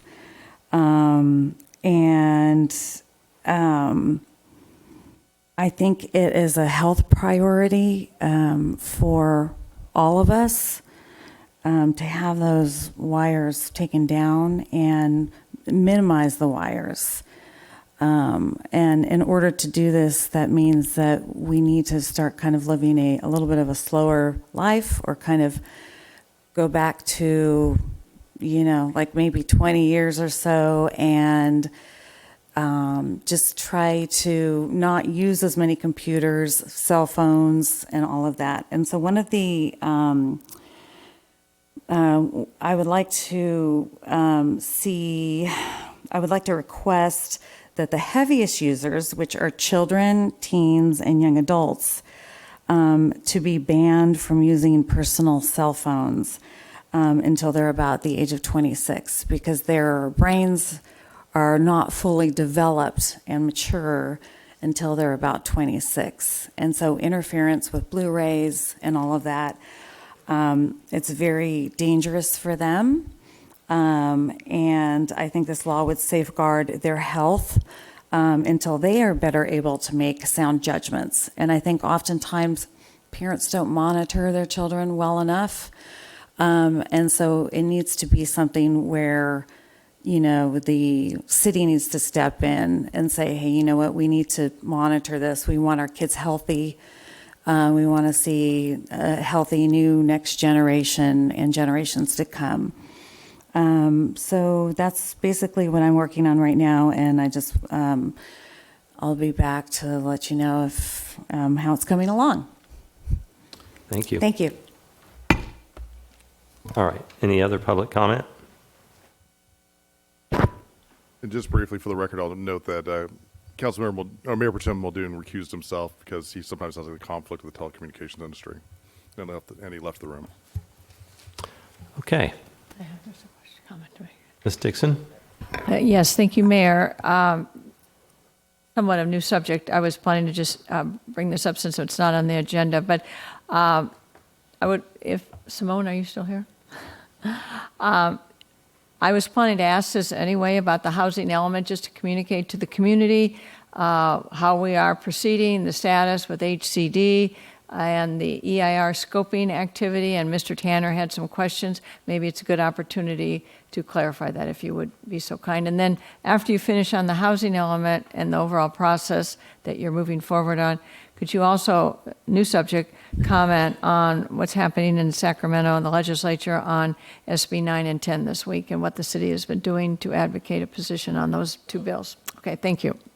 Certainly. Simone Georges, Community Development Director. With regards to the housing element, we have submitted our draft housing element to Housing and Community Development Department, so HCD, and they are going through a 60-day review process. So we hope to get comments back from HCD probably mid-October, and then we plan on coming back to the City Council with their comments and our recommendations based on those comments. We had a scoping meeting last Monday on the 16th. That's the kickoff and getting input on the EIR. We've gotten some good input from the community members last Monday. We're in the process of doing our environmental impact report for both the housing element and the circulation element. That does involve a traffic study. So we are doing our traffic modeling currently with all the planned housing units. As I've said before, we are going to be forming a general plan steering committee. We'll have that discussion with the City Council as far as what they're looking for, and we'll start working towards updating our general plan. We're going to focus on our land use elements and all the remainder elements through the next course. We started with general plan, we pivoted to housing, now we're going to pivot back to the general plan. We don't think there's going to be a vote for the housing element. We think there's going to be a vote for the land use element update. So once we amend our land use element through the community process, through that public process, and we have a draft and something that the council can support, then we'll go ahead and take that to the vote, and that'll be a couple years from now or a little bit longer. As far as our housing element process going forward, we'll be back with back to the City Council in October. We do plan on going to the Airport Land Use Commission for our housing element for them to review it. We do plan on going back to the Housing Committee in November, the Planning Commission in December, and back to the City Council for hopefully final approval in January 2022. So that's the schedule for the housing element. With regards to, we have two bills pending with the state legislature, SB 9 and SB 10. SB 9 is very, very concerning. SB 9 would make it a ministerial act to take a single family home, tear it down, and build a duplex. Basically, no more single family zoning. And the city would lose all local control on single family zoning. We could not stop somebody wanting a building permit to build a duplex on their parcel. We do think that bill may be voted upon on Thursday this week. The latest it could be voted upon is on September 10th. Regards to SB 10, SB 10 gives the council authority to rezone any property, commercial or residential, to allow up to 10 units. So if you don't adopt an ordinance, there's nothing really to worry about for SB 10. But SB 10 really kind of circumvents and kind of shortens that process. There's no secret review required for that. Same process with SB 10. That is pending with the state legislature. It's bouncing between the Senate and the Assembly. There's strong push to get both of them adopted before September 10th. And as everybody knows, there's the recall September 14th. So clearly everything's kind of been timed, and they're pushing hard for both SB 10 and SB 9. Thank you. Thank you. Thank you. That's all. Thank you. Right. We're on to public hearing item.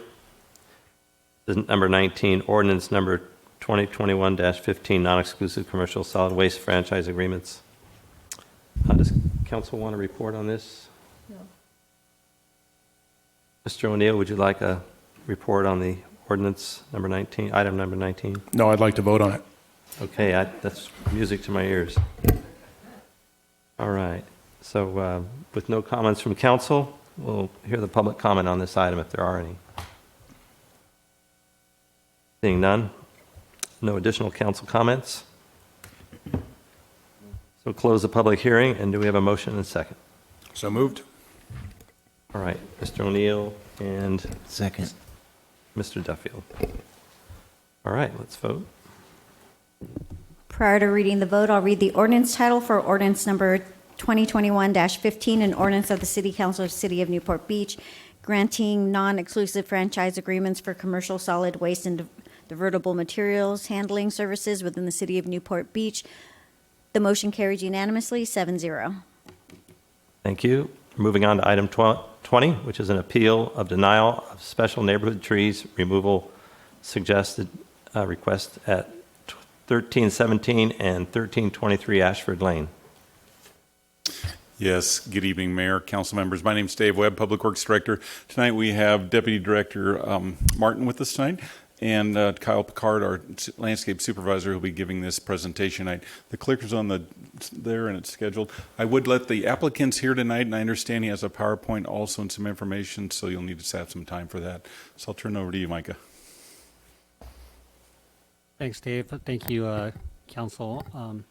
Kevin Picard, City Arborist here, is going to brief you on this topic. This is an item that went before the PP&R Commission, and the applicant has requested to appeal this item, so we're presenting it here to you tonight.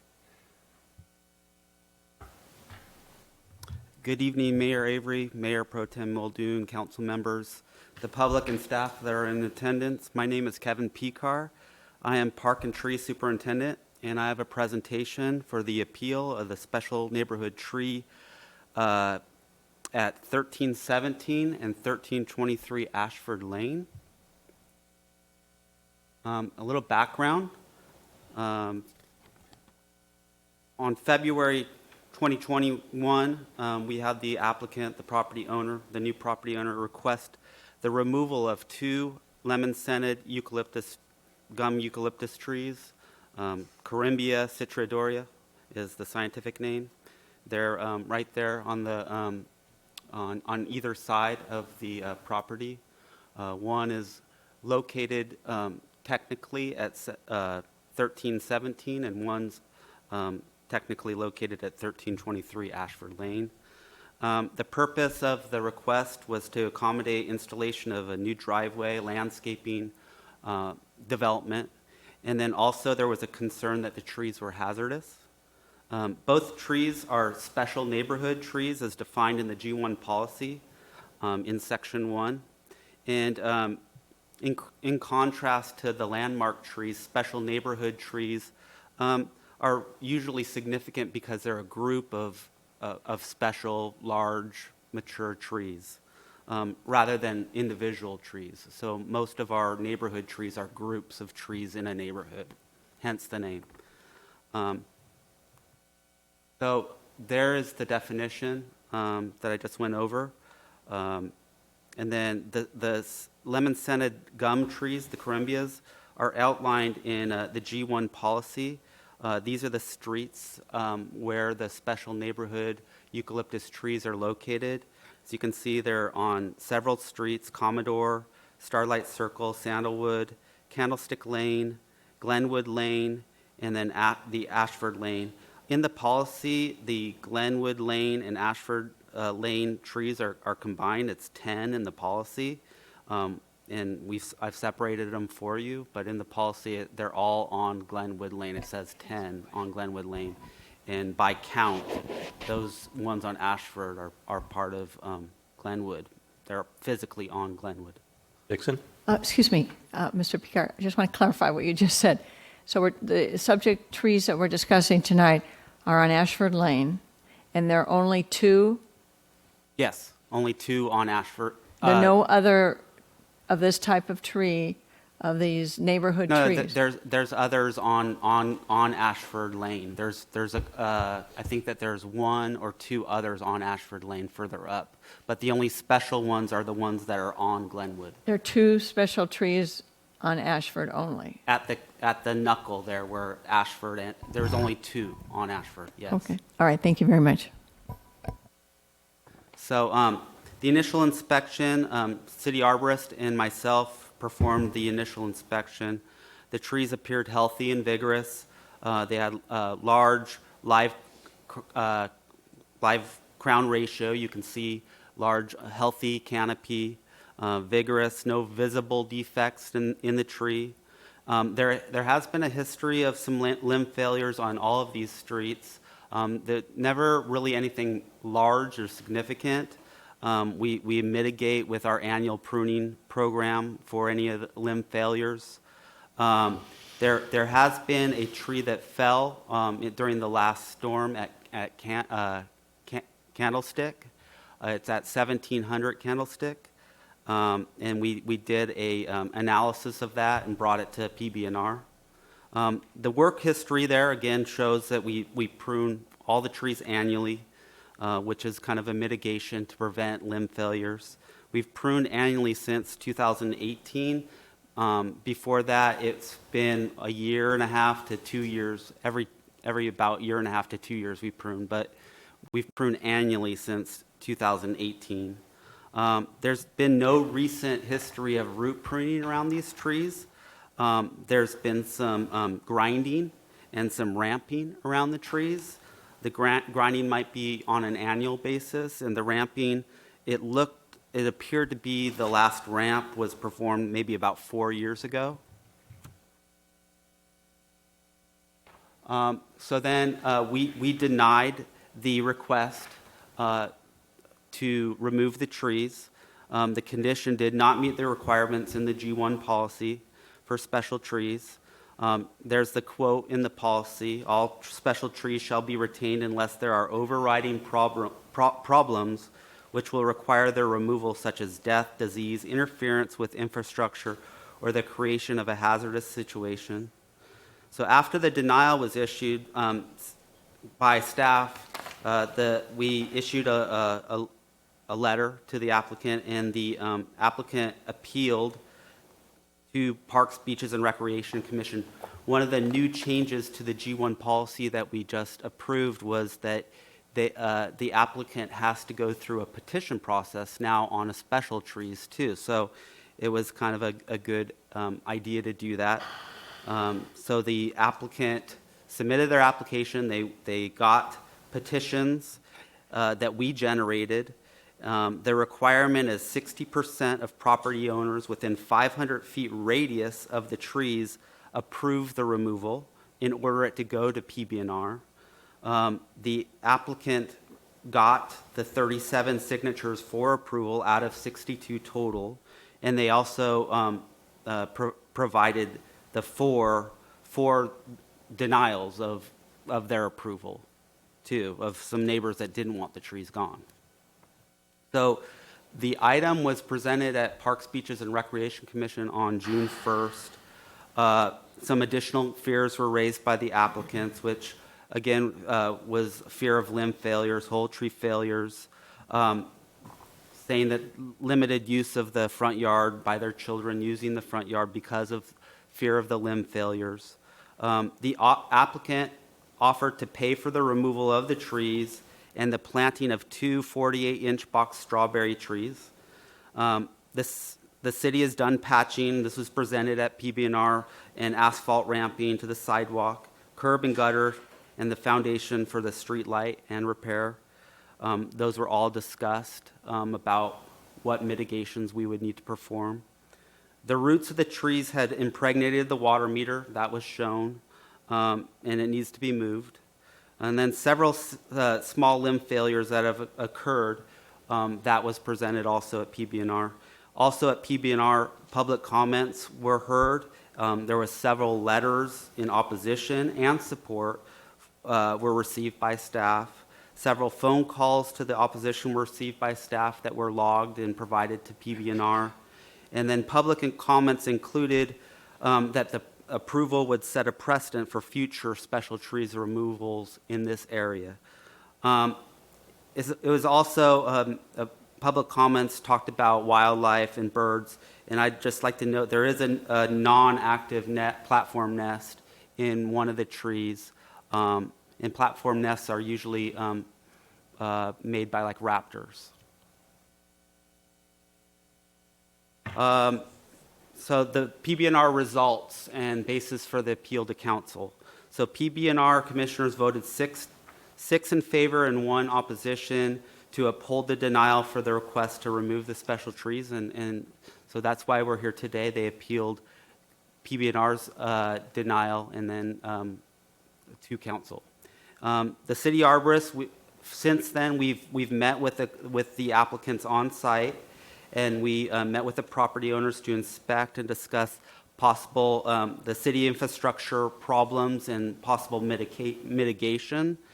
The issues were raised on the manner and method of how we would repair some of the lifted sidewalk and the curb push-outs.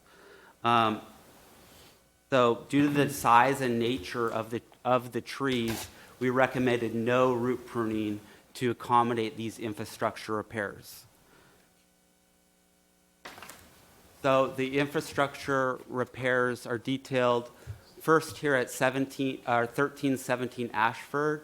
You can see that the curb and gutter has been pushed out and is lifted. Also, the sidewalk is lifted and ramped.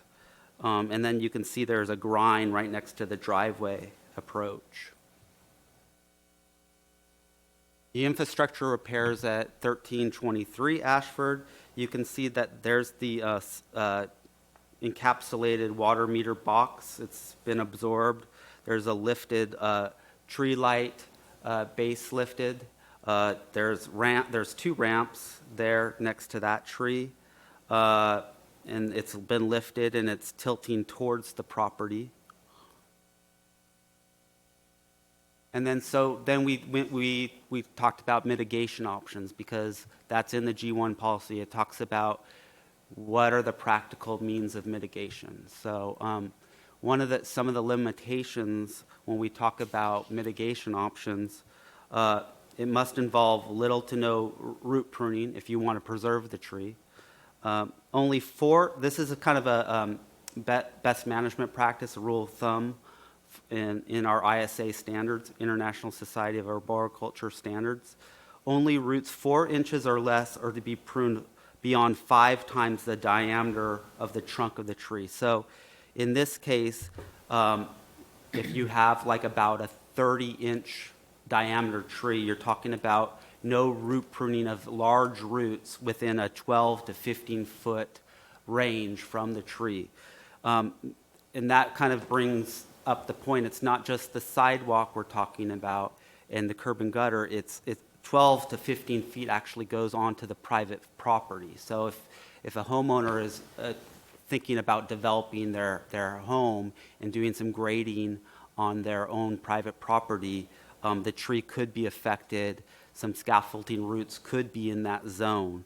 And so the mitigation on private property might include, if we're preserving the trees, is some investigation. One means of investigating roots that you can't see below ground would be like an air spade, which I believe the applicant got an arborist report, and that's something that they might have recommended, air spading, kind of doing some investigative digging to find those scaffolding roots that are on private property. And part of another recommendation might be installing tree protection zone. We call it a TPZ. So no roots are damaged in that zone, that 12 to 15-foot zone. The repairs need to be ADA compliant. So grade change of, there can't be any grade change of 2%, less than 2%. And then a rule of thumb is less than 1 inch of grade change in 4 feet. So here are our infrastructure repair options. We only listed 2 options. These are conventional options that have already been employed here. They're temporary solutions. The first option would be conventional ramping, root shaving, and a thin pour of the sidewalk. So you can see we've done that. These sidewalks have been ramped, and we can do the ramping again, and we can actually pour kind of a more permanent ramped sidewalk here versus just an asphalt inlay. So what you would do to do this is decrease the slab thickness from 4 inches to 3 inches. It may not be effective at the 1317 Ashford one because it's so close to the driveway approach, you might not get that ADA compliance there. But you could apply it at 1323 Ashford, and you'd have to tilt the property side up further, and so everything could drain off to the street side. So there would be a grade change on the private property side there. You can see where that red arrow is on the picture. So we would have to put some sort of soil buildup there or grade on that side so there wouldn't be a fall off there. And then this would also, again, involve root shaving. We wouldn't be doing any kind of whole root pruning or cutting because that would jeopardize the trees. So here's option number 2. It's a lot more simple, and we're already employing this. It's done on several other trees in this neighborhood. The picture on your left is at 1901 Glenwood. That tree is located on the Starlight Circle side. And then another ramp there. That's basically just a zoom in of the ramp we've already performed there at the, I think that's at 1323 Ashford.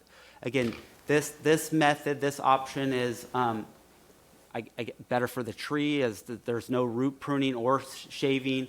Again, it's only a temporary solution. It's not going to last forever, and we're going to have to keep doing it. And there's a point where we're doing this measure where it's going to be above that ADA standard, and we're going to, at that point, we're going to have to consider removing the tree. So here are our recommended options. Right now, we could consider upholding PB&R and staff's decision to preserve the tree. The fiscal impact would be that $5,000 near term to do the sidewalk repair, infrastructure repairs. It includes the cost of repair, replacement, all that mitigation work that we showed you. It also would, it doesn't include, so this would be another cost, but the city water meter would need to be relocated also if we retain the trees. And then, like I said, this is a temporary measure, and it would need to be repeated in the coming years. If I would have to predict, I would say between maybe we would get another 3 years out of the ramping, and then probably maybe 3 cycles, so maybe 8 to 9 years before we might be at the point where we would be past the ADA standard for the ramping. And then the second option would be to agree with the appellate and allow one or both trees to be removed. So the fiscal impact of that would be a total of $15,050. So this includes the values in our inventory of both trees, which is $27,050, minus the cost to do the infrastructure repair above there, that $5,000 plus the cost to remove the trees and replace them, which is about $7,000. So that's 7 and 5, that's 12 minus the $27,000. That's how we get the fiscal impact as being a $15,000 loss to the city. So again, eventually both these trees may, eventually the city might absorb all this cost, both the $27,000 and the $12,000 in the future when we do have to remove the trees. So again, the applicant is here, like Director Webb said, and they have a presentation, and they have an arborist report, which I just got that arborist report today, so I didn't read it very thoroughly. I did notice the conclusions were that the risk rating was moderate. That's the same risk rating that our trees on Marine Avenue had. And then after we did mitigation pruning on those trees, it lowered to a low risk rating. That might, be a similar situation here, but I generally agree with a moderate risk rating. And then it does, like I had mentioned, it does recommend mitigation, exploratory, non-invasive digging using an air spade, potentially on private property to see those scaffolding roots if we wanted to preserve the trees right now. And so with that, thank you, and if there's any questions, I'm here. Mr. O'Neill. Excuse me. So I was looking back through our council policy, G1, dealing with the difference between special trees and regular trees and then problem trees. And it sounds to me, based on this presentation, if this had not been designated a special neighborhood tree, this would be designated a problem tree, given the fact that the problem tree definition is a repeated history of damaging public or private sewers, water mains, roadways, sidewalks, curbs, walls. That's that's what you're showing us. So in this case, if it were a regular tree instead of a special tree, special neighborhood tree, there's a pretty good argument that this would actually be considered a problem tree, given how much damage it's causing to the sidewalks and the water meter and whatnot. But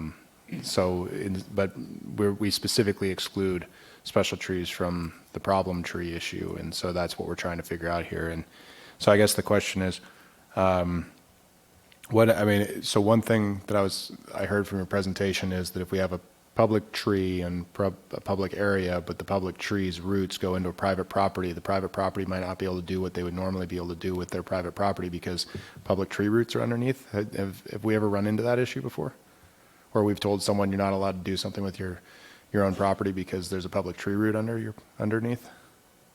So going back to the problem tree, these wouldn't be, problem trees are only specific species in the problem tree list. There's a problem tree list that only covers certain species of trees. So they would be considered standard trees, which have the same applications of infrastructure problems. So they could be removed as under the standard tree category because of these infrastructure problems, but not problem trees. I see I see the difference now. So if they were a standard city tree, let's redefine that. If they're a standard city tree, Section 3 would apply, but the same standards that I read about problem trees exist, that they have repeated history of, et cetera. Okay, but going also to the private property, we're looking at this, it seems apparent that the roots are probably not going under the road, they're probably going toward the private property. So if they're trying to do something with their private property, they're gonna have to figure out if the roots are there, and then, potentially 12 feet into their property, they're not gonna be able to do anything with it. Yeah, we have had this issue before. In fact, the picture that I showed on Glenwood, the person wanted to build a private wall where there was a wood fence there, and it was on their private property, and they built the footing and cut through large, significant roots. And so we had our consulting arborist go out and say, you got to remove this tree right away. And so we did as an emergency removal, and we sent a letter to the person who built their wall, and that's a pretty recent example. So we're thinking about getting restitution for our special tree.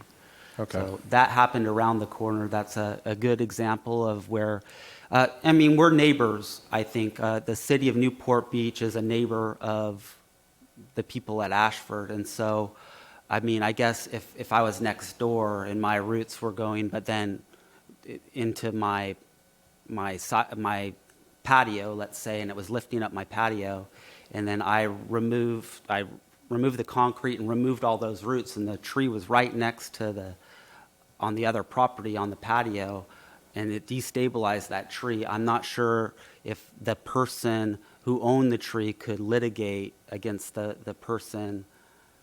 I don't know. I don't know either. I probably should, but I'm not a tree lawyer. So anyway, okay. All right, thank you. Kevin, I've got a couple questions. So you could almost assume then these trees, all these trees in this neighborhood, they were planted there for a reason, you know, just they're beautiful, they're there, and now they're very large, a little scary for folks, but beautiful at the same time. But the roots are probably all going toward the houses and all those lawns. There's probably roots under the lawn and working toward the garages and all that, right?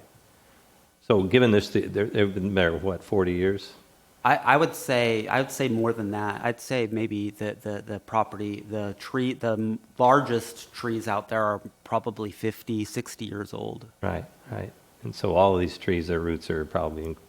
Undoubtedly, the trees are under the street and going towards the property. The rule of thumb is the root system typically goes out all the way to the drip line of the tree. Right. And so have we done other sidewalk repairs because of trees in that neighborhood, in those streets? We have done some, but there's a lot of ramping on those streets out there. Mm-hmm. There's ramping on Candlestick, and there's ramping on Glenwood. Right. And you see in a lot of neighborhoods, cities have different approaches to them. You see in a lot of neighborhoods, the residents in cities put up with quite a bit of ramping, you know, to save the trees. Right. I don't think that's our culture in this town to do that. There's been some removals. Right. In my tenure, we've only removed 2 special trees in this whole neighborhood. Mm-hmm. One went to PB&R recently, last PB&R meeting. It was based on that tree that fell at 1700 Candlestick.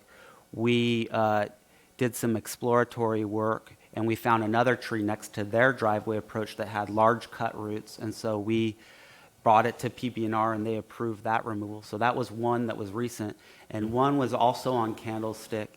It was at 1710 Candlestick, their neighbor, in fact.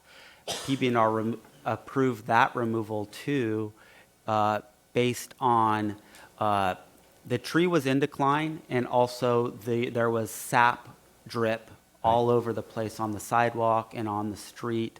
They had demonstrated some private property damage from the sap. So you're predicting that we will need to remove these trees within 3 or 4 years because of the ramping and the ADA issue? I think 8 is the number. 8 years? Yeah. And so when that occurs, the cost would all be on us, right? That's correct. But here we've got a request the homeowner would pay for new trees, and we would do the sidewalk repair, or? I'm not 100% on how that works, but I think if they're doing private property development, if they're demoing their house and rebuilding, a lot of times the permits call for the property owner to rebuild the sidewalk, curb, and gutter. Mayor Avery, that they are going to talk, they're going to do a development on the property. and it looks like they may change their driveway a little bit.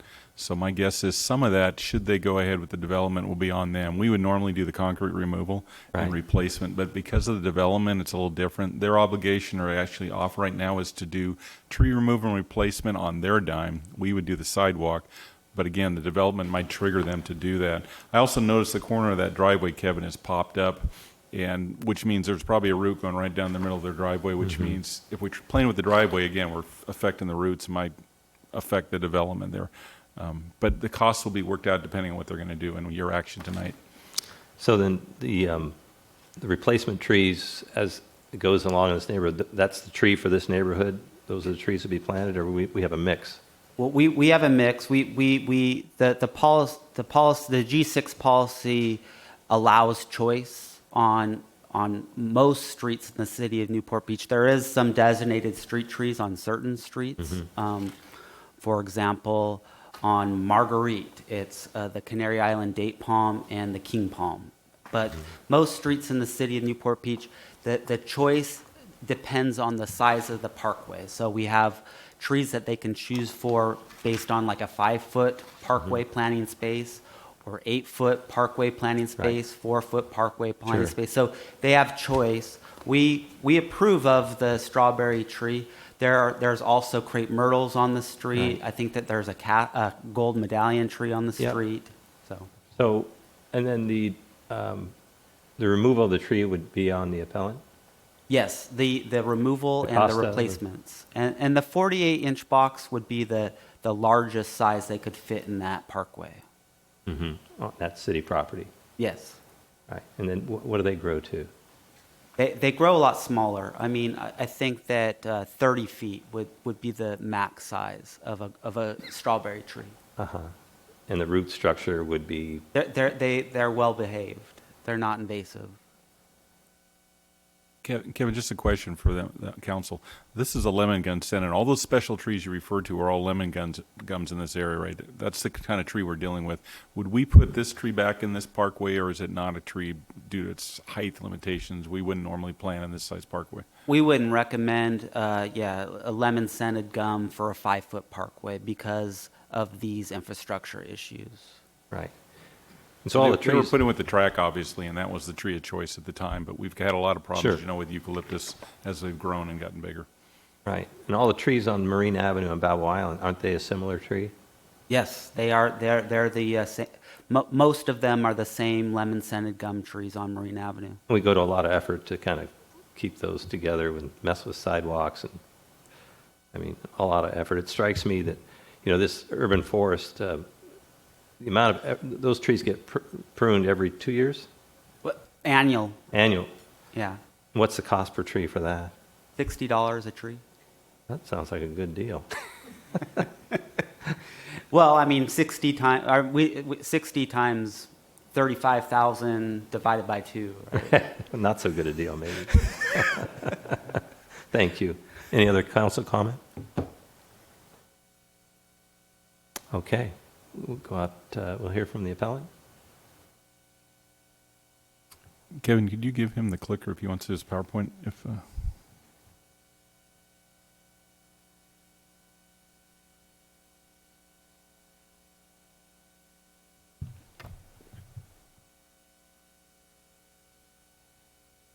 Hi. Good evening, council members.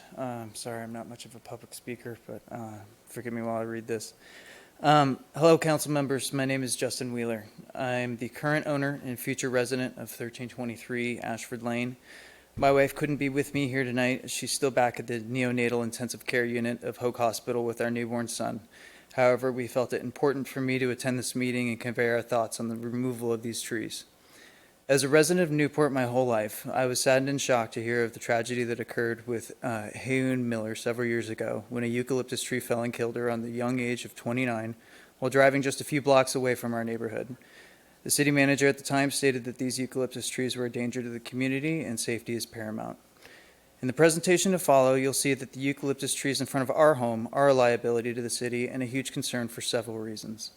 The trees in question have created damage to the public thoroughfare, have documented instances of falling limbs, and have structural concerns documented in a level 3 tree assessment. All of these considerable issues will be further intensified once construction begins in the vicinity of these trees. In the last Parks and Rec Committee meeting where these trees were discussed, it was recommended by the city arborist that trees should come down, should come out in the next 5 years, though he stated 8 in this meeting. The sidewalk damage is substantial and forces handicapped residents to cross the street and avoid our sidewalk altogether. My family greatly appreciates how important it is to preserve nature and maintain the prestige of our neighborhood. Our primary concern is risk, not aesthetics or personal preference. As you will see, we have substantial facts to believe that these trees pose a risk to my family, neighbors, and the property around it maintained by both the city and myself. We also obtained more than the necessary signatures in our initial appeal to support the removal of these hazardous trees. Thank you for your time and consideration this evening. I apologize if I have to leave in advance, as I need to rejoin my family in Newport and Son back at Hoag Hospital.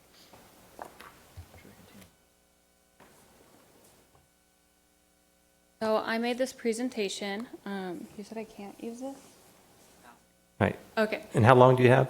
How long will this take, do you think? Like, I don't know, two minutes maybe, Perfect. or less. Thank you. So these are just photos showing the utility access, which you've seen, and we can go to the next photo, and the damaging street lamp, and then you can go to the next one.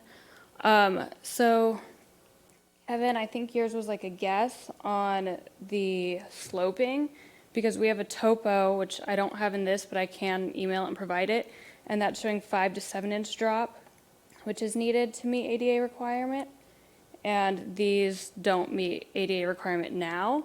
And even with your pouring, it's not going to meet ADA requirement. We also got a level 3 tree assessment done, and it showed that there was a little bit of decay in the roots already, and that if any grinding of the tree happened, that it would cause more damage, and that it would be potential to put into high risk instead of moderate risk. Also, for construction, we're going to have to grade the property, and that's going to be, Taylor, it's 3 feet down, so we're going to hit roots no matter what. And because of the shape of the lot, it's pie-shaped, there's no way to like move the house to a different area to try and grade it less or try and I don't know, move the house back. There's no way to do that. Next slide.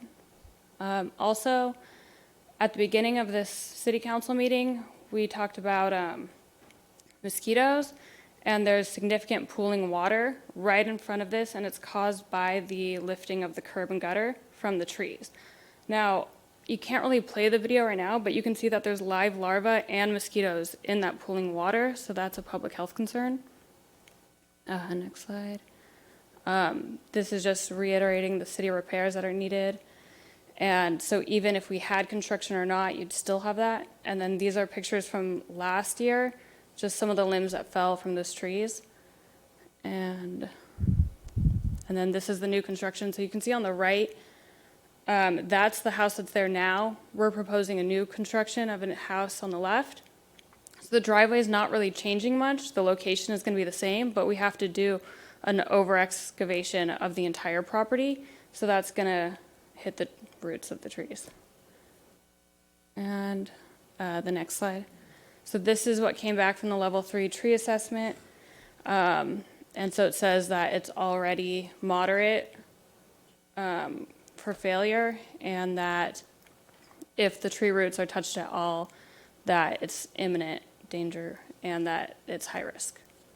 So, thank you. Thank you. Do we have any other council questions?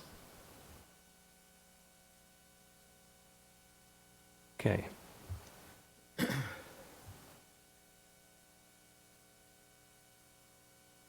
Is this public comment yet, or? On this item, sure. Because I'm not an applicant, but I'm here to support the request. Mr. Mayor and Council, my name is Rich Tate. My wife and I own the house right next door at 1801 Glenwood, and I would like to say that we just strongly support the request to remove the trees. And it's been a long night, so I'll keep this real short. I wrote you a letter. Don't know if you read it or not, but I'll just kind of hit the points on it. Number one, it is a safety hazard, very much so. And I respect and appreciate what Mr. Picard has to say about the branches not being large that fall down, but they are significantly sized branches, as in the photo that you had shown just recently. And sometimes they come down unabated by the weather and wind. Sometimes they just randomly fall. It's a little frightening. And the street is it's at a knuckle, so it's kind of a pseudo cul-de-sac, and it is a natural gathering spot for kids and neighbors to get together. It became a very popular spot during COVID for dads to gather and have impromptu beer parties and stuff. I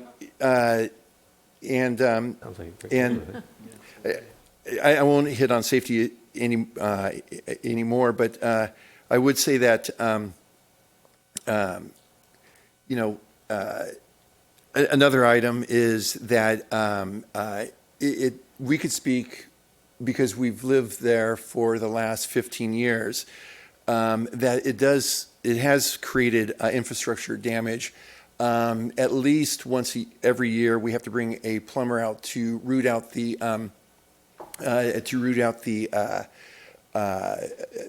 sewer line. And our plumber, and I provided his name and number, he says that the roots are likely out in the public right of way, and that and ultimately we're going to have to replace the lateral. That's his opinion. And also, I think you noted, don't have to say it, our water meter is being uprooted by the roots of the eucalyptus, which I don't know when that's going to come to a breaking point, but it's imminent. Access and obstruction. Respectfully disagree with you that that's not ADA, that it is ADA compliant.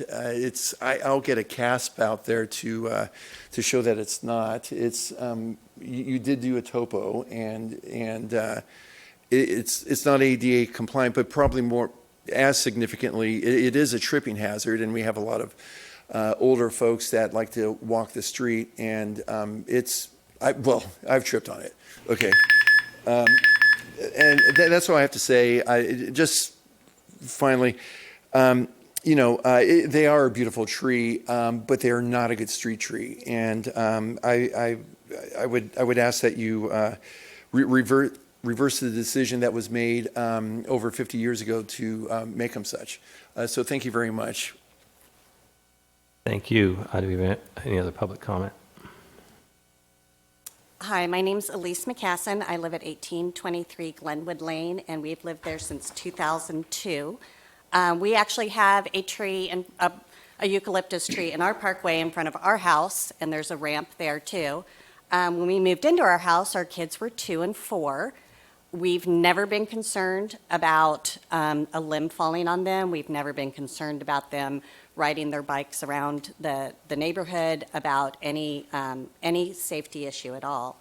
The people that were renting the house before the applicant bought it, I actually met them during COVID because I was walking down the street and he was looking up at a hawk that was, or some sort of bird of prey that was in that tree. And we both stopped and were in awe of that bird of prey. And the tall trees, from my understanding, are necessary for birds of prey, which are necessary for our ecosystem, especially living so close to the Back Bay. My question would be, if you had all these concerns to the applicant, why would you buy a house that had the eucalyptus trees? I mean, you could see it clearly. So if you saw our neighborhood and you would see the trees that line our neighborhood, make it so charming. And it's really going to change the look of our neighborhood to have those removed. I think really why you're asking for it is because you want to expand your driveway.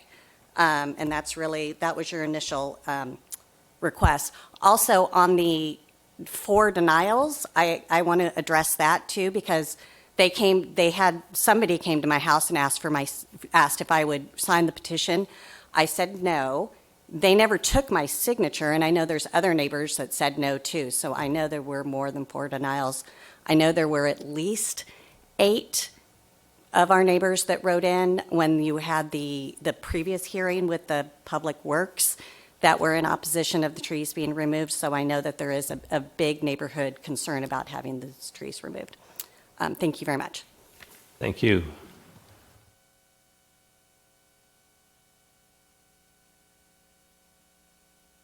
Thank you for staying so late and accommodating all of us and all of your compassion. I'm the other half of Rich Tate, and we are the owners at 1801 Glenwood Lane, and we love our city. We love all of the nature of the city as well. However, I have a different experience because I actually grew up at 1323 Ashford Lane. I'm a Newport Harbor High School alumni, and all 4 of my siblings and I graduated from Newport Harbor High School and grew up with the eucalyptus trees right out front. Now, these trees, we believed, were interesting when we were growing up. They were the same size and diameter and radius as the lamp post that sits out front of 1323. After 58 years of home ownership, the massive trunk is at least 10 to 15 times the diameter of the lamp post.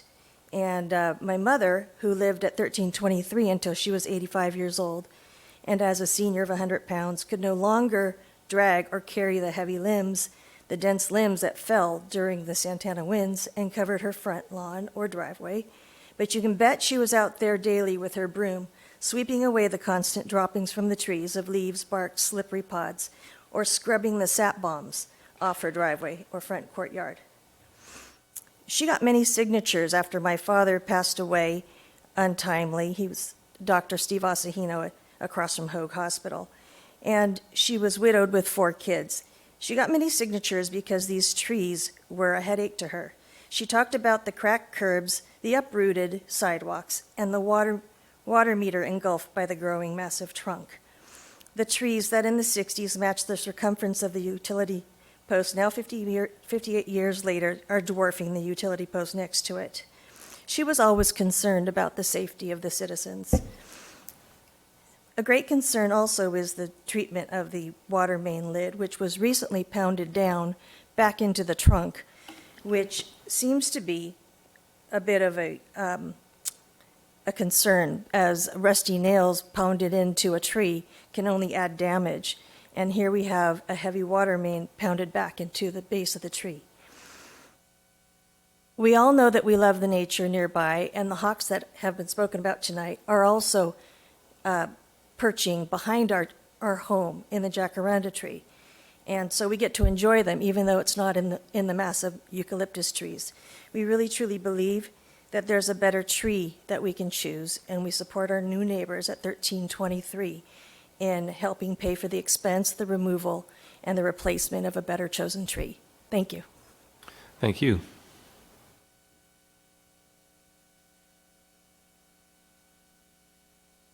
Good evening. My name is Mark Orelic. I'm here on behalf of the resident who lives at 1317, the other neighbor on the street. I am also a resident of Dover Shores. And I will say part of the beauty, part of the reason that I moved to Newport, and in particular Dover Shores, was because of our beautiful trees. I have a son, he's 9 years old. We regularly ride our bikes down Glenwood and Ashford. And I can tell you that we see all kinds of wildlife in those trees. And what makes Glenwood and Ashford, which are basically connected to each other, so special are these beautiful, magnificent, iconic trees that we look at. And certainly we have development in our neighborhood. We have it throughout our city. Certainly we make accommodations. We want our city to grow. We want our city to be beautiful. But what I have found absolutely special about our city is that we're not going to sacrifice what we have, our nature, our trees, our environment, on development. We make accommodations. We do mitigation. There is certainly mitigation that can be done here. There are certainly years left where we can enjoy these trees, let the wildlife enjoy these trees, and do what we can to preserve those trees. Knocking them down, cutting them down just because we want the new, better driveway and the pretty house isn't the answer. The answer is to mitigate. It's to compromise. It's to work with your neighbors and allow their beautiful trees on their beautiful streets to stay so that you can develop your house. Coming in and demanding trees be knocked down as your first sign of a new neighbor isn't always the best way to start a friendship. And I certainly can't speak to that particular corner of beers during COVID, though I wish I have. I know that our neighborhood is special in that way, that we all come together and we all work with each other for those reasons. And I think that this council needs to take that into consideration when putting their vote. I think that we have had analysis done by the city and by people that we trust to do that analysis, and they've all come back and said there are better options than just cutting down the trees. There are things that we can do, and we shouldn't be the first thing, Paul Bunyan, to cut it down because there are signs that water is being intrusive or other things are happening. So on behalf of the resident and owners of 1317 and myself, I would request that you deny the appeal and allow the mitigation to continue. Thank you. Thank you. Mayor Avery, members of the council, my name is Jim Mosier. Forgive me, this is slightly off topic. I may have misunderstood one of the earlier speakers. He was saying, I believe, that he had a plumber who came out every year cleaning roots from these trees that were intruding into the part of his sewer lateral that is under the public right-of-way. My understanding is in the part of Newport Beach where the city provides the sewer service, that the city maintains the part of the sewer lateral that is under the public right-of-way. So if the plumber is not aware of that, perhaps that program needs to be more widely publicized than it is. I'm surprised he did not know that. And then this, my opinion, I would guess these trees do have more than 8 years of life left in them. Thank you.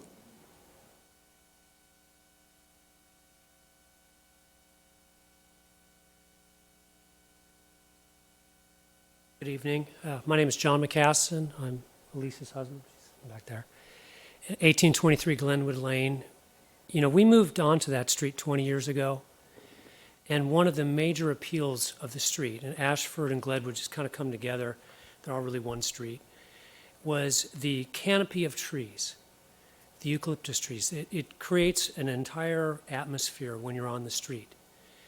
And that was the appeal for us, is that it had that canopy. When you drove down the street, you would see all the trees. And you can kind of see from some of the pictures that were presented what I'm talking about. And I think if we take those trees out and then we put in tiny little trees that'll be little sticks on with 48-inch boxes, they'll probably be no bigger than, I don't know, maybe 6 inches in diameter. It's not going to be the same. It's going to be woefully inadequate in comparison to what's been removed. So I think that I would like the council to at least consider using every option to keep those trees as long as possible. Any tree you plant anywhere in the city eventually is going to get too old and die. Trees are not immortal. But we have many good years on those trees left, and we shouldn't just get rid of them for the convenience of someone that bought the house knowing the tree was there. I also want to point out some examples. If you walk down the street Windward Lane, which is the same builder, it's one street over. There's no trees there. Instead, they were removed for some reason or the other, and all that's left is the tiny little trees that probably came in the 48-inch boxes. There is zero charm to that street when you're walking down that street. Now, if you compare that to the street directly next over from that one, which is called Seaward, that has oak trees, which I would say are even better than the eucalyptus trees that we have, and it looks like you're in Pasadena. There's a huge canopy. It adds to the charm, and I think it creates a situation where people have more love for their neighborhood and more care, and they take care of their yards better. It's a dramatic difference if you drive down these two streets, same builder, same area, only difference is the trees. I want to point out that there's been remodels on our street for years and years and years. Our house was remodeled by the prior owners. Tree remained. Our eucalyptus tree in our yard remained through that remodel. I would imagine there's maybe 10, 15 remodels on Glenwood, Sandalwood, and Ashford, which all kind of tie together. It almost seems like one street when you're on it. And none of those trees were removed because of the remodels. From what I'm hearing, trees are removed because somebody cuts the roots and makes them dangerous. I think we have a lot of options in addition to ripping the trees out, and it seems like an extreme measure. And I hope you reconsider before you take that path and just affirm the decision that was already made by the professionals which the city hired. Thank you. Thank you. Any other public comment? All right, seeing none, I'll bring it back up here to the dais. Mr. O'Neill. This is a close one. I'm looking down at my dais. It's a close one. I'm really sympathetic to this issue. But at the end of the day, I got to say, we've designated special trees for a reason. When they're neighborhood trees, they're special.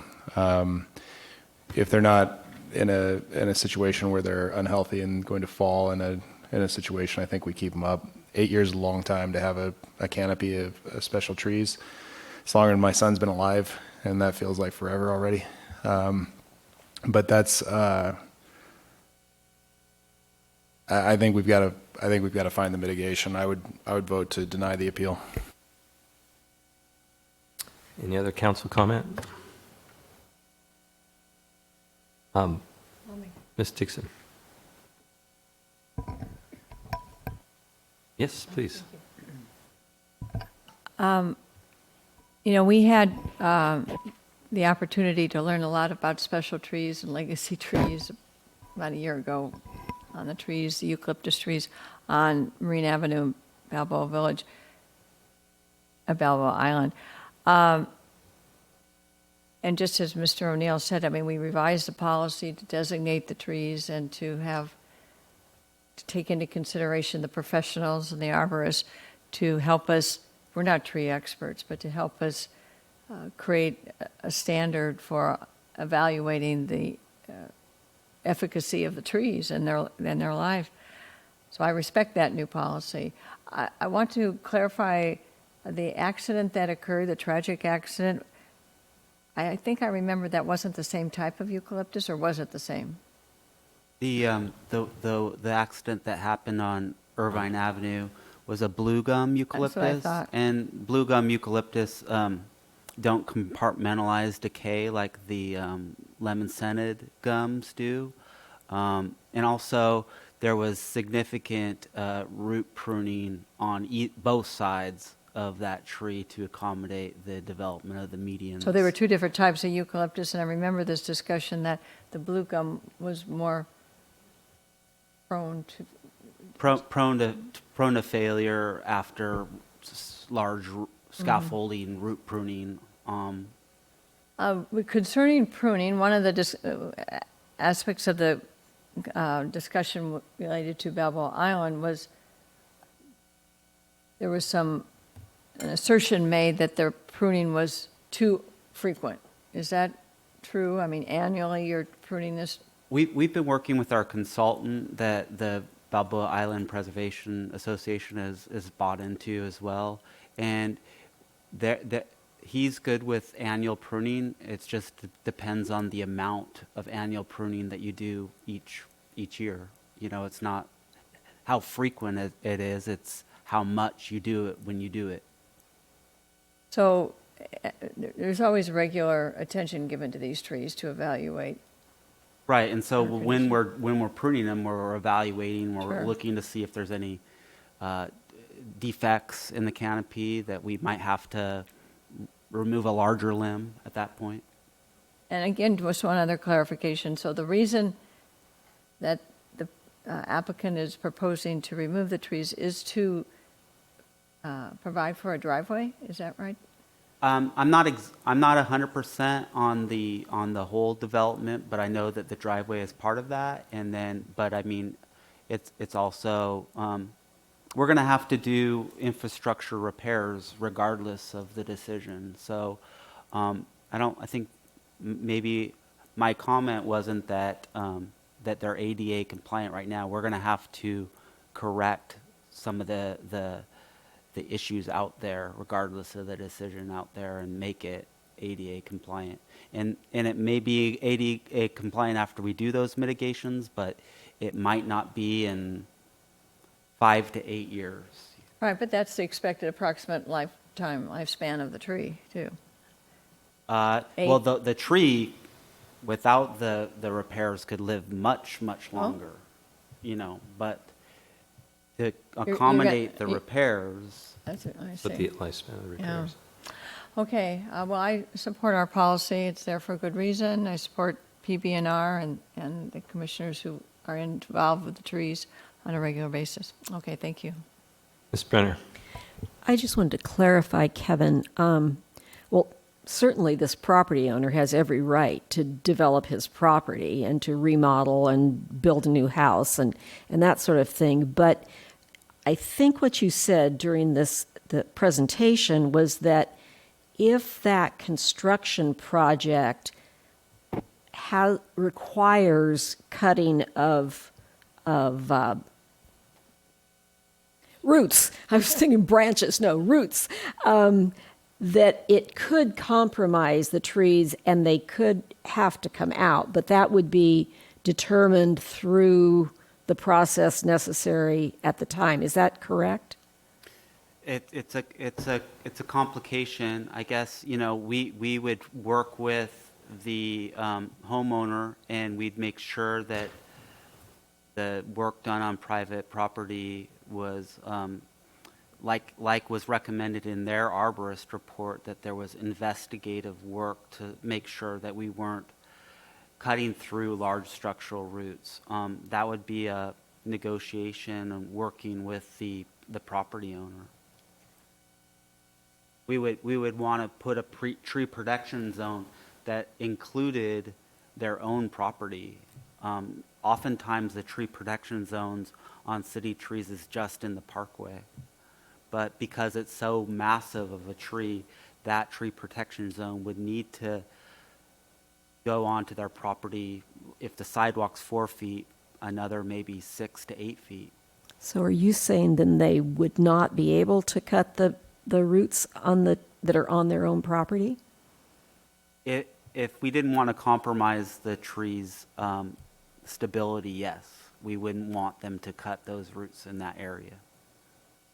So they would have to build around the roots or something in order to accommodate our tree protection area. Right. They'd have to leave that zone untouched or minimally touched. If they needed to go down like a few inches, if they had to go down a few inches, it would be okay. If they had to go down 3 feet, then that would compromise the tree. I don't know. It sounds like they might have to, if you kept the trees, they'd have to maybe do a redesign on their project. Okay, thank you. Do you have a comment? Come to the mic, yep. It's a city requirement that when you build a new house, that you over-excavate and do that. When you put in any new sewer, if you have to relocate the utilities because of these trees, you're going to have to drill or go down 3 feet. So no matter what, if we do, like if the city does their repairs, they're going to damage the trees and cut it.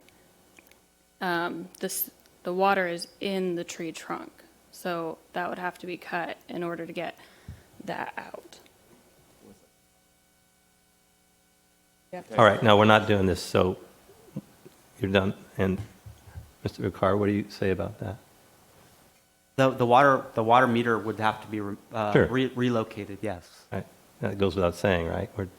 Look, we all saw the photos. Yeah, I mean, we would, I think our utilities department's been out there and they're they've familiarized themselves with what's going to need to happen when construction commences. Right. I mean, regardless of construction, they're going to need to do that. Thank you. Mr. Duffield. So the picture I saw, it would seem like there's no way you can take that water meter out without cutting the tree. Or maybe, am I wrong? We would abandon it. Okay. Oh, just leave it. I think you'd abandon in place, council member, and just move it. We'd have to Gotcha. put a new one Thank in you, thank further you. away. Got it. Any other council comment? Yeah, I'll just say that these issues are really tough, as Councilmember O'Neill alluded to. I'll just say that on my street, it's the same thing. We've got these trees, and it really makes it tough between neighbors sometimes. But they do make a huge difference in the feel of the street, and that I know for the neighborhoods. And anywhere you go, people just really admire streets that are just that have large trees, and so it's very subjective, and everyone's got different opinions about the value of trees. But I do know in this city we value trees, and we can see it because we spend so much effort, time, money to protect our urban forest and to do whatever we can, and then trying to balance situations like this against the beauty and the clean air and birds and the neighbors and all of it. It's really tough. So not easy for us here when it comes to trees. We've been here before. So do we have a motion? Yeah, somewhat reluctantly, I will suggest, I'll move staff's recommendation of A, B, and C1. You have a second? I'll second.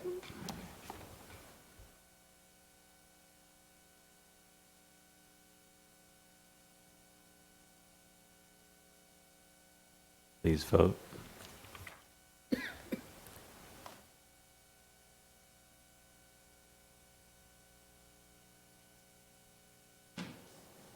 With council members Blom and Duffield voting no, the motion carries 5-2.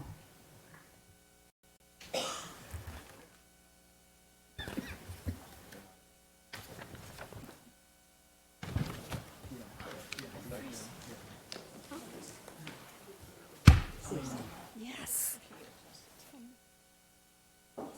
All right, we're moving on to item 21, resolution number 2021-78, appeal of director's determination number DD 2021-001, interpreting accessory residential as an allowed use within hotel resorts.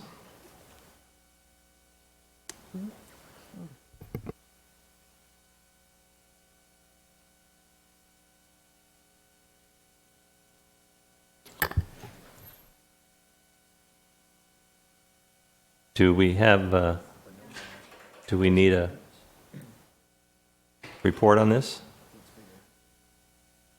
Council members have any questions on this item 21? I'm hearing staff reports not needed.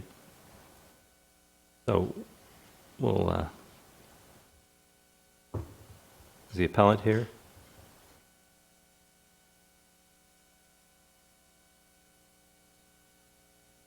Good evening. Hi.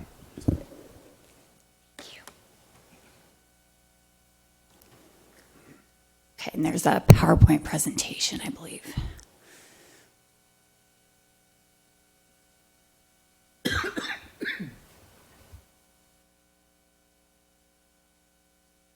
Okay. Good evening, Mayor, Council members. I'm Michelle Black of Chowton Brown, Carsons, and Mintier, and I'm here on behalf of Appellant Spawn. And I don't have to say the next slide, please, is that I have printed because this clicker is really helpful. So thank you again. Spawn has several concerns about the legality of the director's determination, claiming the authority to interpret residential uses as accessory uses to resort hotels in the city. The director's interpretation is a change in definition, not an interpretation of an ambiguity, and therefore exceeds both the council's and the director's authority under the city charter. It requires a general plan amendment. It sets up an end run around the Green Light Initiative by authorizing more than 100 previously unplanned and unapproved residential units in Newport Center and possibly the airport area. It conflicts with the city's local coastal program implementation plan, which prohibits the conversion of hotel rooms meant to serve visitors to the coastal zone, and the Coastal Commission agrees with this. And it was not final back in March, as the staff report now claims for the very first time. So Spawn's overarching concern here, as it is with probably every time they're before you, is with the integrity of the city's zoning code, the general plan, and the other planning documents that make Newport Newport. State law and the city's charter and code provide that the city's general plan is the constitution for future development, and these documents are meaningless if the words of the general plan, the zoning code, and local coastal program may be interpreted in ways that conflict with their plain meaning. And that is exactly what is proposed here. The staff report claims that the charter vests the city's officials and council with the authority to interpret the city's codes. And this is generally correct, but it does have limits. Interpretation is something that is permitted, honestly, it's only necessary when there is ambiguity. Here, there is no ambiguity as to whether residential uses are permitted in hotels. Titles 20 and 21 provide that hotels are for transient guests. The plain meaning there is clear. Residential uses are for residents. Residents are not guests. It is not interpreting an ambiguity to mean read a land use to include the opposite of that land use. It is redefining that. The city's authority to interpret its code is not absolute, and it certainly does not extend to wholesale changing the meaning of something through interpretation. The meaning must be reasonable, and interpreting transient or guest to include resident is eminently unreasonable. Now, if the city wishes to redefine hotels to permit residential uses, it can do that through established city processes. In fact, the city is currently updating its housing element to meet the 6th cycle regional housing needs allocation. A land use element update discussed tonight will follow, and the city can just amend its code. It has a process for that. Making all of these changes at once through the normal planning and review process ensures that the city's codes and planning documents remain consistent, and it is also much more efficient.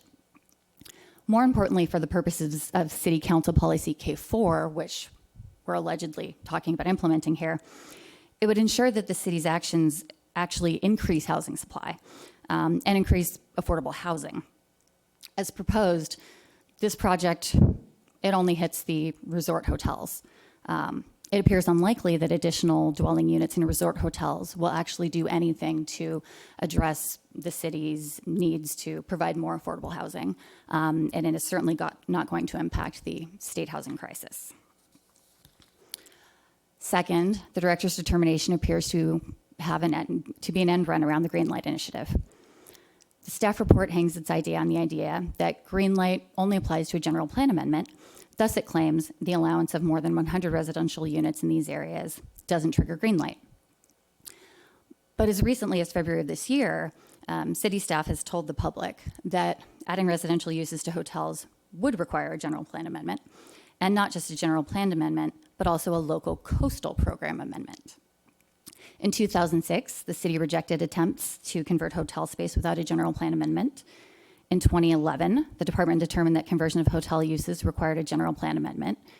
And what has changed since February? And considering that planning processes are already underway to address the city's housing needs, why would we undermine the city's existing and future planning documents in this way?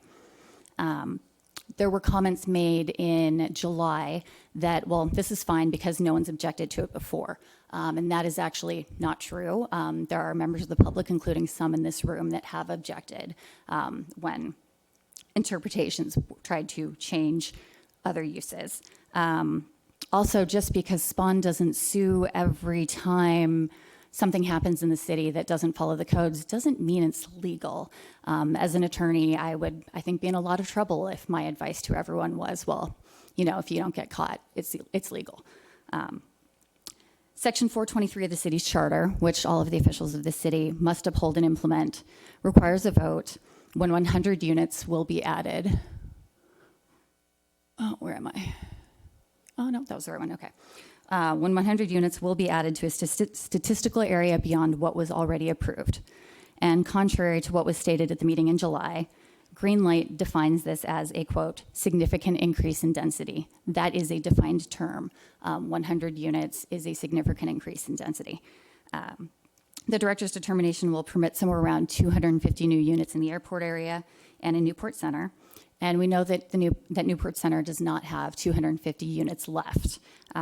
Most of those are allocated. It's, I think, 28 units away from being full unless there's a new upping through the Greenlight process.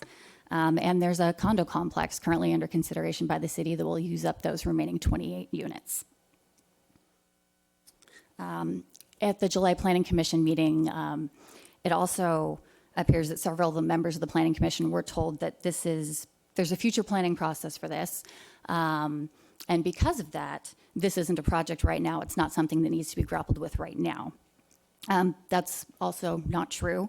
While future permits may be needed and there will be a future process for any hotel that wants to take advantage of these additional units, the underlying change to that designation, the underlying change that makes these units at all possible is happening now. So this is a project. Right now, no residential units are allowed in these hotels. This conversion cannot happen. So any claim to the contrary is disingenuous. As to the Coastal Act is highly protective of visitor-serving uses, such as hotel rooms in the coastal zone. And this is enshrined in the city's local coastal program implementation plan.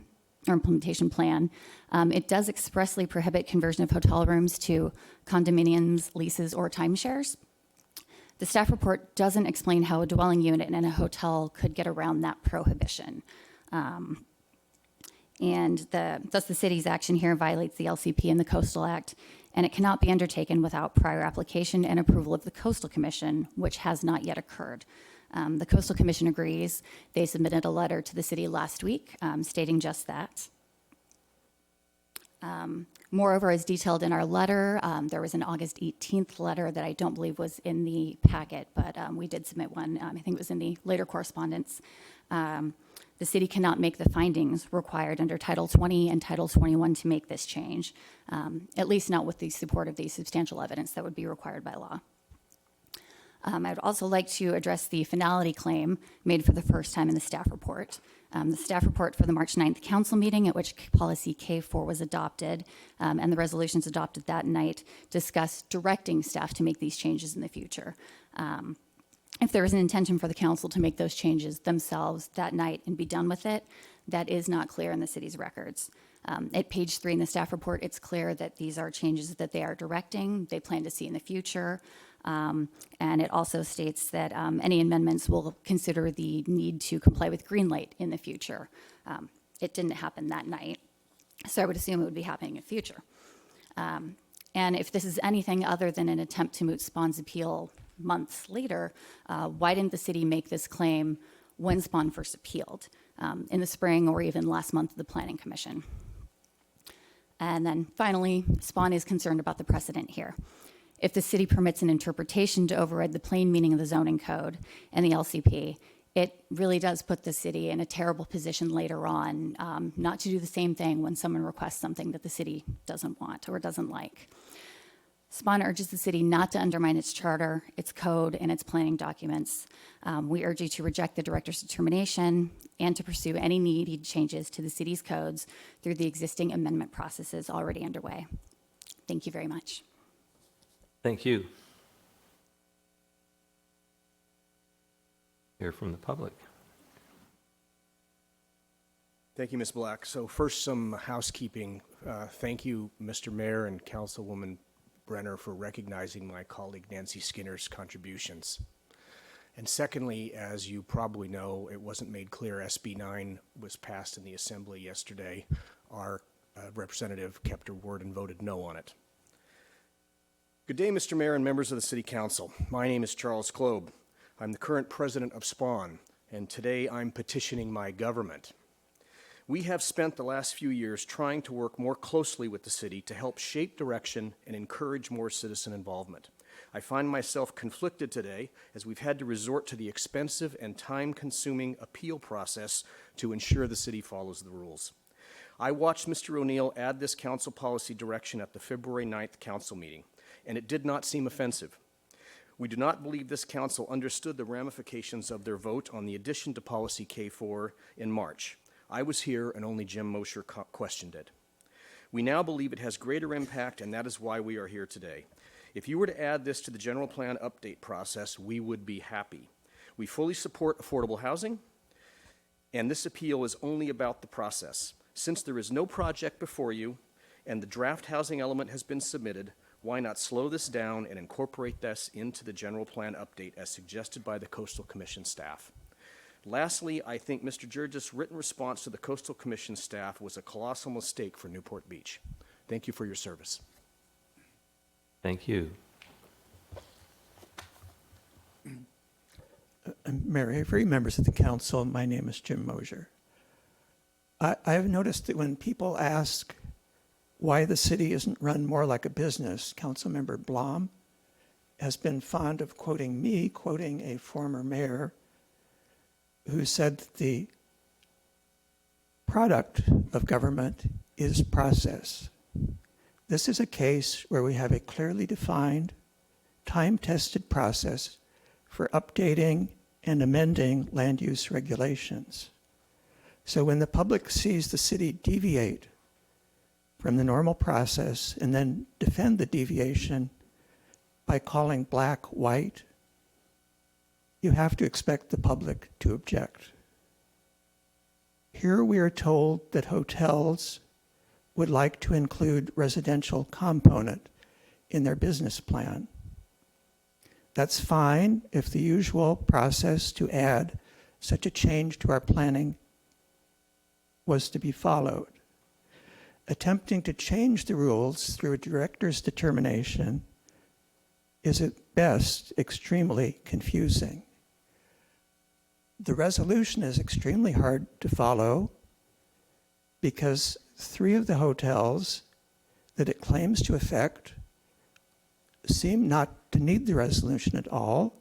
They are already in the mixed-use districts where housing is already an allowed use, provided enough housing units remain in the general plan and provided the specific regulation governing those parcels does not say something else.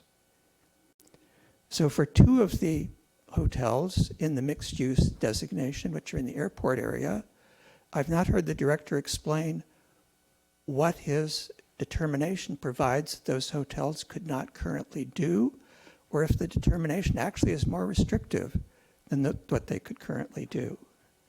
For the 3rd of those, which is the Fashion Island Hotel here in Newport Center, there's a tremendous problem because that's governed by a council-adopted planned community text.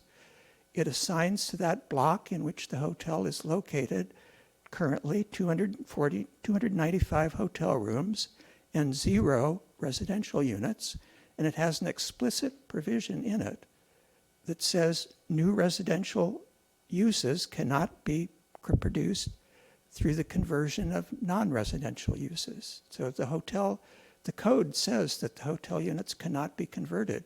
I don't know how the director can interpret that to say that it's okay. And then the final hotel has an even bigger problem. That's the Newport Beach Marriott. It is in a commercial visitor serving area. Commercial areas in our code are not allowed to have residences. You as a council could change the code to add that, but the director can only do that if he can make 2 findings, which he's asking you to make or verify. One of those is that the dwelling units would be equivalent to a use that is currently allowed there. Clearly it's not. That's not a finding you can make. And the second is that dwelling units are not allowed anywhere else in the city. A second finding you clearly cannot make. So the director cannot do this. I don't know how you should allow the director to do this. And so I think all you can do is deny this, and as the other speakers have said, make this change in land use part of our normal planning process, which would go through the general plan update, the zoning update, through hearings at the Planning Commission, and here. Thank you. Thank you, Mr. Mosher. Mr. O'Neill. Oh, sorry. Okay, Take it's me getting out. late. David Tanner, I wanted to speak to you tonight about your relationship with the Coastal Commission. You might recall that when the 2510 project came up recently, I spoke before this council and I suggested that if there were issues that you talk to the Coastal Commission and get their direction. And after my 3 minutes was up, I sat down and Mr. Campbell said, I don't know what Mr. Tanner's talking about, but I can tell you that we regularly talk to the Coastal Commission. So tonight I'd like to make it very clear what I'm talking about, because it's in the local coastal program code under rules of interpretation. Number A, authority. The director has the authority to interpret the meaning of the provisions of this implementation plan, including maps, and to apply and or enforce the implementation plan. That's clear. The director may also refer to any interpretation to the Coastal Commission for input or a determination. That is exactly what I was talking about. That is what I think this city council, this staff, should be doing in writing.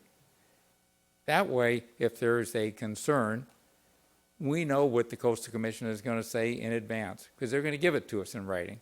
And I think that's exactly what the Coastal Commission staff did with their director's determination you got the other day.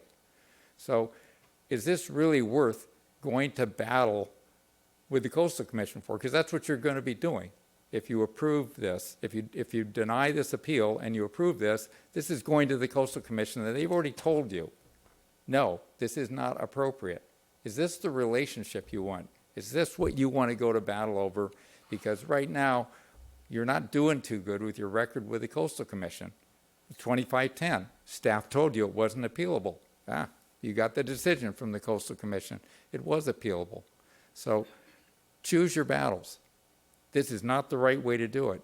Have a better relationship, a working relationship with the Coastal Commission where you ask them for interpretation. And if they tell you no, you say, well, what can we do to get what we want? Because what we want is a very valid reason. But what's the process we use? And let them help you rather than fight them. Thank you. Thank you. Next speaker, please. Good, very late evening, Mayor Avery and council members. My name is Dennis Baker. I'm the treasurer of Spawn. I'm going to just run through some bullet points for you, so hopefully get through it quickly. The city's general plan is the city's guide for future developments. The voters approved this in 2006, and as written, it can be and has been amended. Title 20 of the general plan covers planning and zoning. Title 20 of the general plan must be consistent with the general plan's definitions. The general provides specific definitions for use when interpreting the document.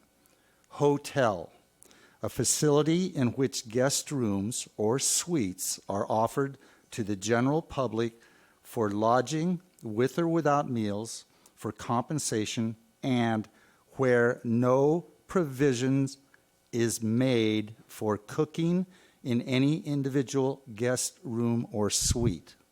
That's a definition. Definition for dwelling.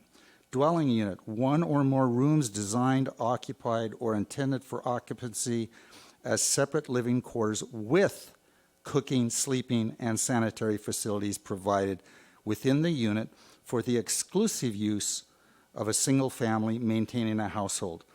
The Newport Beach City Council adopted Policy K4, which allows the Community Development Director to interpret the general plan. The director determined that accessory residential as allowed within resort-based is on his interpretation of the general plan. How does this tell me, how do you reconcile an interpretation that reverses the meaning of the very definitions that are contained in the general plan. Does not make sense to me. There is a process to amend the general plan. You all know it. You're on the council. I'm not going to go over that with you, but there is a process. You are not following the process. You are circumventing the process. We're in the process right now of updating the general plan, yet you have made an end run around that very process by your implementation of K4. And I, as a citizen, voter, and member of SPAWN, very strongly object to you perverting the process. Thank you. Thank you. Next speaker, please.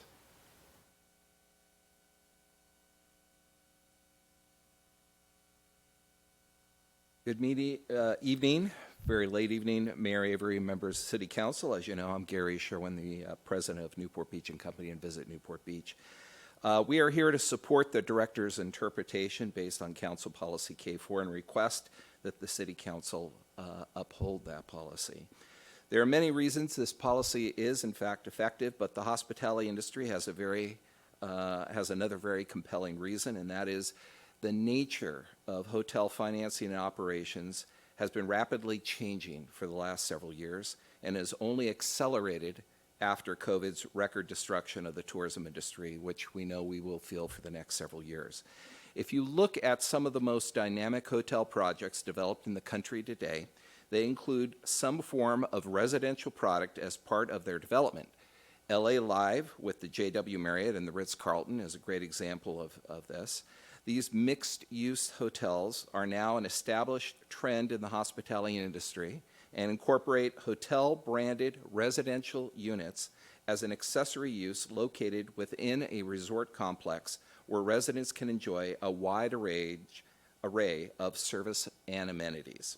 Without these residential units, most hotel projects today would have difficulty simply being financed, and that includes capital to include renovations of existing hotel properties, which are already happening here in town, as you've seen now. This is the way new hotels will be built in the future. It's also how they can remain fresh and modern in the years ahead. This trend has already taken hold, and there is no turning back.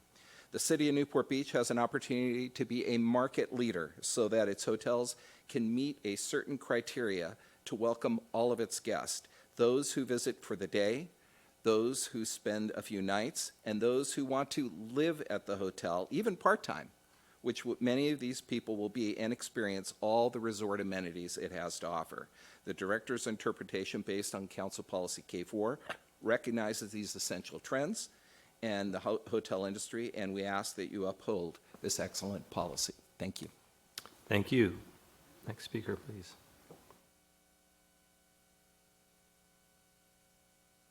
Good afternoon, or what I should say good evening, I'm sorry. Mayor Avery, I don't know how you all stand this, but thank you for hanging in here, because this has been a long meeting. My name is Nancy Skinner, and I would like to respond to that recent comment that none of us are talking about what is wrong to do. It's the process that we're talking about. It's the process. And what a disappointment for me as a longtime resident to see how it appears that we've sort of had someone, and I don't know who did it, but we're trying to skirt the process, not follow the rules, and do it the right way.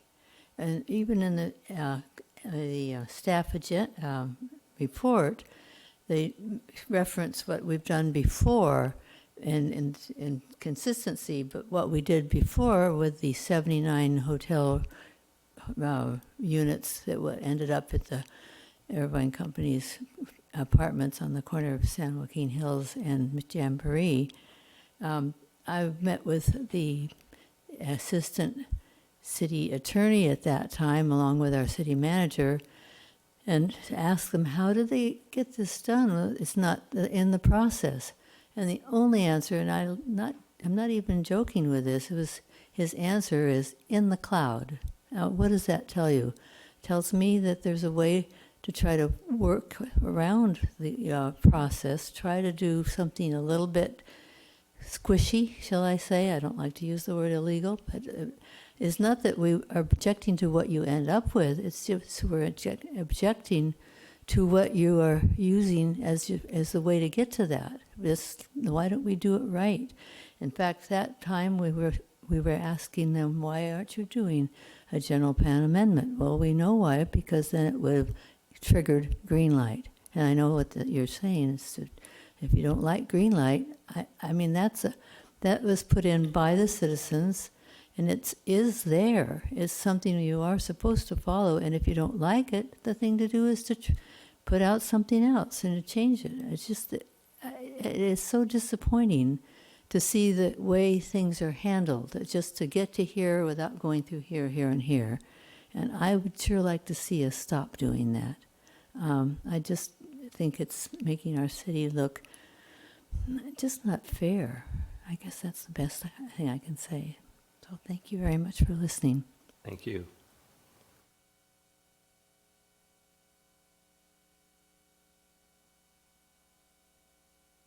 Good evening, Mayor Avery and members of City Council. I'm Michelle Donahue, Vice President of Sales at Visit Newport Beach. My job is to work with our sales team and our hotel partners to bring meetings and conventions to Newport Beach from across the country. As you all know, the hotel industry is vital to our local economy and supports the financial stability of the city. Hotels in Newport Beach have 3 drivers of occupancy: individual business travel, leisure travel, and the group meetings business. Often referred to as a 3-legged stool, successful occupancy depends on all 3 segments being strong and healthy. I'm here tonight to address the meetings business, the segment of occupancy that our hotels have told us is crucial for paying the bills and is often the most competitive of the markets. Destinations in our comp set are continually raising the bar by adding attractive hotel developments to their portfolio of products, often to attract the most qualified group business. Look no further than Huntington Beach to validate this statement. As a top-tier destination, Newport Beach needs top-tier hotels.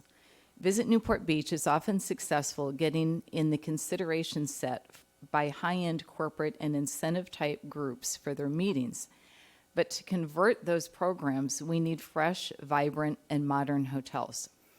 When clients come to site the destination, they're expecting a luxury Newport Beach experience and the hotels to match those expectations.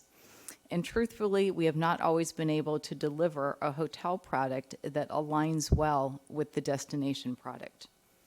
We need to encourage hotel owners to reinvest in their products so we can raise our destination profile, attract higher rated groups, create rate compression for other properties, and improve TOT and TBID performance. The Director's determination based on Council Policy K4 recognizes that continued investment in our hotels will mean a branded residential component essential for owners to get the operating capital that they need to keep our hotels competitive amongst other luxury coastal destinations in Southern California. I want to thank the city staff for their extensive review of the project and the foresight to approve this development that effectively anchors an exciting repositioning of our destination in the meetings business and encourages more investment in our hotel infrastructure in the years ahead. Thank you for your thoughtful stewardship of our amazing tourism destination. Thank you. Next speaker, please.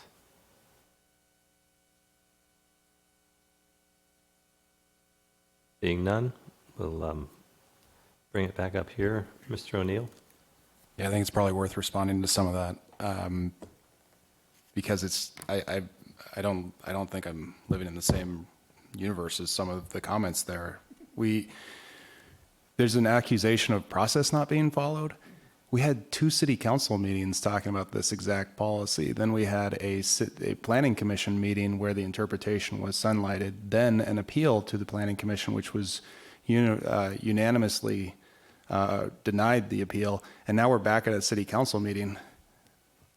At that second council meeting, by the way, we had public comments from Dave Tanner, Jim Mosier, and Charles Klob on this exact issue on K4. It's not like this was hidden. This was, in fact, if you go back and look at K4, it says, therefore, to further encourage and incentivize the development of mixed-use hotels, the city should pursue the following: issue interpretations that interpret ambiguities in general plan, zoning code, and/or local coastal plan program provisions to allow hotels and motels located outside of the Coastal Commission appeal areas to convert up to 30% of their permitted hotel and motel rooms into residential units on a one-for-one basis. Such interpretation would allow for residential units to be deemed an accessory use to the principal use of a hotel, and find that such residential uses are consistent with the hotels and motels underlying general plan, zoning code, and local coastal plan program, land use and zoning designation. I could go on for 5 more. And then an interpretation was issued, which is exactly what I just read. So the question before us tonight is the interpretation consistent with what I read? And the answer is, yeah, it is. It's not a close call. To the extent that the accusations are dealing with the general plan and green light, I think the staff report does an admirable job responding completely to that issue. And I'm not going to go ahead and go through that again, but I'm at a loss on this one for the idea that we're now in our 5th meeting talking about this issue and the process hasn't been followed. And to Mr. Tanner's point about the Coastal Commission, I do appreciate your point, Mr. Tanner. We are getting to know the Coastal Commission better and better because of appeals that you're filing. And so we just had an appeal that you filed trying to block the bridge on Superior that fortunately went the city's way. That was a bad appeal on a good project. And I'm glad the Coastal Commission saw through that and went with the city on that one. And you're right, the 10 feet on the project on Mariners Mile apparently will get appealed too. And I'm sure that this might get appealed to the Coastal Commission. It seems like almost anything we do up here dealing with land use is getting appealed to the Coastal Commission. And you know what that does? It paints us as the poster child for why SB 9 and SB 10 are being put through the state legislature. It's because the state legislature is looking at the fact that every time a city like ours tries to do even an incremental amount of housing, it gets appealed to another state body. And then you know what happens? The state legislature says a city like ours isn't doing enough. And why aren't we doing enough? Because we have too much authority and we need to have that stripped from us. And that's why they're passing things like SB 9 and SB 10. And it's incredibly infuriating to be told we're not following a process when clearly that's exactly what we've done here. And if the Coastal Commission disagrees and wants to push back on housing, they can. They have before. But we're, again, continuing to be caught in between a whole bunch of state agencies telling us to do one thing and then another state agency telling us to do another. And like I said, even on the incremental stuff, that's what's happening. And so I'd like us to stop being the poster child. I'd like it to be that when we're making incremental changes and positive changes like this one, that we work together. Again, we're on our 5th meeting now on this one. And so I just, the frustration is palpable in my voice on this because we've been working together for quite some time. I've been seeing some accusations and editorials being written that I think are just beneath some folks and unserious from serious people. And I'd like to see us come back together on this one because I don't see it. So when the comments are up here are done, I'm going to be making a motion to deny the appeal. Ms. Dixon. Thank you. Mr. Jurgis, a couple questions. The director's determination, could you talk to us about how that action has been implemented in the past, in the recent past? So for past determination, there was the Fire Station 2 site.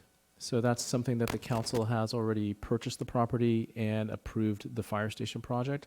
Well, actually, that was a CV zone, which is visitor serving commercial.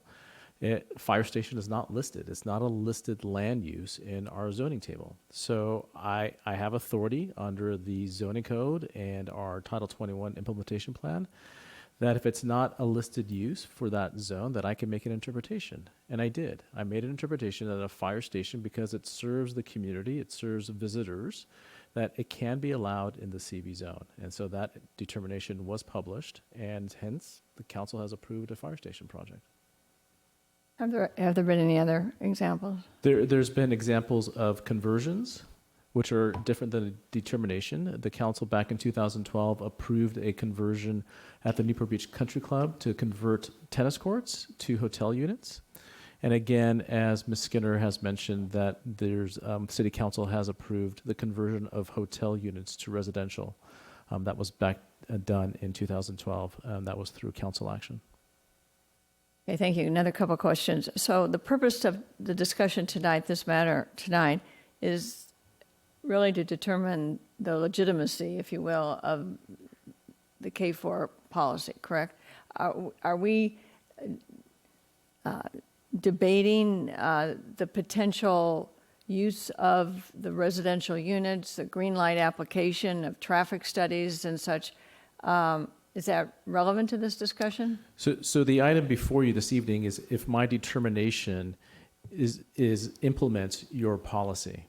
Are the findings, are the information in my determination meeting what K4 is? K4 has already been approved by the City Council. This is just the implementation of your policy that I'm putting before you. I have authority in the zoning code, Title 20, and the implementation plan, Title 21, to make interpretations of unlisted uses of land. And so SPAWN is making a binary decision. It's either hotel or residential. It's not binary. We have to look at it differently, where we don't have resorts listed in our zoning code. We don't have it listed. As Gary Sherwin just talked about, this is what is current now in today's market. This is the future market. Our code doesn't address where you have a residential use as an accessory use to a hotel. That's what's not in our code. The code allows me to make that interpretation. It's not binary. It's not just hotel or residential. We've combined them now. It's a resort living. They're all work together now. And that's what the basis of this determination is. And that's the basis of your council policy. And so in 2005 and 6, when the current general plan was being discussed and considered by the council, just to repeat what you just said, I mean, the concept of residential units within a luxury hotel was not even contemplated. And we all know, if we travel to Hawaii, Arizona, other parts of California, you see the name brand hotels, Ritz-Carlton, Four Seasons, others, Hyatt, have residences connected to their hotels. So this is becoming a common development trend activity for hotels to strengthen their business model, if you will. That's absolutely correct. We're seeing a very strong trend globally for this type of product, where you mix both the residential component and you mix the hotel component, and they live off each other. With all the amenities for spa, for restaurant use, for, name it. And, the creativity, you could see the creativity going globally now, and Hyatt, the Marriotts, all of the big names are starting to do this trend. Our code doesn't address that type of resort living. So in my mind, it's not as if you were talking about a multi-storied apartment building separate from the Marriott, not dependent on their amenity services, the sharing of services. This is connected to this, whether, I don't know what the brand name is going to be, Ritz-Carlton or Marriott, whatever, Autograph or whatever, but it is part of the Marriott hotel operation, correct? Correct. It will be. It's a connected service. The residential is an accessory to the hotel, and it's only 30%. If you take 100 units, convert 30% to the residential, and I ask the council, what's the primary use? Well, it's still a hotel. The majority is still a hotel. We haven't changed anything. And the traffic impacts, as I understand, will not be affected. Is that correct? That's correct. Our traffic engineer looked at what the traffic impacts could potentially be. It is a wash. There's no traffic increase. And if somebody wants to take advantage of this determination of council policy K4, they would submit an application to the city. It would go through the standard entitlement process. It may require a CDP if it's in the coastal zone. We would require a use permit. It'll be a public hearing. We would go through the environmental review process, and ultimately we would negotiate a development agreement, because we don't want to lose our TOT. We want to look at what the property tax is going to be. And at the end of the day, we have to support affordable housing. Any project that comes through is going to have to support affordable housing. So those are multiple steps. Just to follow up on Mr. O'Neill's comment about process, those are the multiple steps that still, if the applicant wants to proceed, will be taking place. That's correct. Okay.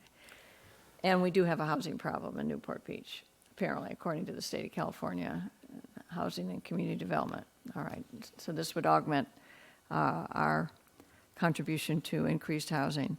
And the Coastal Commission will be, speaking about our friends at the Coastal Commission will be, this project potentially will be, or is this through an LCP, or will it go to the Coastal Commission? Coastal Commission staff has already submitted their letter on the director's determination. We have responded with the exact same information I've shared with the council this evening. What they do afterwards, we don't know. Okay. All right. Thank you very much. Thank you. Ms. Brenner. Simone, I'm very frustrated by this because, as Councilmember O'Neill said, we've had so many hearings about this, and a lot of this did not come up in all of those hearings. And I was very distressed when we got to this point that it became, an appeal, and Coastal Commission got involved in everything, because I felt like this should have been discussed during the process where we were talking about this. And I remember our intention is to try and accommodate housing in order to meet our RENA numbers. And that's what this policy was about how to do that as efficiently as possible, and none of us want to do it, but we're trying to find ways to do what we have to do. But I am concerned about the definitions that Dennis was talking about how your determination is redefining residences and hotel use and from the, I should probably say that I've had conversations with Nancy and Charles, and I think maybe even Dennis about this. But from what I understand from them, there's no objection to what we're trying to do. They're not objecting to us trying to increase residential use through the hotels. They're objecting to the process we're using. And what I'm wondering, is there any way of doing this that meets that request? Like when they were mentioning changing the code to allow residential in commercial districts. Is that how difficult is something like that to do? Because what they're concerned about is our process, but they're not concerned about what we're trying to do. So I'm going to try to, hopefully I can answer the question. So your council policy was the direction to staff to say, go back, look at the code, see how you can make that interpretation or determination of converting the 30%. So we found a way to do that. We have a policy, we implemented the policy. And the way we implemented that was that the code gives me authority to make interpretations of unlisted uses. We have a listed use, hotel, we have a listed use of residential, but we're not trying to redefine those. As I said, we've blended those together and combined the two together and say, we have resort. Our code does not address that resort, that accessory use to a hotel. It doesn't address that. And that's what we've done. If we don't have an application pending, I've heard the same stories as everybody else. There's projects that everybody's kind of thinking about.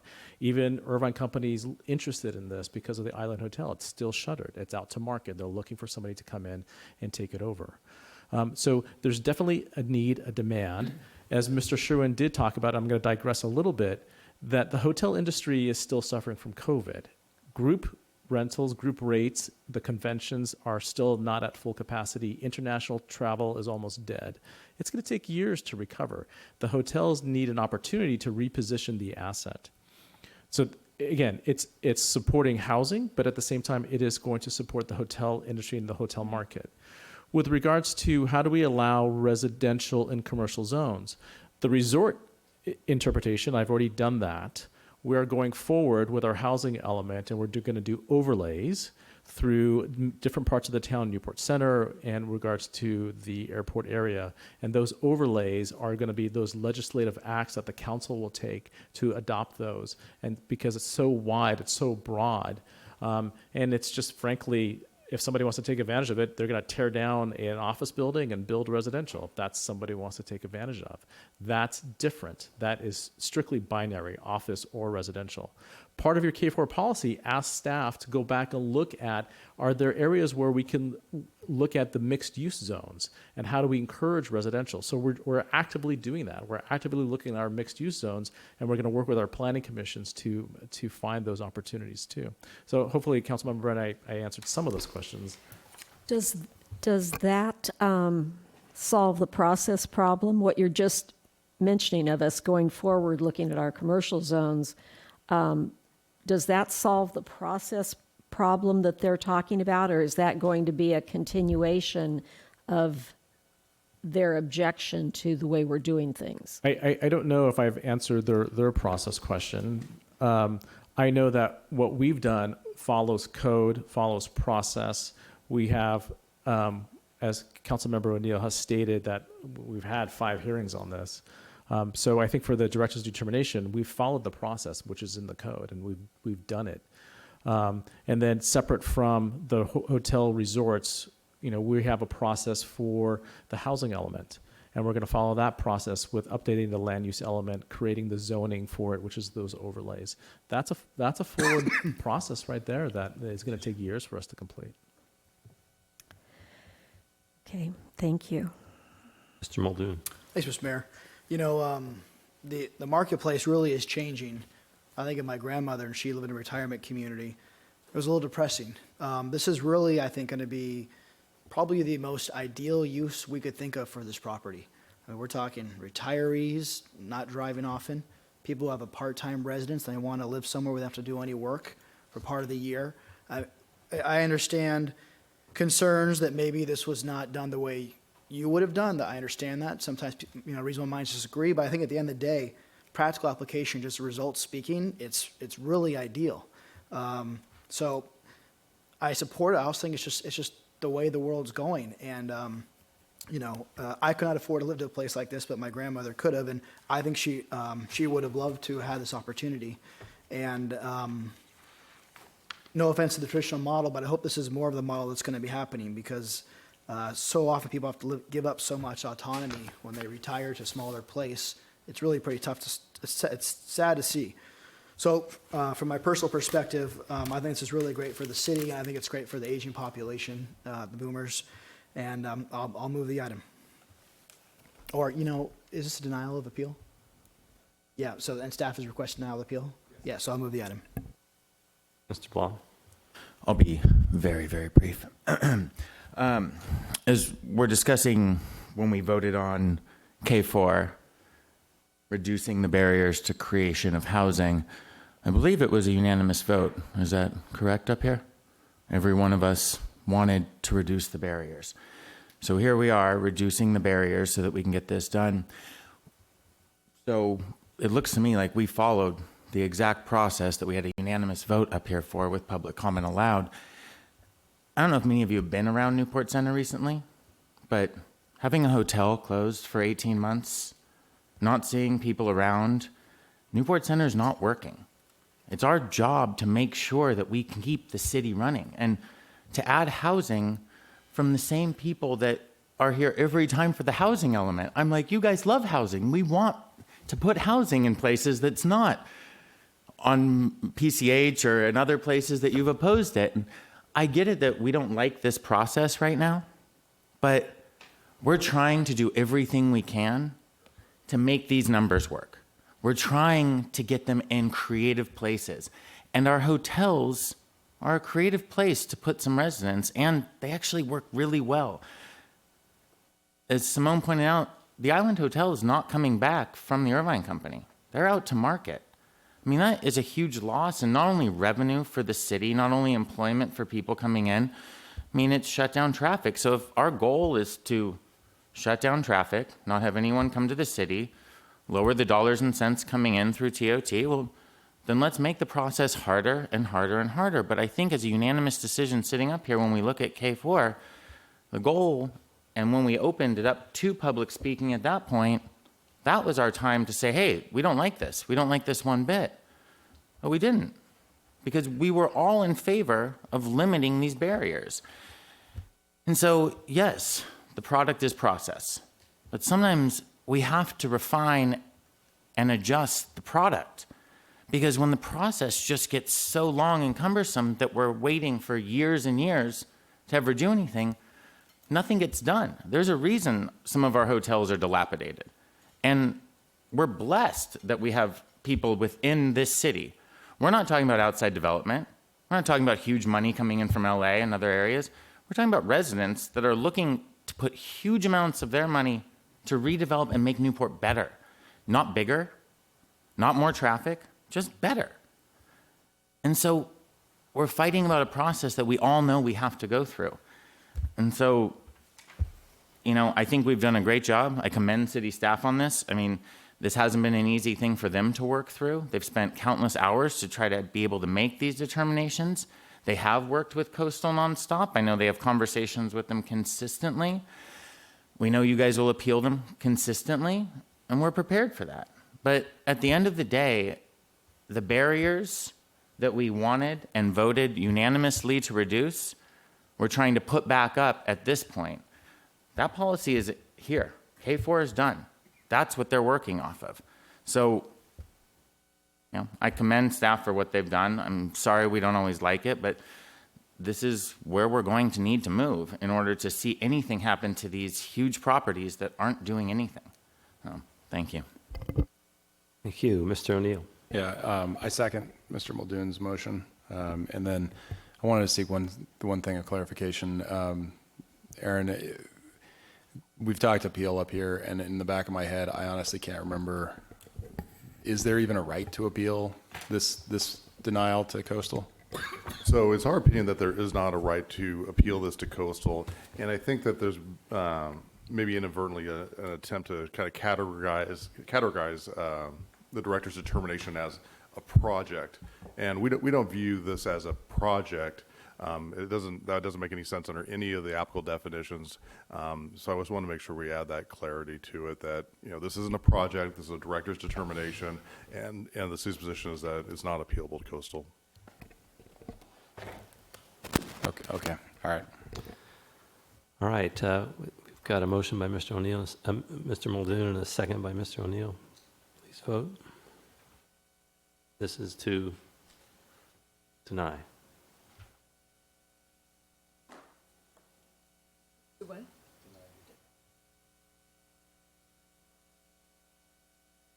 The motion carries unanimously, 7-0. All right. Now we're moving back to our last item here. Current business, item 22, Tustin Avenue trial closure at Cliff Drive.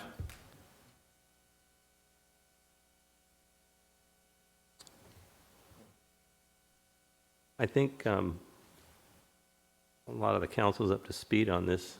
Do we need a staff report? No. I think we're okay. I'd just like to make the motion that we approve this trial period. I'll second. Okay, so we've got a motion and a second. And we don't have any council questions or comments. And so we'll go to public comments on this item. Does anyone wish to speak to this? All right, thank you. No additional questions up here. So let's vote.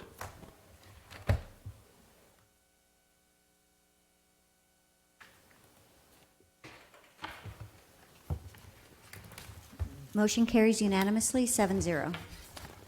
Thank you. All right, next on the agenda is motions for reconsideration. Madam Clerk, please read the announcement. A motion to reconsider the vote on any action taken by the city council, either this meeting or the previous meeting, may be made only by one of the council members who voted with the prevailing side. All right, Before we adjourn tonight, I have the honor to read a little bit about Joseph T. Devlin, who was born in 1924 and passed away in 2020. And he was Joseph T. Devlin, former Public Works and Utilities Director, passed at his home in Costa Mesa on Friday, August 6, 2021. Joe joined the city's Public Works Department on December 12, 1960, and was named City Engineer in July 1961. He became the Public Works Director in April 1964. In September 1978, the Utilities Department was formed to manage the water, wastewater, electrical, and oil well operations. Joe was the first Utilities Director and served in that position until he retired December 28, 1987. During the 27 years that Joe was with Newport Beach, the population grew from 26,000 to 66,000. He led the two departments that were responsible for providing the new infrastructure to provide for 40,000 new residents. These improvements included roadways, public buildings, parks, water and wastewater lines, traffic signals, and streetlights. Joe can also be credited with developing the concept and beginning the planning that led to the city's groundwater development project. Newport Beach is now able to obtain 65% of its water from the county's groundwater basin thanks to Joe's foresight and engineering skills. Much of what makes Newport Beach the wonderful place to live today was planned and constructed under the leadership of Joe Devlin. Quite a public servant. Yeah, sounds like. We're adjourned.